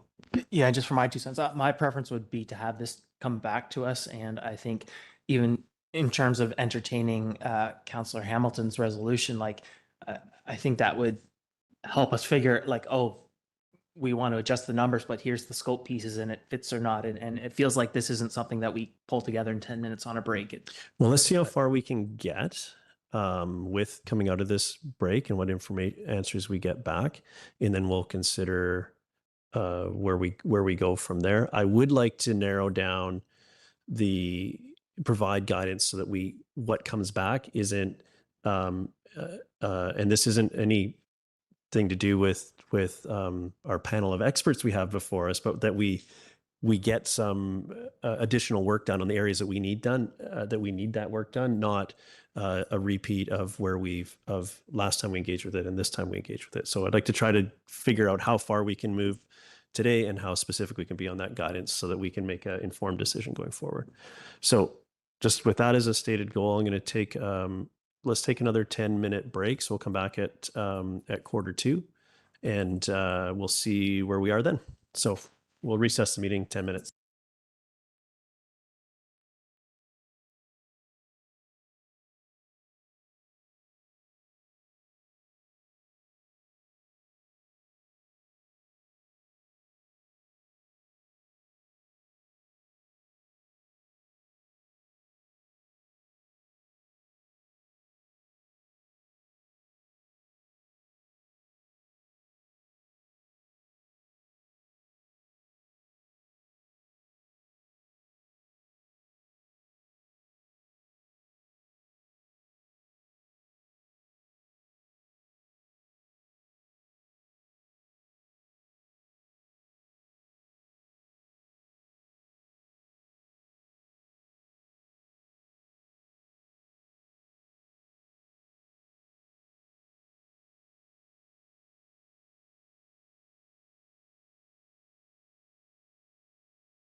Okay, welcome back. We are on the Recreation Center Task Force discussion. We've just come back from a brief break. Ms. Glenda, do you have an update for us? Thank you. Through the mayor, appreciate the recess for some staff to chat about or discuss this. It's clear to us that this proposal isn't entirely clear to council. One piece of it that hasn't been entirely scheduled out are the council touch points, like the go, no goes. So I think that there's a perception that we're asking council to approve basically a $1 million check. So those details weren't provided to council to the extent that in hindsight, we wish they had been in terms of, okay, at this stage, we're going to come back to council. Do we keep going? All that to say, with the questions we've heard tonight and the presentations so far, and the fact that this is really a proposal from staff to address, the needs of the community, the the real estate facilities master plan. It is a relatively nascent proposal, and there is a chicken and egg between the proposal and getting more defined costs. We do believe in the 10 minutes that we took that we can structure it somewhat differently that will provide more comfort and more clarity for council, but we would like a week to put that together rather than kind of doing it on the fly right now. So if council is comfortable with that, we're happy to bring more detail back next week. And we would ask, and again, it's not my decision, of course, but if council could hold off on motions until such time as we have that opportunity. Thank you. Okay, thank you for that. I don't want to make any assumptions, but would that that week be able to, I know it's a day of work, but tomorrow we have the public engagement piece, and we will likely hear, I don't know what other pieces will be surfaced there, but we can potentially incorporate some outstanding questions. We're not going to have all the answers on this. We're going to have the answers that we have so far. So could those be some of those potentially be incorporated into that, not knowing the scope of them, of course? Through the mayor, I'd really rather not overpromise that we can get that to council. For the community listening now and for council to assist with tomorrow night, I would recommend that, comments be, you're still considering it, you're waiting for more clarity from staff next week, and to have the public stay tuned, seek their feedback. That's what tomorrow night is all about, and incorporate that next December 16th when we bring back clarity. Thank you. So this can be the conclusion of the task force conversation tonight. We have this information from CEO Glenda, a recommendation of a path forward. That seems reasonable to me. It doesn't require a motion. There's no difference in, we're not going to endorse this in that time frame. So I would, perhaps the motion would be to defer decision on this to next week, and that would be how we move through this. I would say we continue to have the actually I'm looking, I don't see any hands up for questions. So I think do you have a question about? Well, just making sure in the interest of clear direction, I've mentioned a few times wanting a little more clarity on the lines between the community partnership deliverables, the rec master plan deliverables, and these deliverables. I think I've heard one or two other people mention it, but maybe that's just me. And so wanted to make sure. Just, I don't want to overcomplicate us with like a very, a motion that gets amended multiple times. So maybe what I'd propose here is that, and this goes against what we would do in other situations, is I'll move that we defer this, and then until next week where we get some more clarity. And then in comments, if you have anything that you feel you haven't said or want to reinforce, we can do that there. And then we'll see how much of that can be addressed in the short period turnaround time that we have for this item. So with that in mind, I'll move that we defer decision on this until next week. And if there's a seconder, I'll speak to it. Thank you. Councillor Hamilton seconds. I think that the conversation today has been really, really helpful, but I think that there's still a few gaps for me in my understanding, and I understand for me there's this balance between an approach that provides that's nimble and flexible, which isn't things that municipal government structures are generally there for. However, it is often expected of it. And I think that as it was initially presented, and I don't want to get into whether it's not intentionally so, but just how it came out I think, balanced a little further on the side of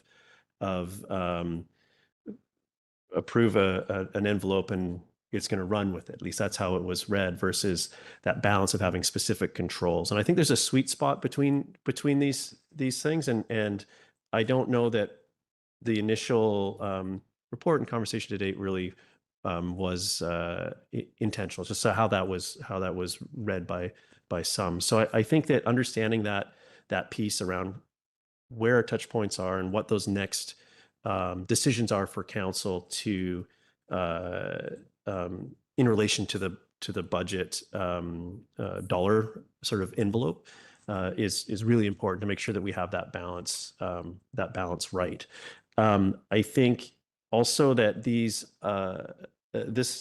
I can see that this proposal is very well, all the steps are very well articulated and so on, and that all fed into a budget ask, and I would like to understand which pieces we know and which pieces are there to provide that flexibility that's not really available with other approaches. And that I don't know what the right ratio is, but I do think there's a sweet spot in both of those things: the balance of control for council and comfort, and also the degree of being prescriptive to being flexible. Also, it does incorporate, and this came out through our conversations, some things that were sort of in motion and approved through other budget line items that are now going to come under, control, or under the sort of scope of work of the recreation task force. I'd like to understand that a little bit better, and that's likely to be cleaner going forward once that's, the transition to this approach is clarified. So I think, and broadly, I'm supportive of taking meaningful, impactful steps forward on our recreation facilities, and this may well be that, but I really want to make sure that we're not that we're doing that in a responsible way, and we understand what this achieves, and also what is yet to what is not going to do. So yeah, I thank you to staff for all the work to get us this far, and I think today moved us a big step forward, but I look forward to next week where we can close some of these gaps that we have. I'll go to other comments. Councillor Hamilton. Yeah, thanks very much. And I absolutely understand and believe that staff are trying to move this project forward. So in my comments, I want to give feedback on the pieces that I think that we may be missing here, or that I would benefit from seeing. One piece is our timelines. I think that our budget cycle is an important piece of our timelines. I'd like to see some clear recommendation, some outcome before we enter into the next budget cycle. That's why I picked August 2026. I can imagine there's lots of things that can be uncovered, and we may have budget asks for the following year.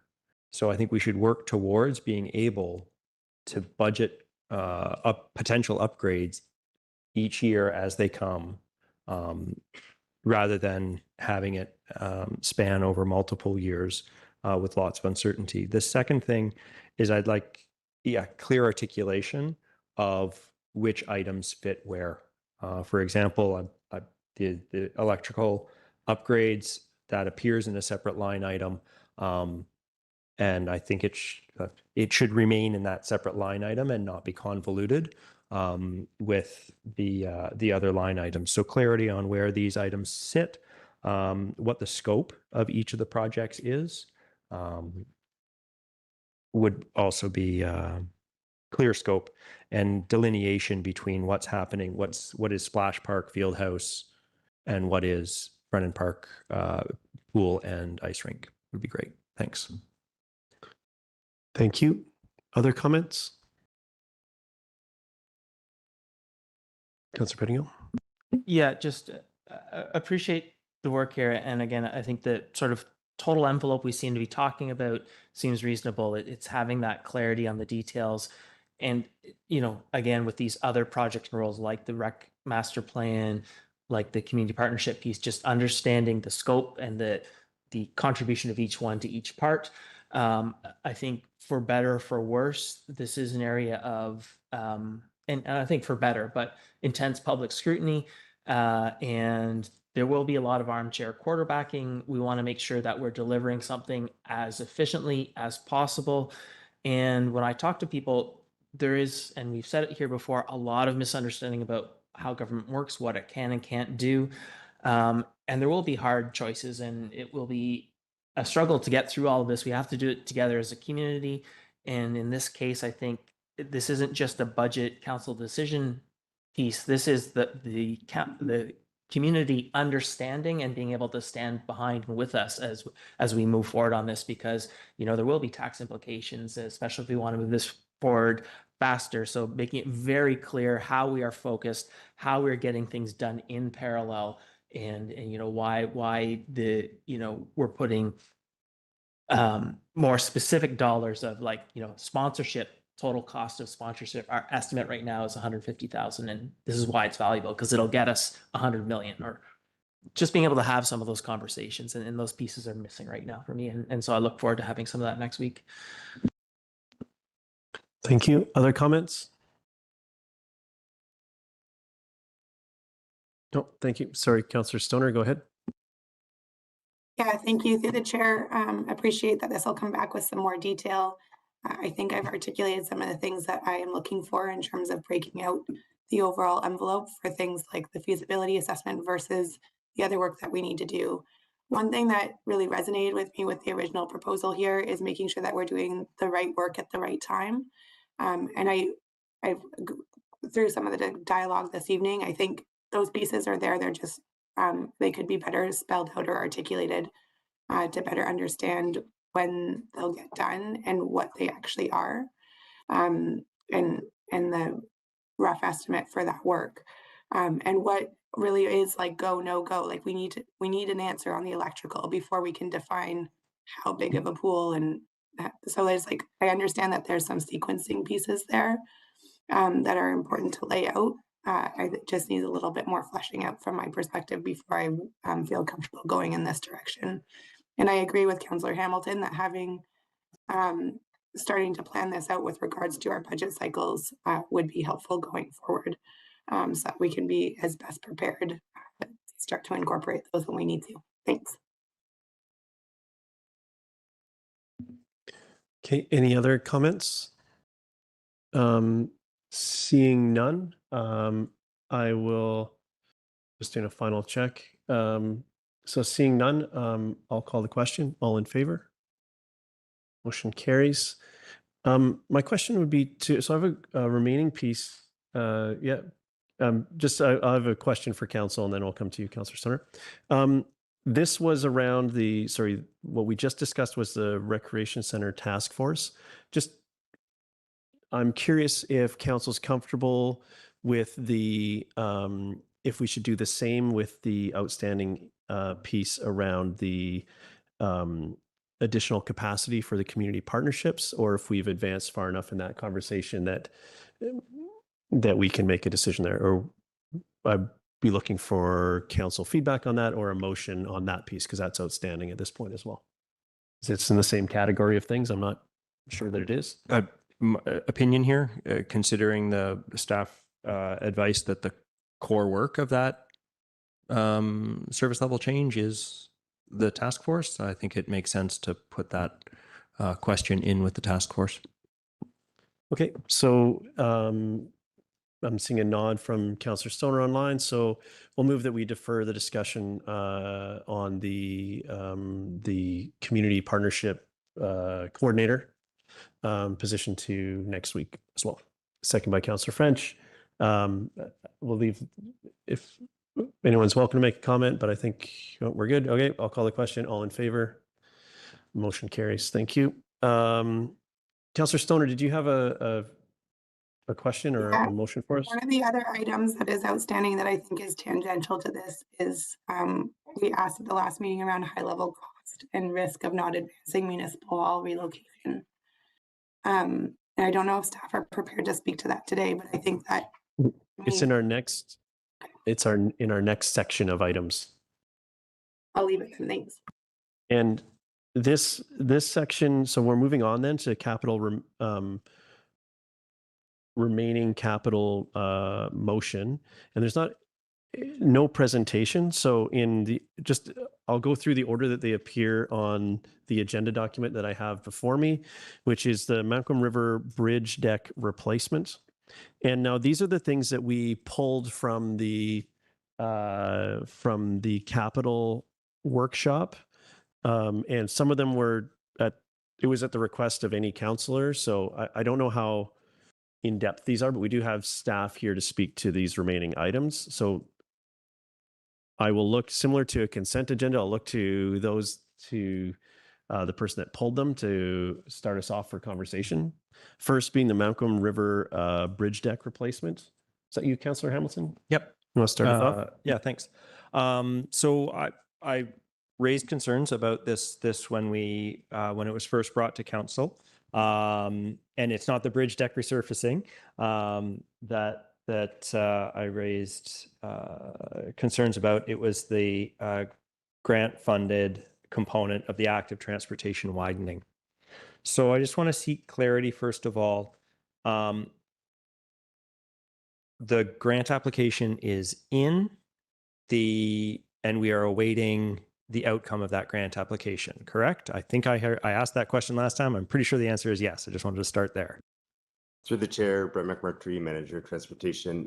Yes, that's correct. We're still waiting response from the grant body. Great. Do we have an estimated timeline for knowing the answer for the feedback? Through the chair, no. I've been reaching out regularly and very little information has been shared. So no timeline has been provided. And my next question is, what happens with this project if the granting does not get approved? Good afternoon or good evening. My name is Jesse Morwood, Manager of Capital Projects. So we'll reconvene in the new year and we'll have that discussion. So the three options effectively are just to do the bridge surface itself. The second option is to find some of the components of the bridge widening, the AT components that are synergistic with the bridge surface replacement. And that are within the existing budget footprint we have. What we did, our original cost estimate for the bridge surface was based on a concept. As we got through the detailed design, it actually came down, which left us with a little bit of budget room. So there'll be a discussion about, should we proceed with some of these components of the bridge widening as part of the bridge resurfacing to, again, find those cost savings. The third option is to just delay the bridge resurfacing work and to wait for the potential grant, either if we haven't heard or to apply for new grant. There's also potential consequences of that. There's an operational maintenance component. We do have to resurface the bridge. So the intent is in the new year to have that discussion, look at the three options and strategize a way forward. Okay, great. And when you say we'll be talking about that, that's coming to council in January, or is that a staff wheel? Through the chair, that would be a staff level decision. And when you say the existing budget, you mean the $5 million or now the 7.6 million? Through the chair, $5 million. Okay, so that additional 2.2 million, do I understand correctly? The additional 2.2 million cannot be spent if we don't get the grant. Is that correct? I think that's a finance question. Through the chair, thanks for the question. That's correct. If the grant doesn't come to fruition, the expense cannot happen. Thanks. That gives me more comfort with having this item here. My second question, my next line of questioning is, if the grant does come in, I'm very concerned that the 2.2 million will not be sufficient to pay for the active transportation widening, and that it is unrealistic to get this project done with the active transportation widening done in 2026. So I'm seeing this as a high risk for large additional costs on top of this 7.6. Is there anything staff can provide that would assure me that it won't, or give me some insight as to the risk of this project going over the 7.6 and past 2026? Through the chair, thank you for the question. We're still working through the design of the active transportation component. So we're at about a 60%. So we won't get to the 100% design or the Class A until the new year. Based on that estimate, that's when we'll make, and say the grant does come in, that's when we'll make a decision to proceed or not. So, in order to proceed with the design, we need a healthy contingency. We need to feel comfortable in the design. We need to do our own review. So the next step would then be go to market. Once we get prices back from the market, we don't have to commit to those prices. So for example, we go to market and the market is higher than we expect, or higher than our budget, or it's taken up that contingency we thought we had. We don't have to go forward. So I would still say there's multiple steps before we would actually implement this, even though after we get the grant, that we can decide to pause the project, hold the project, or come back to council and talk about potential budget increases. And so, yeah, my final question is,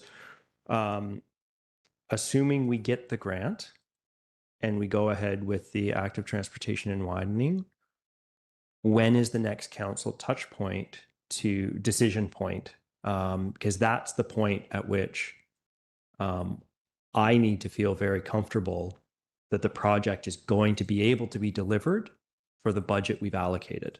That's where I will need comfort. So where does that happen in the process? Yeah, through the chair. Typically, we don't come back to council once the budget and the scope is approved. Typically, we don't. If council is asking us to come back, then I'll maybe pass it on to you to make a motion or to ask us to come back if you want a touch point. I'm gonna just go around and see if there's any other questions on this, and then we can entertain a motion on the matter. Council, does anyone else have any questions on this piece? So what we'd be looking to do, it would be to endorse the inclusion of this or something else. So I'm going to go back to Councillor Hamilton. Yeah, happy to endorse the inclusion of this, provided this safety net, if you will, this motion, that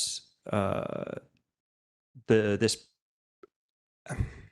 hard because it's the active transportation component of this project that I'm concerned about. So I'll say, okay, that the Mamquam bridge resurfacing and active transportation widening project come back to council at a Class A estimate before the project proceeds with contract awarding. CEO Glende. Thank you. Can I just please seek clarity from council on why this particular project? I I would hesitate to have council do this for every capital project. We wouldn't get anything done. It's one of the largest capital projects besides our annual upgrades in our 2026 plan. And it came to us in a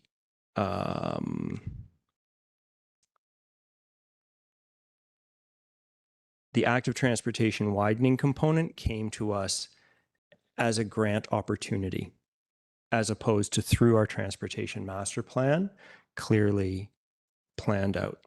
So I have, I would like to be sure that the work we did to apply for a grant, which comes with strict timelines, is thoroughly vetted before we move forward on a project. I don't want to put shovels in the ground or whatever you do when you're resurfacing a bridge without a very clear understanding of the cost of that project. Before we go, I just going to go to Councillor Stoner before we, unless are you seconding this, Councillor Stoner? Okay. Just Go ahead. seeking clarity. If the project escalates in cost, it comes back to us for a budget review. And so I'm just back to the mover, I guess, or to my council colleague. Is this only if it escalates in cost, or if it comes, even if it's coming in within the cost estimate, do you want it to come back to council?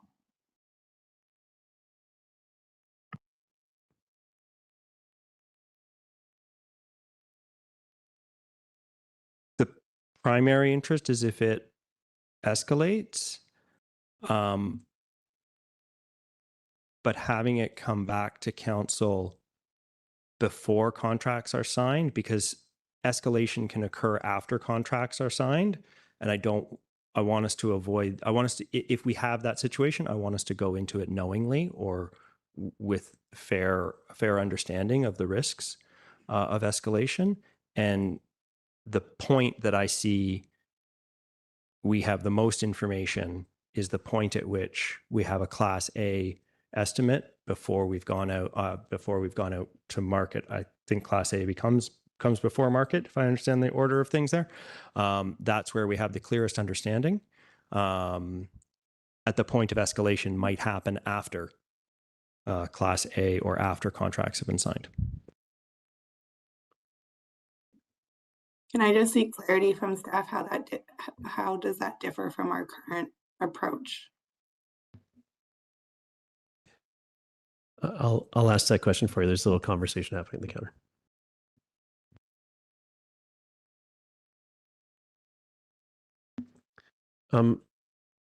So councillors, was there a comment from staff on that? And it's okay if there isn't. There was another question from council that came out in the middle of that. So I guess my question is,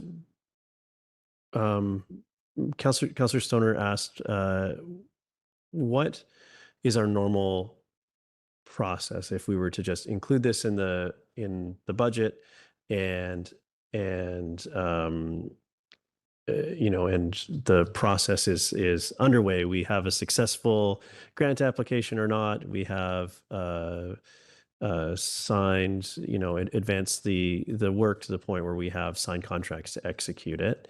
And then somewhere in that journey, there's a cost escalation. Like what should we expect in the absence of the motion that hasn't been seconded, just to be clear where we are procedurally. So what should we expect on this project, and what would the normal touch points be before council wades in on potentially changing those?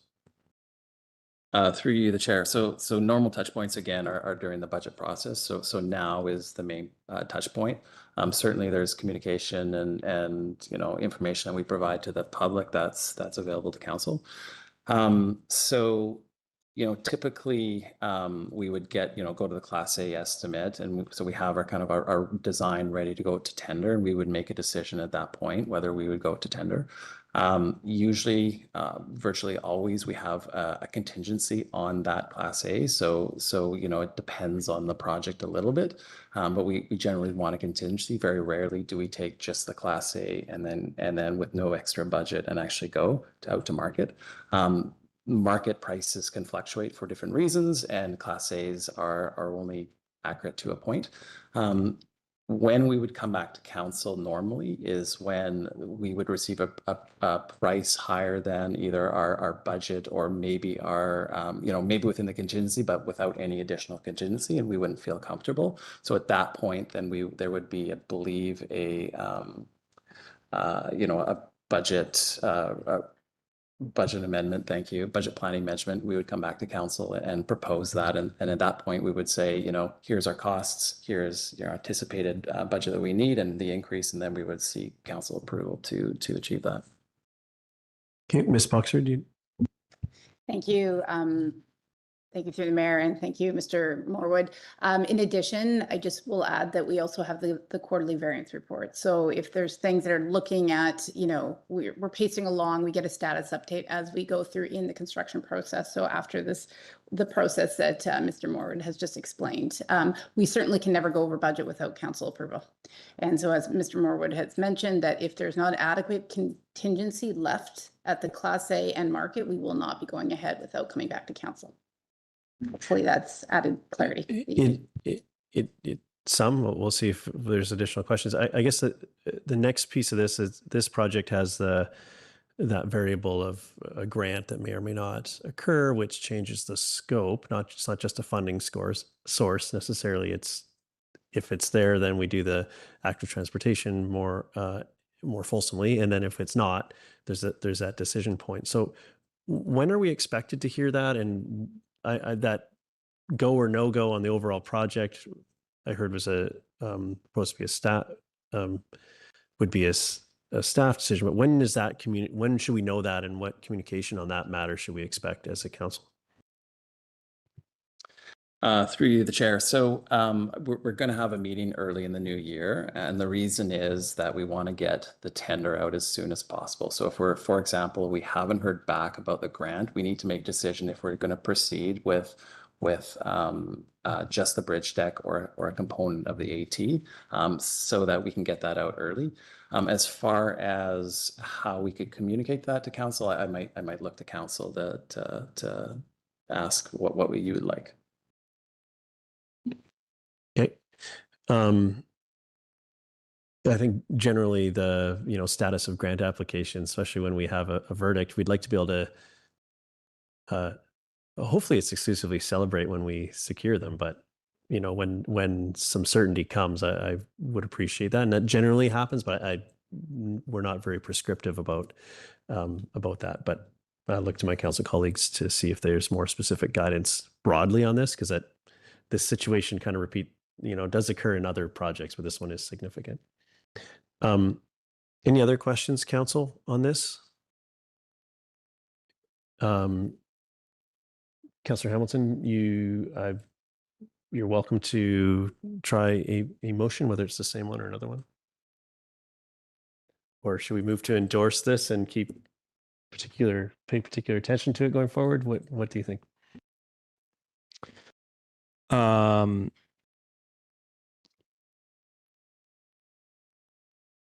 Yeah, let's say that point where staff decides to move forward. I see the challenge staff has. You want to move forward with the deck resurfacing, but you're uncertain about the timing of the grant application. So maybe I would ask, so this is a motion I will put forward, maybe this will get seconded, that staff bring back for council consideration at the point which they potentially go out for tender for the active transportation component before the grant application comes in. It's after the grant application, I'm fine. with going out for tender with that, but you spoke to the possibility of going out for tender with the active transportation component before we know about the grant. Yeah, and that's the point. That's the decision. That's a council decision point I would like to engage in. I'll be looking for a seconder, but your motion turned into comments. I'm not quite sure where that point was. So if we could get some clarity on that, then I'll look to see if there's a seconder. Give me a And second. while I'll you're write. doing Give me a second. that, I'll write it down. I've got Councillor Stoner hand, and go ahead, Councillor Stoner, and then Greenlaw. Thanks. Just seeking some clarity.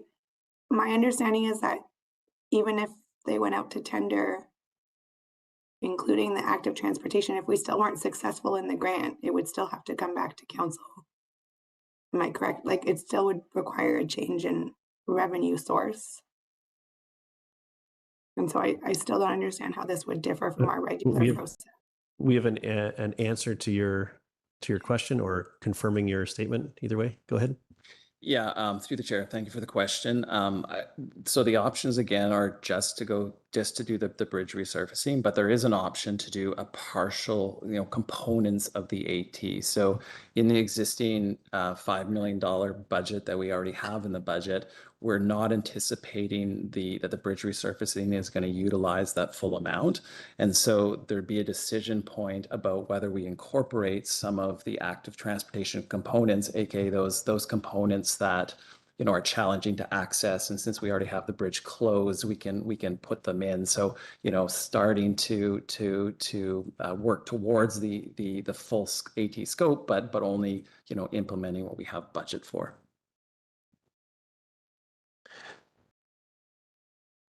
Councillor Stoner, does that satisfy your question? Councillor Greenlaw, I saw your hand. Were you before I accept us? If you were seconding, I'd like to get clarity on the specific motion. But if you have a question, yeah, I was gonna second, so I'll wait for clarity. Okay, let's just I'll come back to you. Just make sure that we understand what we're tackling here.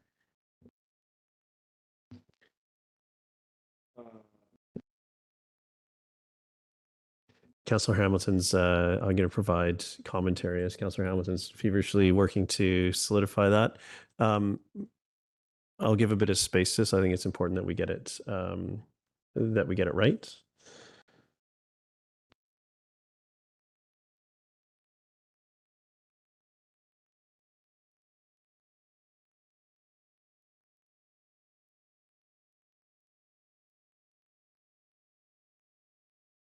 Okay.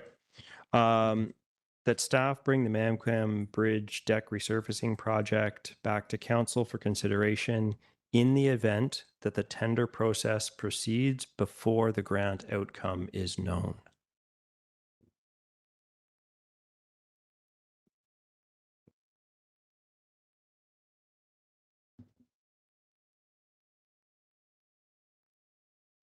Councillor Greenlaw, I'll come back to you. You're going to second that. Would you like to speak to it? Yeah, thanks. Absolutely. It's like, I feel like I'm trying to look into a crystal ball about all the possible uncertainties moving forward. And I'm sure staff are doing this every day as they work through their projects. This project, I absolutely see the opportunity for the grant application.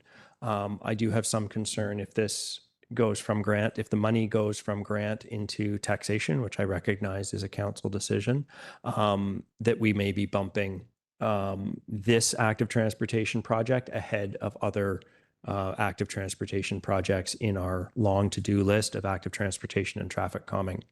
So I want to be sure that we are doing this, that we are, whatever we do, we're doing it within these budgets that we're allocating now. I'm very hesitant. I do not want to get halfway into this project and then realize we have to shorten our list of active transportation projects because this goes more than we expected. So I would like the additional touch point here. Thanks. Go ahead, Councillor Greenlaw as the seconder, and then I'll go to you, Councillor Stoner. Yeah, just echoing some of Councillor Hamilton's points. Having been in the seat for 3 years now, I'm very apprehensive of cost escalations, and I am also, I guess, cautiously optimistic that we can complete this project in that allotted budget. I think that this is probably rightly flagged as something that will run over, and I and I think it's important to keep as tight a tabs on it as we can, just because it does have knock-on effects when we are, running over, obviously, when we were running over budget on these projects, and it's been very difficult. It's just human nature and reality. It's very difficult to budget for these large scale, not that this is that large scale, but fairly large scale infrastructural projects. So, yeah, happy to support an attempt to just keep a close eye on it. Okay, Councillor Stoner. Yeah, thanks. I won't be supporting the motion on the floor. While I appreciate some of my council colleagues' considerations, I think that this, to me, is contrary to the regular processes that we use. I've heard that staff are trying to utilize as effectively as possible the $5 million budget that we have allocated to this project. If there's room in it, that they'll add some active transportation items if we don't yet have certainty on the grant. And if we do have certainty on the grant, then hopefully we can do more active transportation work as presented in the application that we approved as council to get this work done. I do think that I hear Councillor Hamilton's concern that this might elevate this work above some of the other things in our active transportation planning process. But that is a decision that we've already made in order to try and make efficient use of already having items on site to do the bridge replacement anyways. And this is a good opportunity to do that work that is identified in our transportation master plan. So I will support what is existing in the budget and trust that staff will come back to us if there's concerns around the budget allocation or scope creep. Thanks. Thank you. Other comments on this? I won't be supporting the motion. I think I share the sort of the concerns broadly around cost escalation of projects, and I want to make sure that we are staying, that we don't find ourselves in a position where we're overcommitted and are forced to need to bridge a gap. There's a lot of trying to speak about this without referring to bridges, but I can't do it. But I failed there. But I do think that we have processes in place, and in this case, I don't think that changing that process for this particular project is appropriate. We need to be.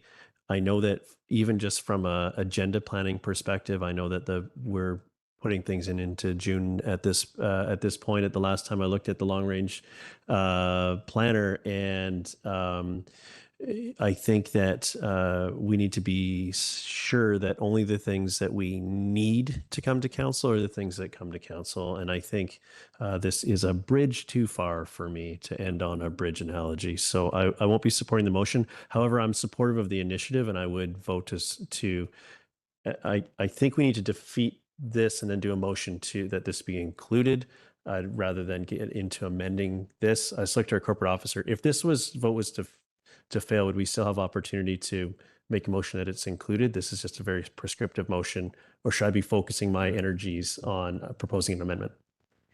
No, if this fails, it doesn't preclude council from, moving forward. Thank you. I'm going to continue around. I'll come back to you before we call the vote. Yeah, just to be clear, that was not a motion to remove this item in any way, shape, or form. No, just I am going on the assumption, because none of our motions up to now removed it. It was just bringing it back for further information. I just wanted to make sure that we understood the impacts procedurally on the conversation. Any other comments on this piece? Seeing none, I'm going to call the question. All in favor? And opposed? Councillor French, Anderson, Stoner, and Mayor Herford oppose. Motion fails. So I would move that, yeah, please.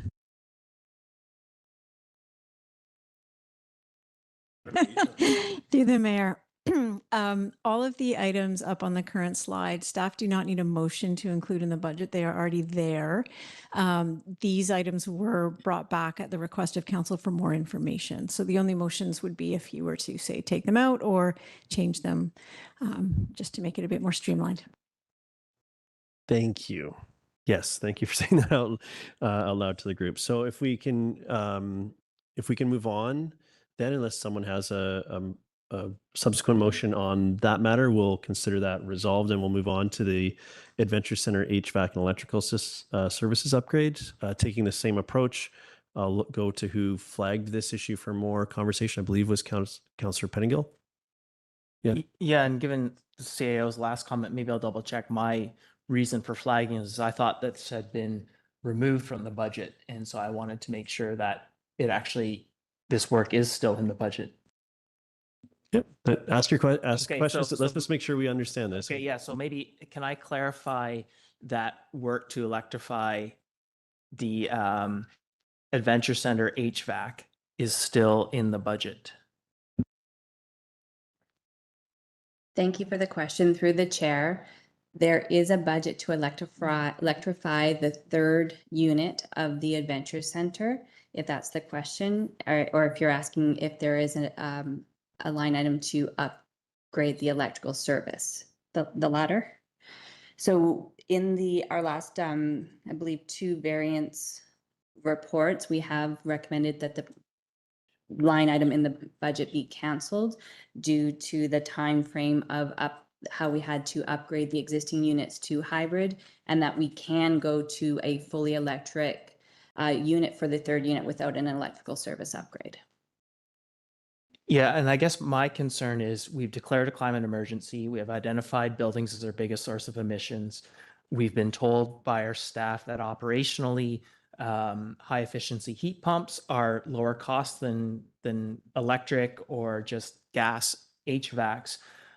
We had budgeted $250,000 for full electrification. That got removed without, as far as I recall, without a council direction.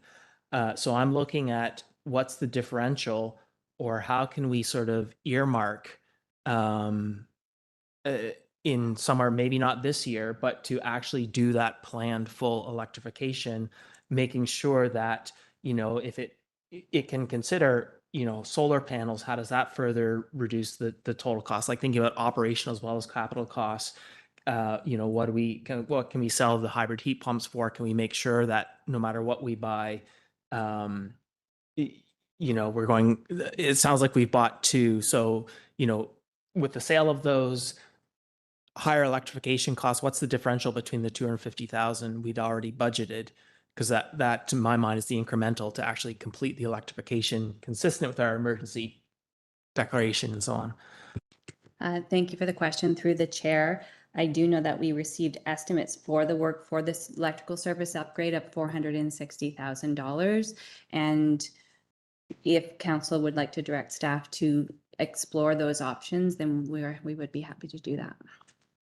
Just on this point, if I can, were there other considerations around that electrical system? I know that there's been challenges, or just the building is, has its challenges, I guess, broadly, but are we focusing on this HVAC piece because that's the main driver, or is it tenant needs or potential tenant needs that were driving that initial, or part of that initial project?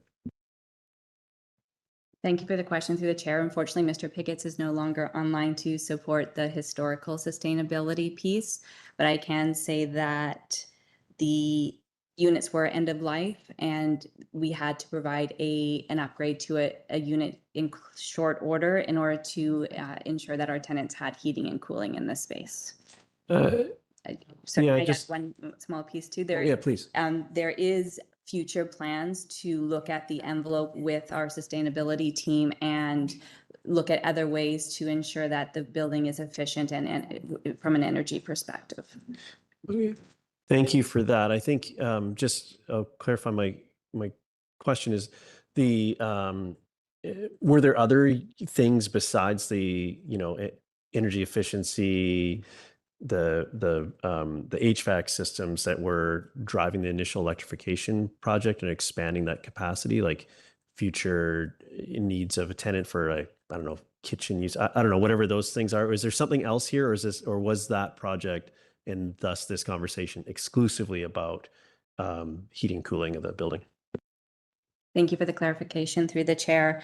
Based on the available electrical capacity we have today, it would not have been driven by any other needs other than trying to electrify the heating, ventilation, and air conditioning. Okay, thank you. Councilor Pettingill. So in my mind, we've had some conversation, not in depth, but of that parking area, doing a ride share with, lots of electric charging and so on. And in my understanding, electrical service to that area would serve multiple purposes. So it's not just about, and so is that incorrect or? Thank you for the question through the chair. I'm not going to say it's incorrect. It's just information that I don't have today. I don't, Ms. Latimer, I don't know if it doesn't look like anyone in the room today has that information, but I can get back to you. Go ahead. Okay, so because for me, the electrification is important and getting a fully electric there, providing options for the parking area, ride and share, that sort of thing, being ready if grants and incentives come back to take advantage of those. So what resolution would be required to, not electrify it this year, but to make sure that staff have the ability to look at these things, to make sure we can do these things, to make sure if a grant comes available, we can what sort of direction would be required?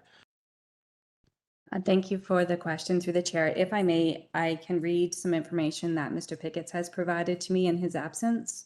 So our municipal energy and emissions plan prioritizes electrification of new builds, priority is retrofit and recommissioning for the Adventure Center. Our MEEP, which is the municipal energy and emissions plan, will be revisited and updated in 2026, and we'll use our corporate energy specialists and our relationship with BC Hydro to dig down into costs and upgrades associated with electrification. And that we're hopeful that more opportunities for electrical capacity upgrades, funding will become available. So just wanted to share that context from Mr. Pickett's and the electrification costs, because we would be working on that together. But in my mind, a direction to research this more and to come back with what would be required and the costs and the return on investment. I think, just if I can on this topic, I think that feels like the place for it to take a holistic look at our facilities, and that's where we have that bigger conversation that feeds into a subsequent budget. That's where I am. I don't know if that's your comfort level or the rest of council's, but just want to articulate that's where I think that conversation and that direction would be best served to do that. I understand that there's perhaps a desire to not be where we are with it, but that I think is the next logical touch point for me. I'll go back to you. So I guess, and maybe I can ask staff this informally. What I think I heard from Mr. Pickett's is that staff actually is going to be doing exactly what I'm asking for as part of the MEEP. And it sounds like, so maybe I can ask for when this comes back on the 16th to confirm if I do need an extra explicit resolution, let me know and I will try and formulate something. Otherwise, it sounds like the MEEP will handle this and I can live with that. Okay. If there's no other questions on this, we'll just leave that as a comment and a flag that you'll be asking a question on this for the 16th, and then we'll move on. So we're on to the cemetery cost increases. Who pulled that item? Is it? Councillor Stoner. Go ahead. Thank you through the chair. And maybe this is an interesting follow on from our conversation about the Mancom River Bridge deck replacement. But in this year's budget, there's a request for almost a 50% cost escalation for the cemetery project with very little detail as to why it is overrunning or what the potential trade-offs are for reducing the budget versus increasing as requested. So I was just wondering if somebody from staff could speak to the trade-offs there. What happens if we just keep the budget as is? How much smaller is the project than what we had anticipated? And what our options are?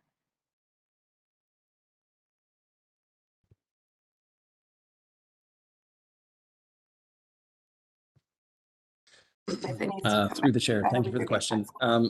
There's a few questions there, so maybe I'll just start with a bit of background on the project and the cost estimations and how and where we're at, and hopefully that will clarify some of these questions. So the original in the budget right now is a reflection of the cemetery master plan, the costs in the cemetery master plan. So they were done a number of years ago, and those are, you know, high level Class D estimates. As we moved through the design process, we realized that indeed the costs were higher than we understood in the Class D estimates. So we then in the spring, early summer this year, we submitted those costs we thought that would help us finish the intent of the cemetery master plan and the scope that's within this year's project, or what we thought would be in the scope of this year's project. So as a team, we kind of looked at the scope and prioritize what we thought was the most critical components of those. The most critical components we felt was, you know, we were running out of space for grave sites. So we had to expand the number of sites. We also created, you know, green burial sites and scattering garden sites, which overall increases the capacity of the cemetery. The other major component really was building a new maintenance yard and maintenance shed. And the reason why this was critical was both it was the existing yard and shed were in the way of the expansion project and the flow that we wanted within that project, the design we wanted for the project, as well as it was clear that it was, you know, subpar meeting the needs of public works in the here and now, and certainly not in the near and midterm future. So the remaining scope that we haven't completed is there is some residual components of this work. For example, there's a fence that we decided not to put in because of budget limitations. Some environmental compensation as part of the tree removal we did, as well as a little bit of components around the new maintenance shed that are going to go in. However, the majority of the work is of what we're proposing for next year's scope is landscaping. So there's trees, there's gardens, there's seating, benches, seating around the scattering garden, as well as there's some refurbishments of the existing infrastructure, one of the old gates, as well as a new entrance feature for the cemetery.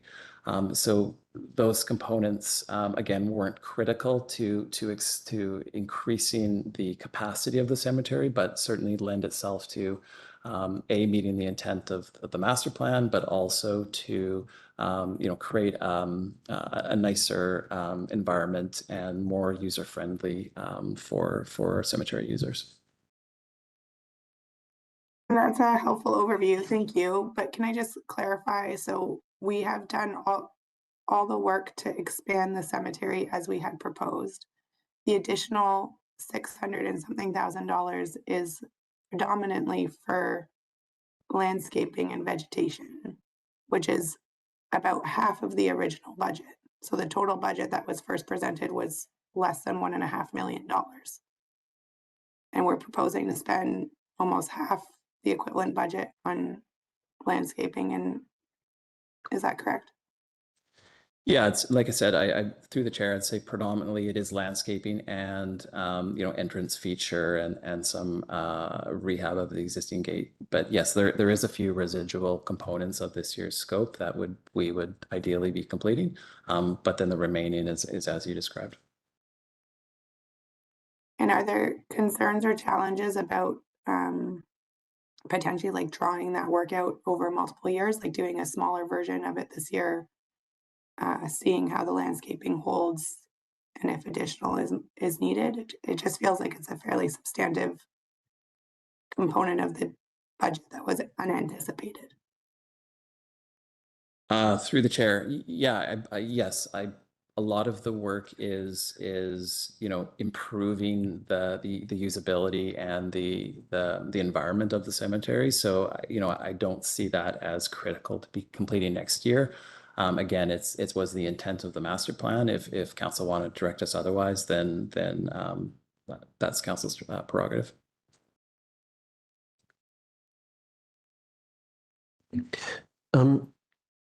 I just want to clarify this ask is some of feels like cost escalation and some of it feels like an additional phase, like sort of the finishing phase, or is what we have here sort of a cost escalation overall in the project. So then the scope was scaled to fit the budget, and now we're topping it up with this.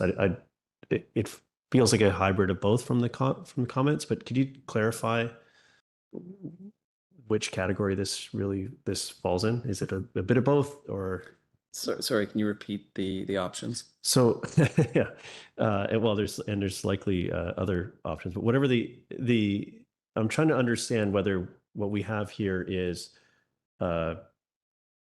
we went out, the original scope of the project hasn't changed, but when we went to market, we only had funds to cover, a percentage of, and now we're topping it up. Or if this is a subsequent phase of the project that was, that wasn't contemplated originally, or is it a hybrid of the two? Or I'll leave it dealer's choice for some fourth option I haven't considered. But those are, I'm just trying to rationalize this, and it's not clear in my mind. Yeah, through you, the chair. Effectively, I think option one, we're topping up the original scope. So the budget that went into the initial budget really hadn't fleshed out all the details. As we fleshed out the details, we realized the costs were higher, and so we just scaled back the work to fit within our budget. And so we're really still trying to finish the initial scope, which is what we thought was less critical for the here and now.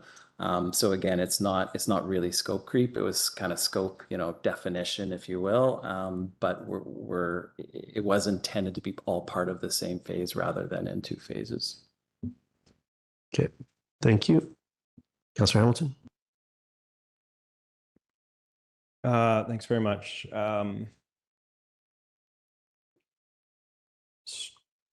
Start with a question.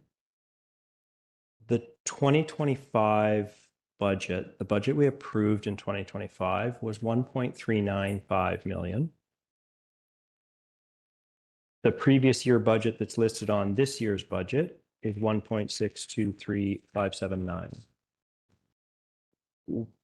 What's the why is there a difference?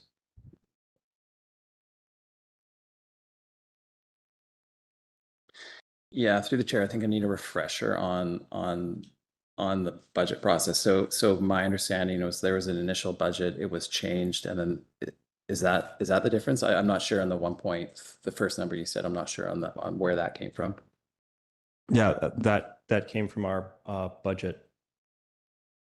As far as the one available on the website on District Squamish, our capital plan from 2025, this was allocated 1.395 million.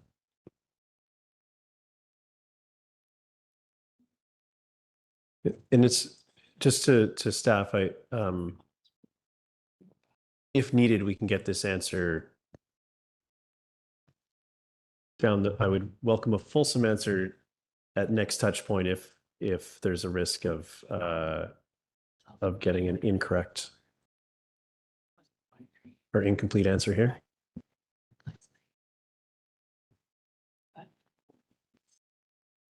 Through the chair, yeah, thank you. We may need to go back as far as we can kind of initially tell. The budget was broken up into 2 years, and so there was a carry forward from 1 year to the next year. So I'm not sure if that's exactly what we're looking at. But the original budget was broken up into 2 years, and then there was a carry forward from the first to the second to this year. So there was a carry forward from 2024 Yep. to 2025. Correct. What was the budgeted amount in 2024?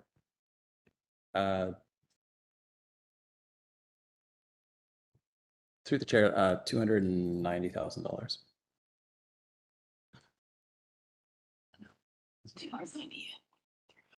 Sorry, the 2024 amount was $290,000, but there was always this additional construction budget of $1.35 million in 2025. So again, the spend was anticipated originally to be $290,000 for a component of the work, and then the remaining component of the work was in 2025, and that was always the budget as far as I understand.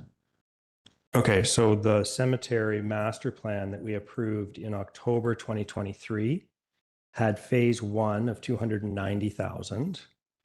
That was improvements to existing cemetery site, paved access, etc. And then phase 2 is first expansion into forested area, etc. So is what I'm seeing in the 2025 expenditure, the amount spent, that 1.6 million, is that the combination of phase 1 and phase 2? Is that what's happened? Yeah, through the chair, yes. We realized there'd be synergies to do those 2 phases at once, rather than, as the master plan had indicated, is start part of the work and then do it the following year. We decided to combine those 2 phases as this year's phase, if that makes sense, for efficiency.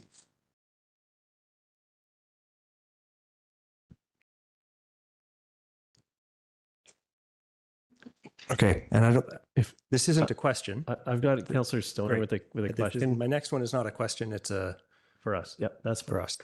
Councillor Stoner. So I was just going to request that staff come back next week with some clarity on this initial scope of this work, the initial budget, and what is proposed with the increase request of $600,000.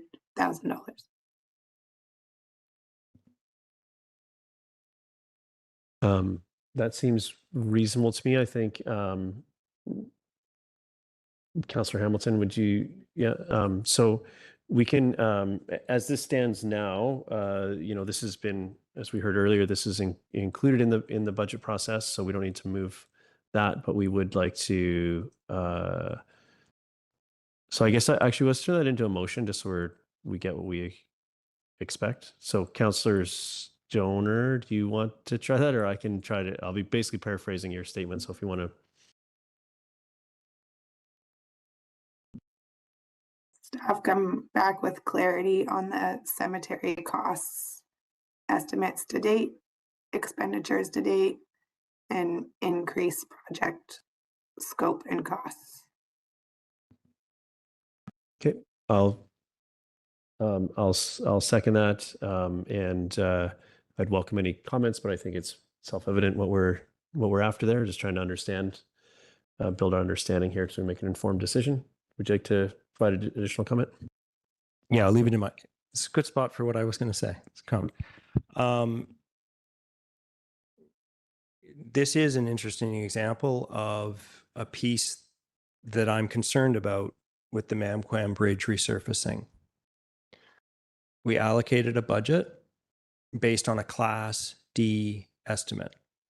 I did not know at the time that we allocated that budget that it was a Class D estimate. That provides staff the go to progress with that, even knowing when they go, you knowingly go in. Once you get the Class A, you can see the budget is going to be higher than that. But your next opportunity for staff to ask for more budget is the following year, when the project's already underway.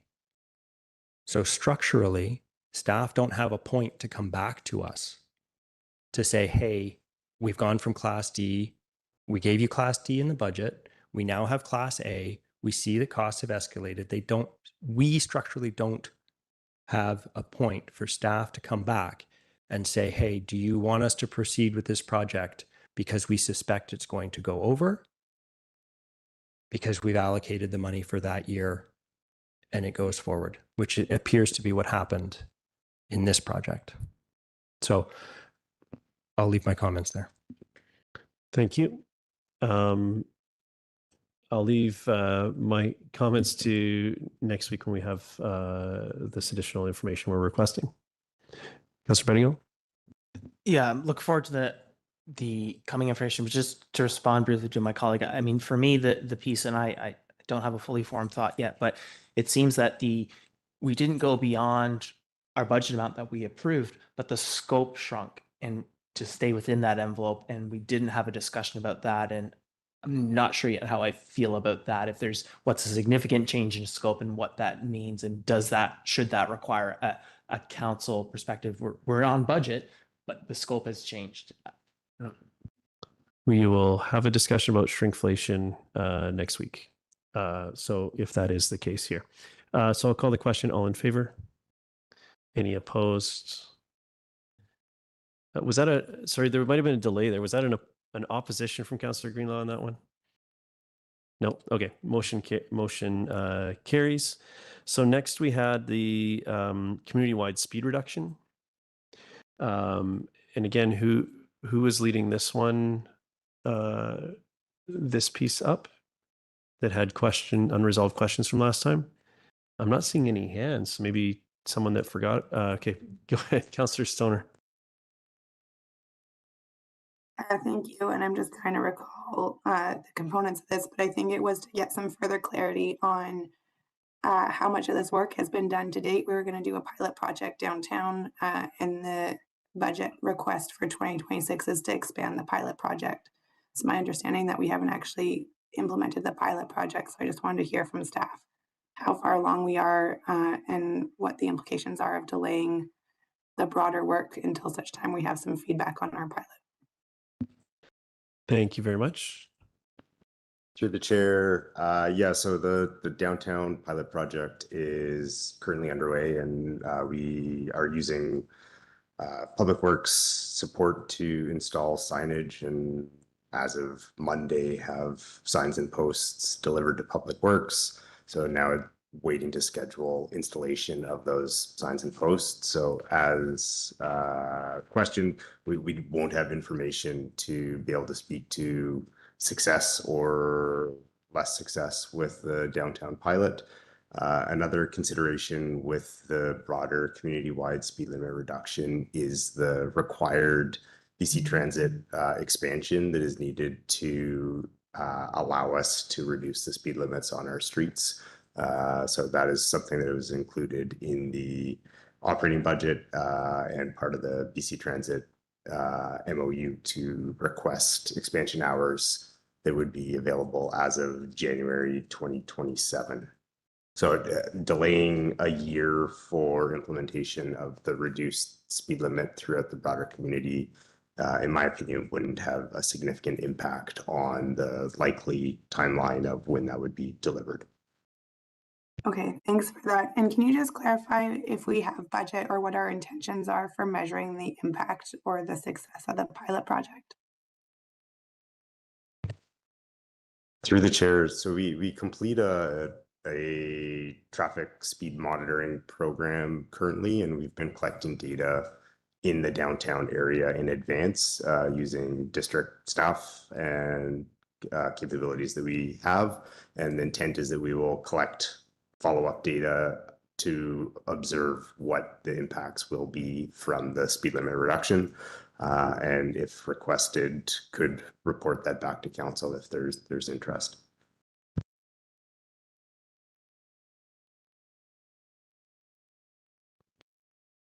Thanks for that. So I would move that the community-wide speed reduction delayed to 2027 following a council discussion on the report from the pilot project downtown. Okay, thank you. Is there a seconder for that motion? Yeah, go ahead. Sorry, it's breaking up. And I'll have a question for staff after, but to the mover, the request is to move this out a year to 2027? Correct. So would that, to staff then, would that give us enough time if the BC Transit adjustments in funding to support the lower limits gets approved, they're ready to go as of January 1st, 2027. But if we don't have this money, we haven't set up the speed thing. Like, don't we have to do that speed limit work prior to BC Transit going live on January 1st, 2027? Through the chair, if we are provided the expansion for the proposed speed limit reduction, we would have those service hours available to be used throughout our transit service. It's an ongoing service adjustment, so it's like an operating or service level request. So because of that, in perpetuity, we would have additional hours for our network and could support changing the speed limit on throughout the district when we are able to do that. So we may lose a number of months where we would have funding from the province available, but it wouldn't be a significant loss of an opportunity, and it wouldn't preclude us from requesting the speed limit expansion that we've already requested. Okay, so are you, is there a seconder? Seconded by Councillor French. Councillor Stoner, would you like to speak further to your motion? I'm going to leave it for now because I don't think my voice will hold up. That's good use of your available resources. So I will just briefly, this makes good sense to me, and I think fits the intent of the sort of this initiative from the beginning, is that there's a pilot, there's opportunity to learn, and then we can implement in a mindful way going forward. And I think timing this with, we just heard that timing this with BC Transit with this motion is workable. So I'm happy to support. Councillor Pettingill. Yeah, going back and forth on this, I think I will support at the end of the day. I would, on the one hand, like to be ready to go when and if BC Transit is ready to go rather than delaying. But as I think about this, I do still have some reservations about going to 40 generally, and then we've got 30 school zones and 50 if not posted. And there's a piece of me that would just like to say it's 30. Like, keep it simple. And I know we've had that discussion, but I'm hoping, pushing this out a year, we'll have time to get a bit more data from the pilot, and then maybe we can have that discussion and adjust a bit. So on that basis, I will support this. Okay, go ahead. Yeah, thanks. I too would like to see it happen earlier, as soon as the funding rolls in. But I think that pushing it out a year is actually likely more realistic, because we're going to want to see the outcome of the pilot study, and a pilot study doesn't, we need people rolling around downtown at 30 for longer than 3 days to actually have meaningful data. So yeah, in light of the reality that this will probably take longer than I would hope, I agree to moving it out to 2027. Okay, I'll call the question. All in favor? Any opposed? Motion carries unanimously. Thank you. So our next item here is the high-level cost and risk of not advancing municipal hall relocation. Yeah, thank you. And unlike the other pieces, I think we have staff to. Do you have a comment on this, or just you're here, you're ready? Okay, Councillor Stoner, do you want to get us started with this? I can try. So my question here is, I appreciate all the focus on Brennan Park, and I know that is a priority for our community. In our real estate and facilities master plan, the other critical piece of infrastructure is municipal hall. It was identified as a critical need. It is beyond end of life. We are taking on additional costs, both in maintaining the building that we have, as well as renting additional buildings because we don't have enough space. And so I'm just curious what the high level costs and risks are of doing the trade-off of not advancing municipal hall in light of other priorities that have been identified in the current budget.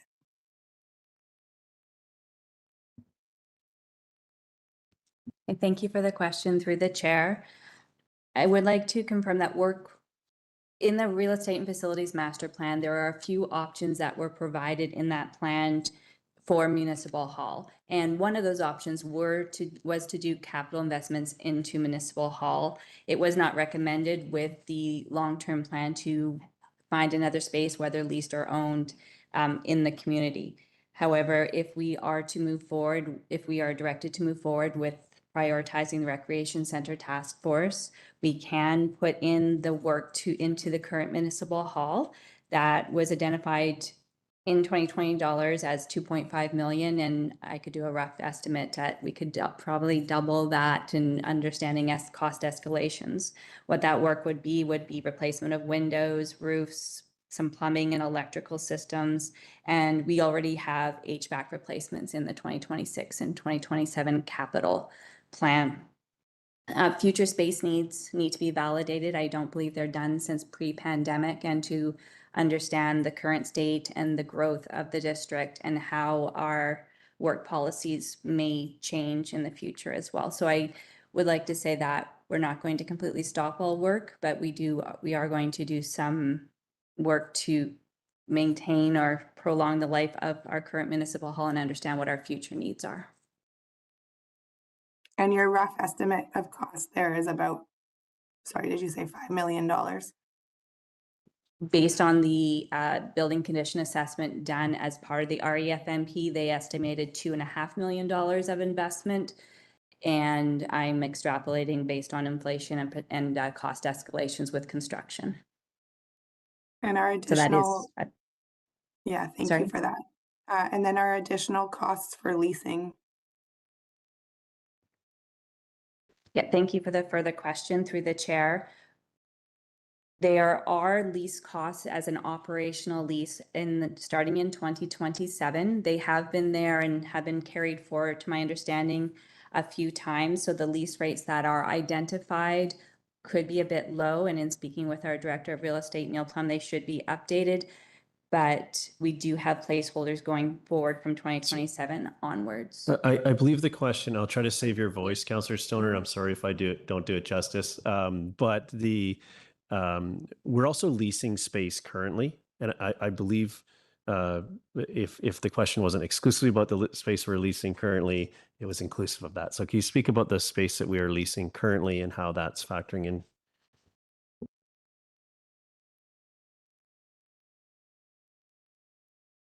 Thank you for the question through the chair. I don't have that information this evening, but can bring it back to a future meeting if directed to do so. Okay. Thank you. I think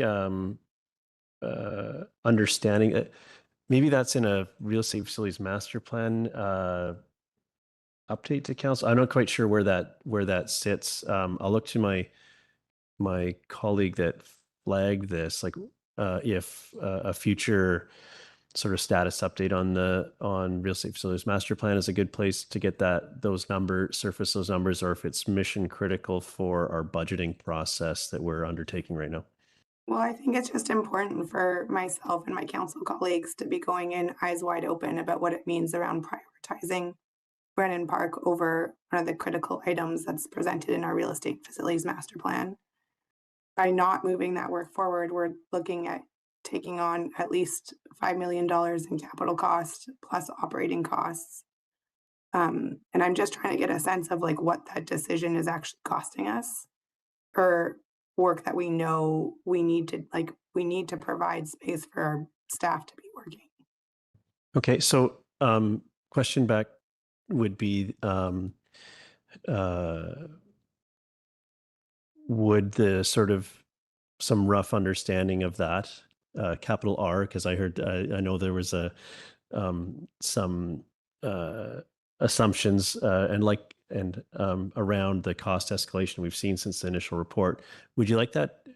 Are you thinking that could be part of the discussion around the task force? Is that what you're thinking, Councillor Stoner? Yeah, that is what I'm thinking.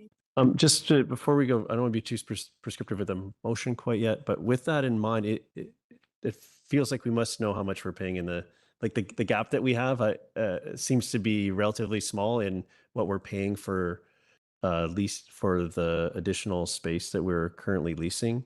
Is that something that is readily available and we could expect at the next meeting? Thank you for the question through the chair. Yes, we do. It is under our real estate department, and we can absolutely bring that those details forward.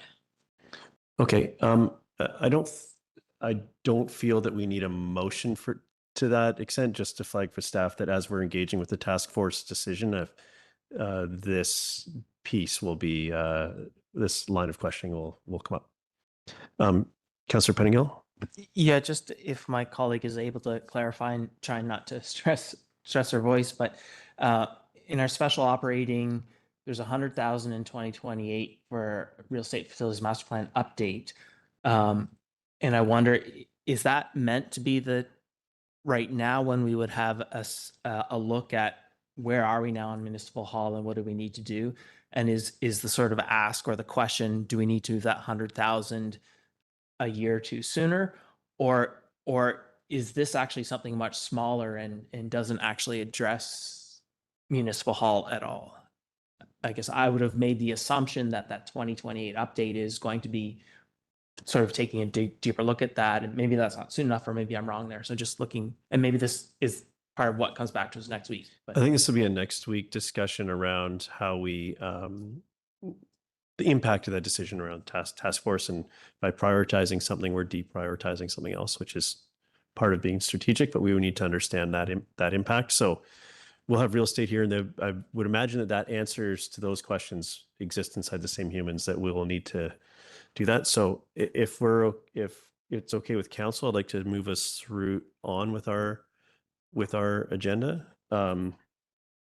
So that we'll come upon this topic in the next discussion around the Recreation Center Task Force. I had summary of staff recommendations and council discussion questions in my agenda, but I think we've done that. Is there anything that's outstanding from a staff perspective at this point? I believe we've been through I'm hoping we've made at least most of the way.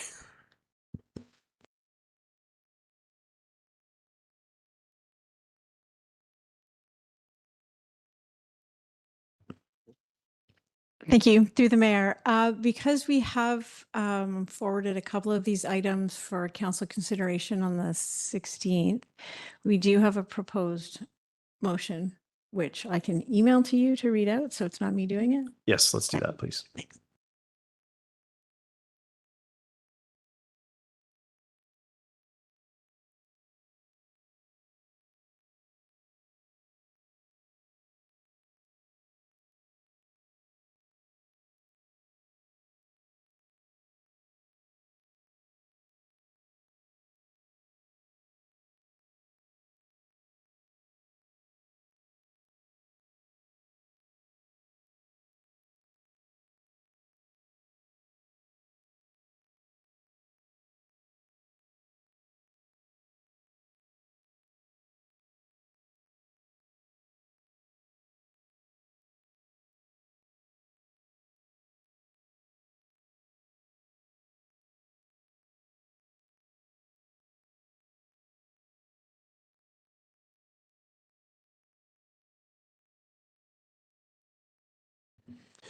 Okay, Council, we've asked for some more information next week on specific items.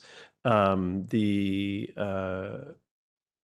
would be, we have the opportunity to direct staff to include the capital budget presented in the report from financial services dated December 9th into the draft financial plan.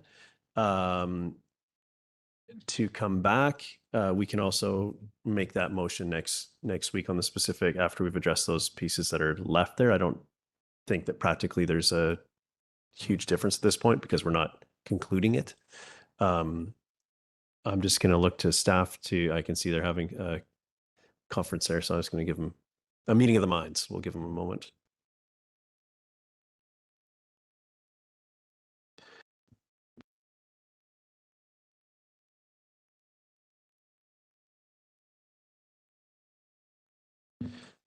Okay, so I just, Ms. Buxer, we have the recommendation is direct staff to include the capital budget presented in the report for financial services dated December 9th, 2025 into the draft financial plan, and then defer the following pieces. That was the structure that I have before me here. With the conversation we've had, is there everything that we've discussed here is still is in? We've asked for some specific information for next week.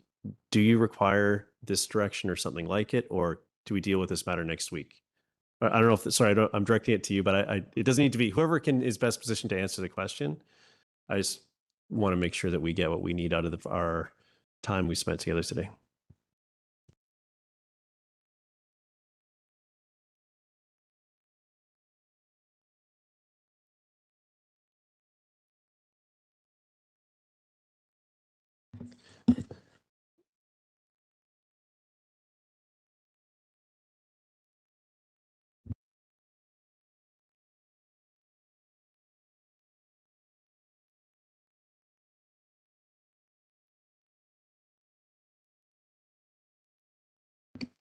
Apologies, it's hour 11.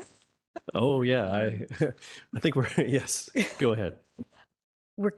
It sounds like staff are clear on everything, what's coming back December 16th and what is included in the budget at this point, except for what council would like to see regarding the municipal hall on December 16th, if that is council's direction.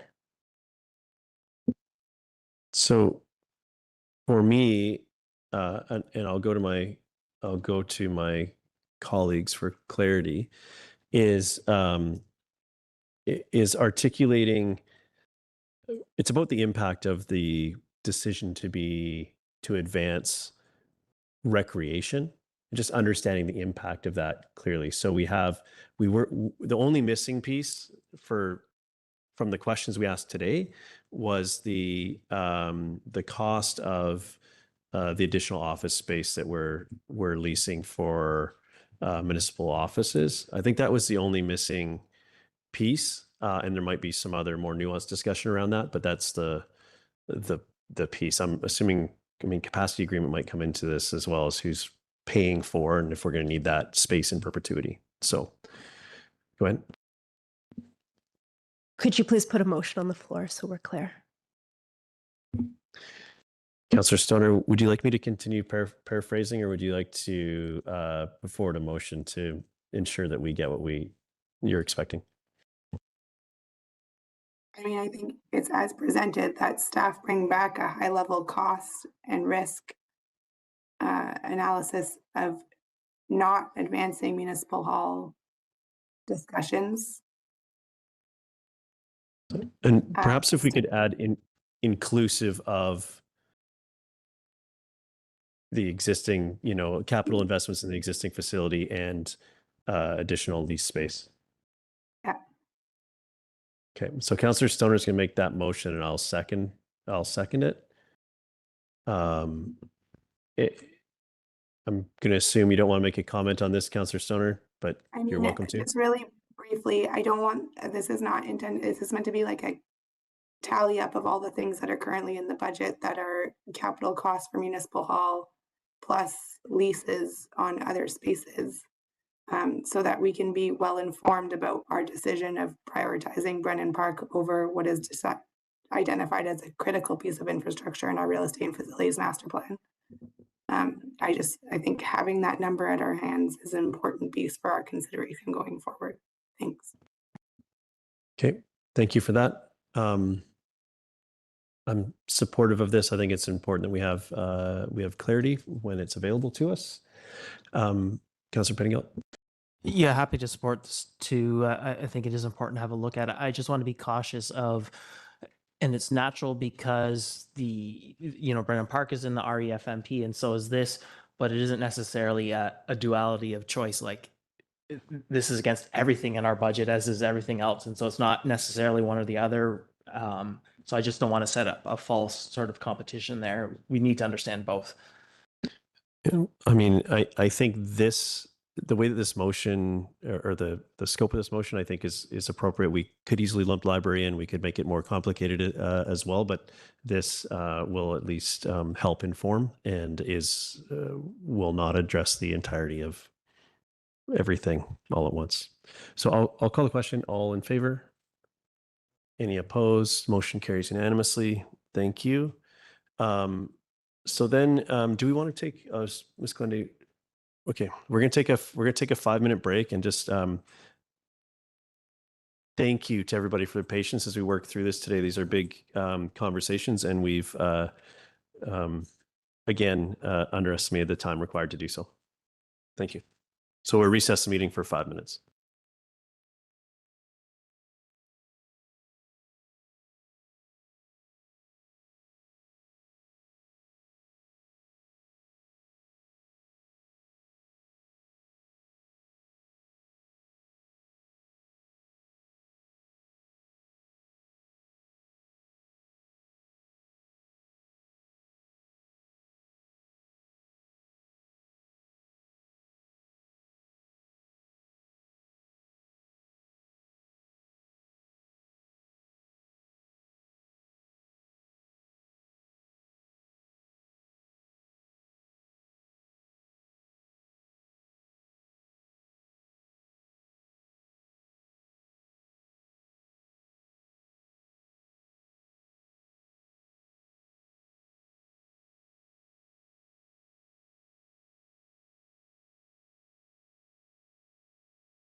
Okay, so call the meeting back to order.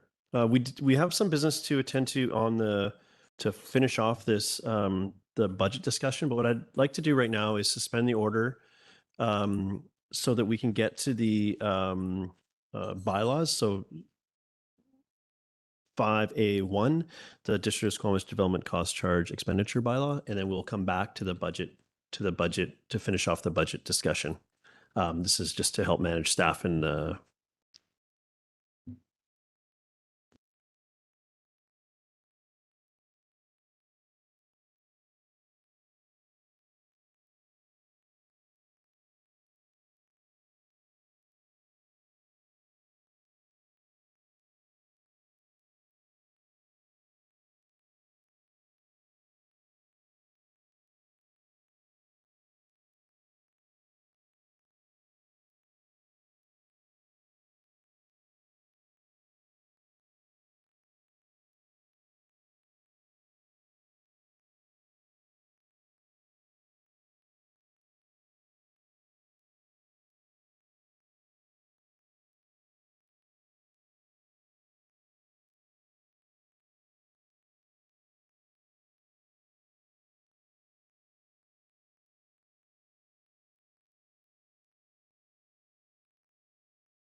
okay.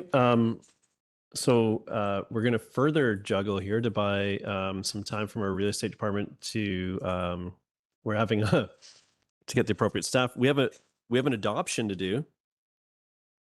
So we'll move on to that. We can come back, and if this was an attempted suspending of the order, we'll do that. So let's go to the adoption just to buy some time to take a deep breath. So as is our practice, we don't have a presentation for this adoption. It's the District of Squamish Fees and Charges Bylaw. And I would be looking for a mover. Moved by Councillor French, seconder by Councillor Hamilton. All in favor? Motion carries unanimously. Thank you. Now we'll go back to item 5A1. Hello. So we'll give staff just a moment, a moment to get set up in the room.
Would we like to recess the meeting to have some time for this?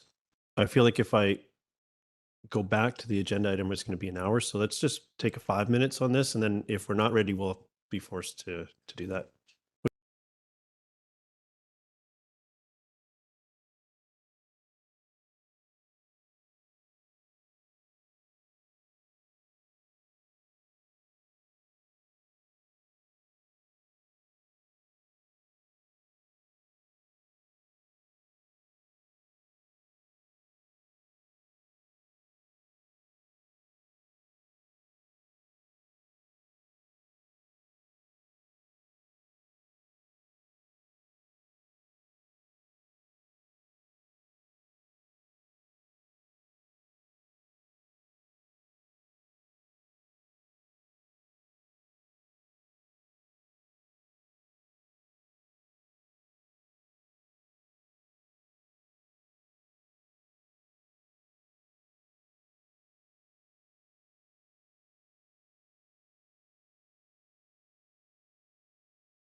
And we're back. We're on item 5A1, District of Squamish Development Cost Charge Expenditure Bylaw. I will turn over to staff to run us through their presentation. So make sure you're using the microphone if you're. Thank you. So good evening, Mayor and Council. I'm Nav Triplett, Real Estate Portfolio Manager, and I'm joined by Heather Buxrud, GM of Financial Services, IT and Procurement, and Dave Merrow, Director of Development Engineering. We are here seeking first 3 readings for Development Cost Charges Expenditure Bylaw for 1221 and 1281 Pioneer Way. Please note that there was a small typo in the address in the agenda and report that was circulated previously, but that was corrected today. So the district sale of 8.5 acres in the business park on Pioneer Way completed today. The purchase and sale agreement between the parties is a legal agreement largely focused on advancing and completing the sale. It's not a lasting agreement between the parties beyond the sale. The PSA included commitments made between the parties to advance future development cost charges projects. The bylaw presented today will formalize these future commitments beyond the PSA. I'm going to turn it over to Dave now. Good evening. So there are two DCC projects associated with this. Mr. Merrow, if you could do the microphone as well. Thank you. That's okay. Apologies. It's all good. There are two DCC projects associated with this future development, an upsized sanitary sewer force main along the length of the two parcels and standard frontage improvements along Pioneer Way. In a typical development scenario, the developer would be required to construct these DCC projects and would receive at a minimum credits in the amount of the DCCs payable for each infrastructure category. That is sanitary sewer and roads, but not exceeding the value of the work. In this case, Solterra is entitled to DCC credits up to the maximum DCC payable, which equates to $735,664 for both sewer and road. You'll see in the left or the right column total there. The district has agreed to reimburse Solterra for the portion of the works that is beyond the DCC credit amount, a total of $437,521 shown in the bottom right in your table above, which will be funded by the district from DCC reserves. The agreed upon reimbursement is in the form of an adjustment off the land sale proceeds in return for Solterra taking on the Pioneer Way Works liability. With this arrangement, the district benefits from having the DCC projects constructed by the landowner, and Solterra receives the certainty required to enable their proposed development to proceed. In the future, when the development does proceed, construction of these DCC projects will be authorized via a servicing agreement between the district and the landowner. In terms of the financial commitment and transaction of the agreement, proceeds for a sale of district lands or buildings is transferred to the land reserve. In this instance, the purchase and sale agreement and the no-build covenant on the land title commits the landowner to the Pioneer Way Works during development of the property. In other words, the Pioneer Way liability is transferred to the landowner or Solterra. Due to this commitment to construct the Pioneer Way Works project, Solterra is entitled to the DCC credits associated with the land, as Mr. Merrow mentioned, for a total of $735,664, and the amount that would otherwise be funded through the district's DCC liability reserves for a total of $437,521, and which has been adjusted off the purchase price.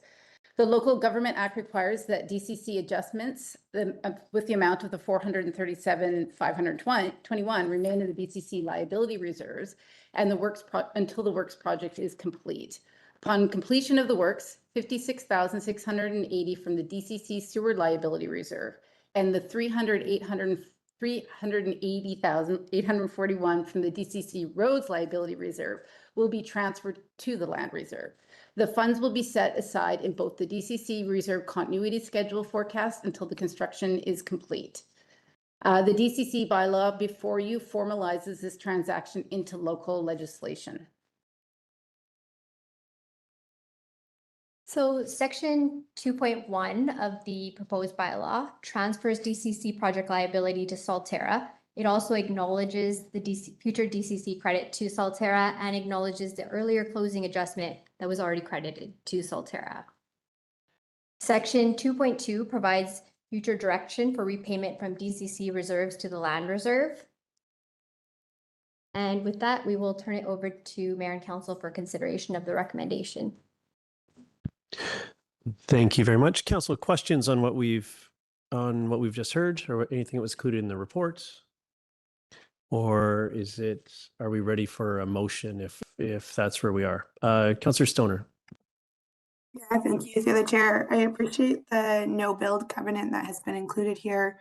That ensures that that work gets built or in advance of the development. I'm just curious what sort of backstop is in place to encourage the developer to build it. So like if they decide to sit on the parcel for an extended period of time, do we have any sort of mechanism to get that DCC project built?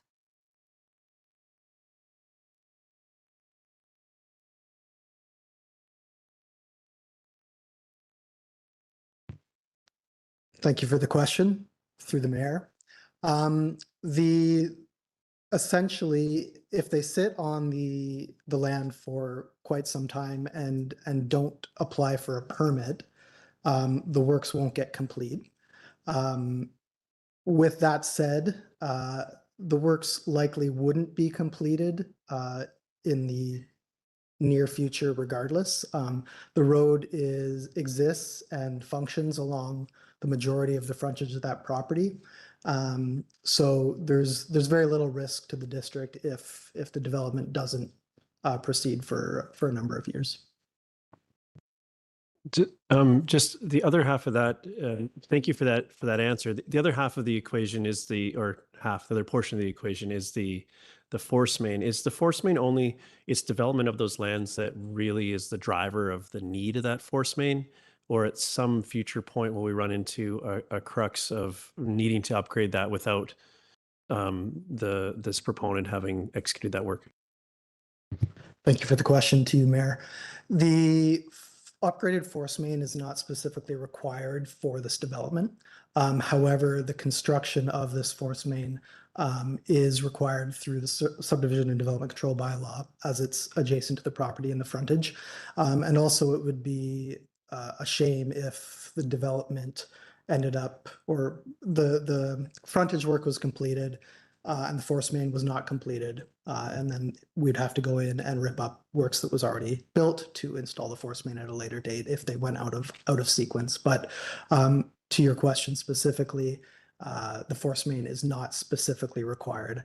It could be constructed at some point in the future as well.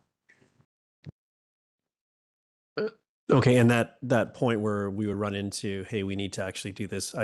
We're doing this to expedite the delivery, essentially. However, if that doesn't come to pass, the where we would need to readdress this is well out from a master planning perspective. To you, Mayor, yes, that's correct. Okay, thank you. Any other questions on this matter? Go ahead. So I just want to make sure I'm crystal clear. So if we had done this project, it would have cost us 1.173 million. This developer would have paid 735,000 and the remaining 400,000 would have come out of our DCCs. Instead, the developer is doing all the work at their cost.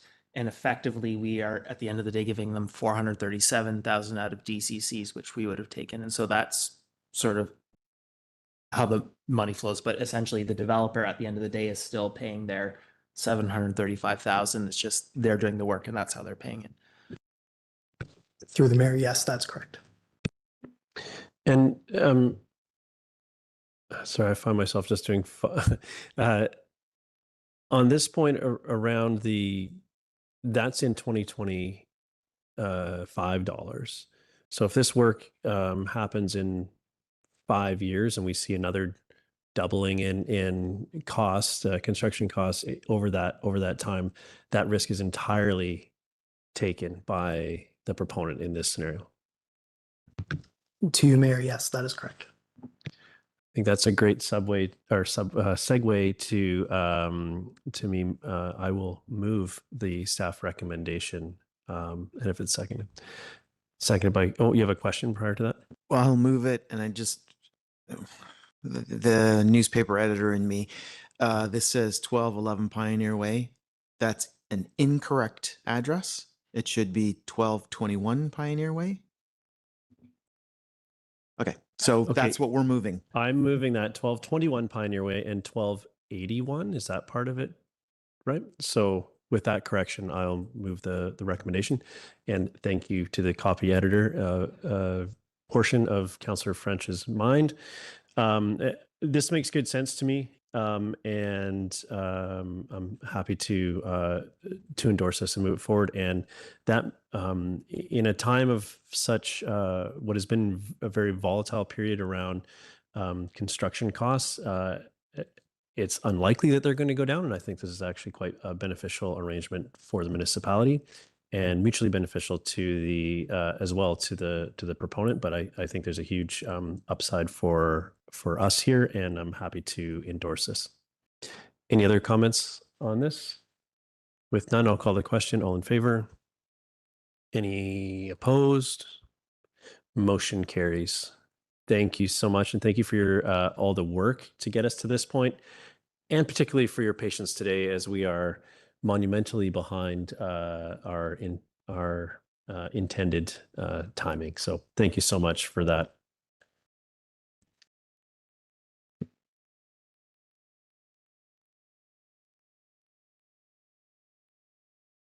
We're getting close to the end of our work here today, Council. I believe staff has a slide or two that contains some subjects we need to make some decisions on, and then we'll be able to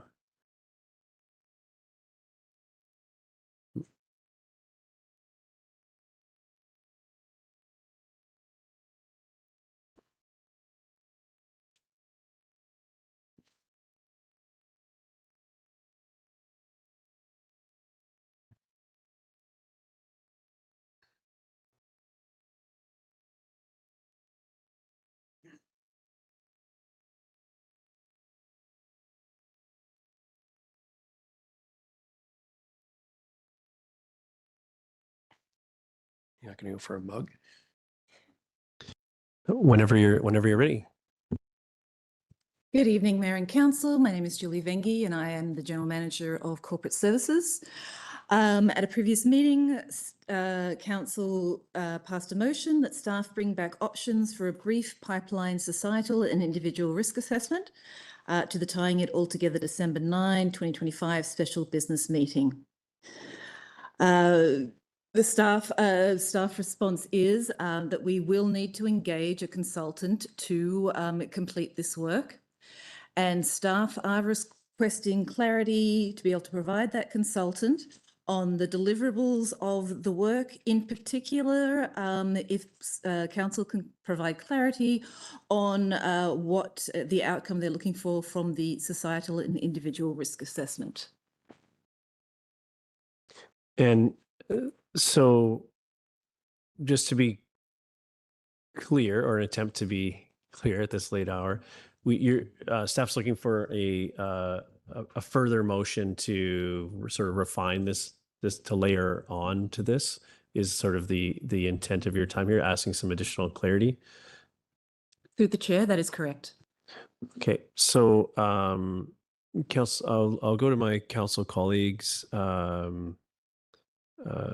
to ask questions about that, or to provide some feedback. And we are trying to turn this into a motion to help scope this this work. Looking to you, Councillor Pettingill, as you've been heading this up so far. Go ahead. Yeah, I guess a question / comment I have shared with you, Mayor, and maybe it's a matter of just forwarding that to staff. I'd gone out to understand, because I've been saying, hey, I think, 5, 10, 15,000 is probably reasonable. I've been engaging with engineers and risk management experts to understand, hey, is this possible? The 5 to 10 pager high level. Had some back and forth with them. Got a couple rough estimates. Happy to share that. Embedded in that is the conversation, the questions they were asking, and the back and forth about what exactly the scope is. So I don't know if just sharing that, if staff hasn't seen that, is sufficient, but it is essentially putting a number with some just sort of a range of numbers. Like, are we in a 1 in a billion chance of a fatality? Or is it a 1 in 100,000? Or, it's in this range. Like, what's the ref range? Understanding they're not going to have, pipeline thickness and a bunch of details to work with. So just getting a sort of risk number that's comparable to the risk numbers when we talk about flooding and Chikai fan and so on, so that we can apply our sort of common risk mitigation sort of, take the same approach that we do with everything else. And we will then be able to see, is this, I don't expect this would be conclusive and we start building policy off of this. This is to get us to a point of, hey, we're comfortable, there's nothing to see here and we can move on. Or we actually feel like there's something that deserves some more due diligence, and then we have to have that conversation about what's that next step. But this is trying to spend a little bit to answer that question, knowing that there are other jurisdictions that with much smaller pipelines, lower pressure and so on, do have a fair bit of risk management and understanding and policy So- around it. And so Okay, so I know this is we're well, we're well into our overtime of our day, so I want to make sure that we get this right. We're looking for sorry, earlier I'd mentioned saw clarity around sort of layering on an additional motion. I think that this we should be working towards a motion that captures the first intent and this, so we scope it all in one piece.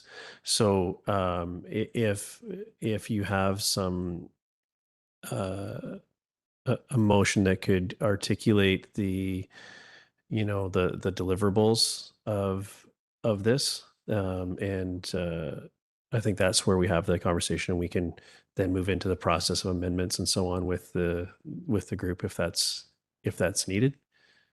So comments, sorry, that was helpful, but doesn't get us all the way there. So we're trying to turn your comments into a motion that includes scope, which is the missing piece of the initial piece, which is why we're revisiting this at this point. Councillor Hamilton.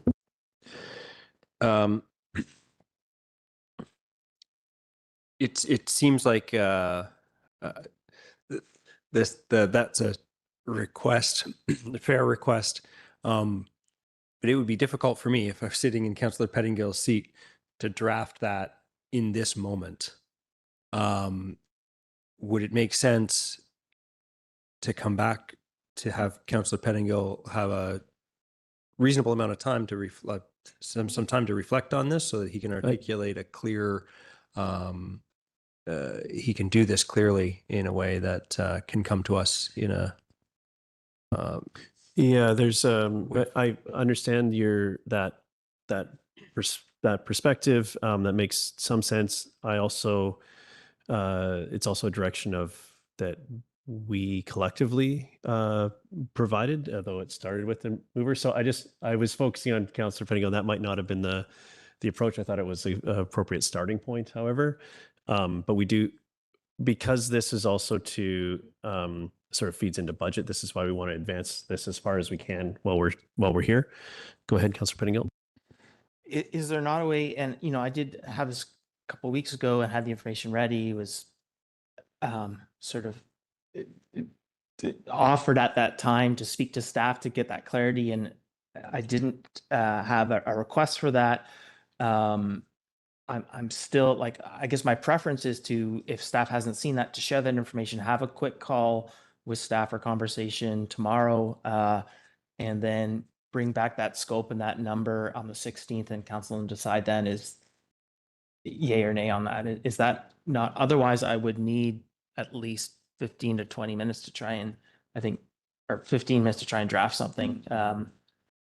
So just on the timing piece, I just want to make sure that we understand the timeline that we're under here, and then first, and then we can talk about mechanisms. If so, Ms. Vengi, do you have comment on timeline?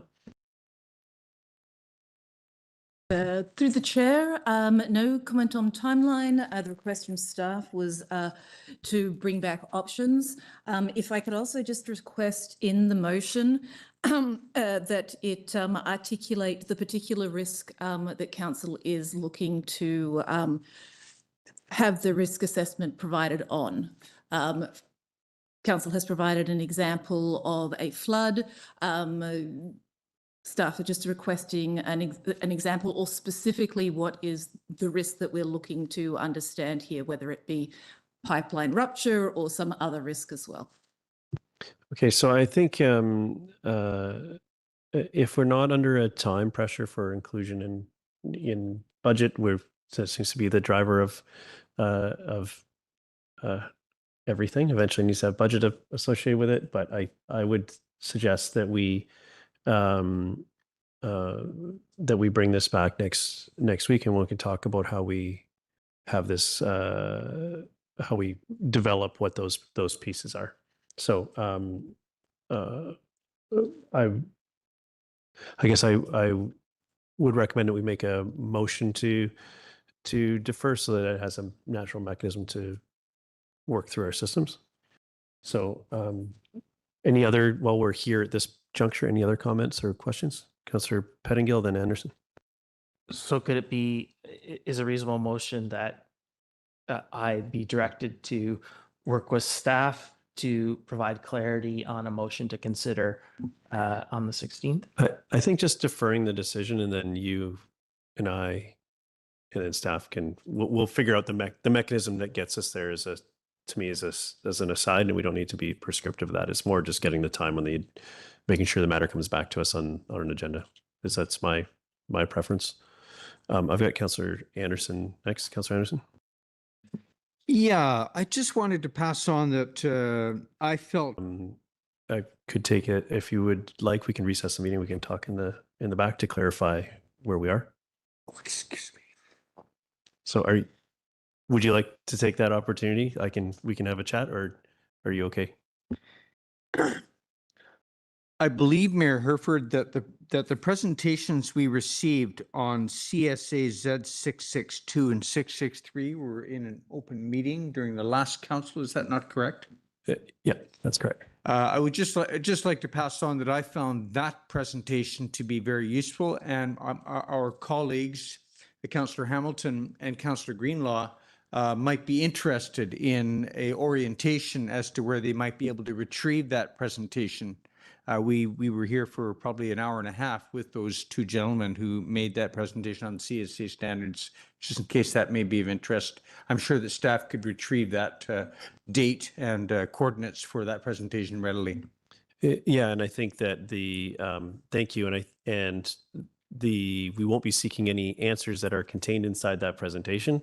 I think that is something that I expect to reference as Councillor Pettingill and I work to bring a motion back to council for next week. So I'll just move that we defer the further discussion on this matter to next week's council meeting, and then we'll deal with it there. So are you seconding that, Councillor Pettingill? Okay, I'll call the question. All in favor? Any opposed? Motion carries. I would feel like it's time to move to terminate this meeting. Do you have everything you need, Ms. Boxford, from the budget perspective? Then I will use the chair's privilege to move that we terminate this meeting.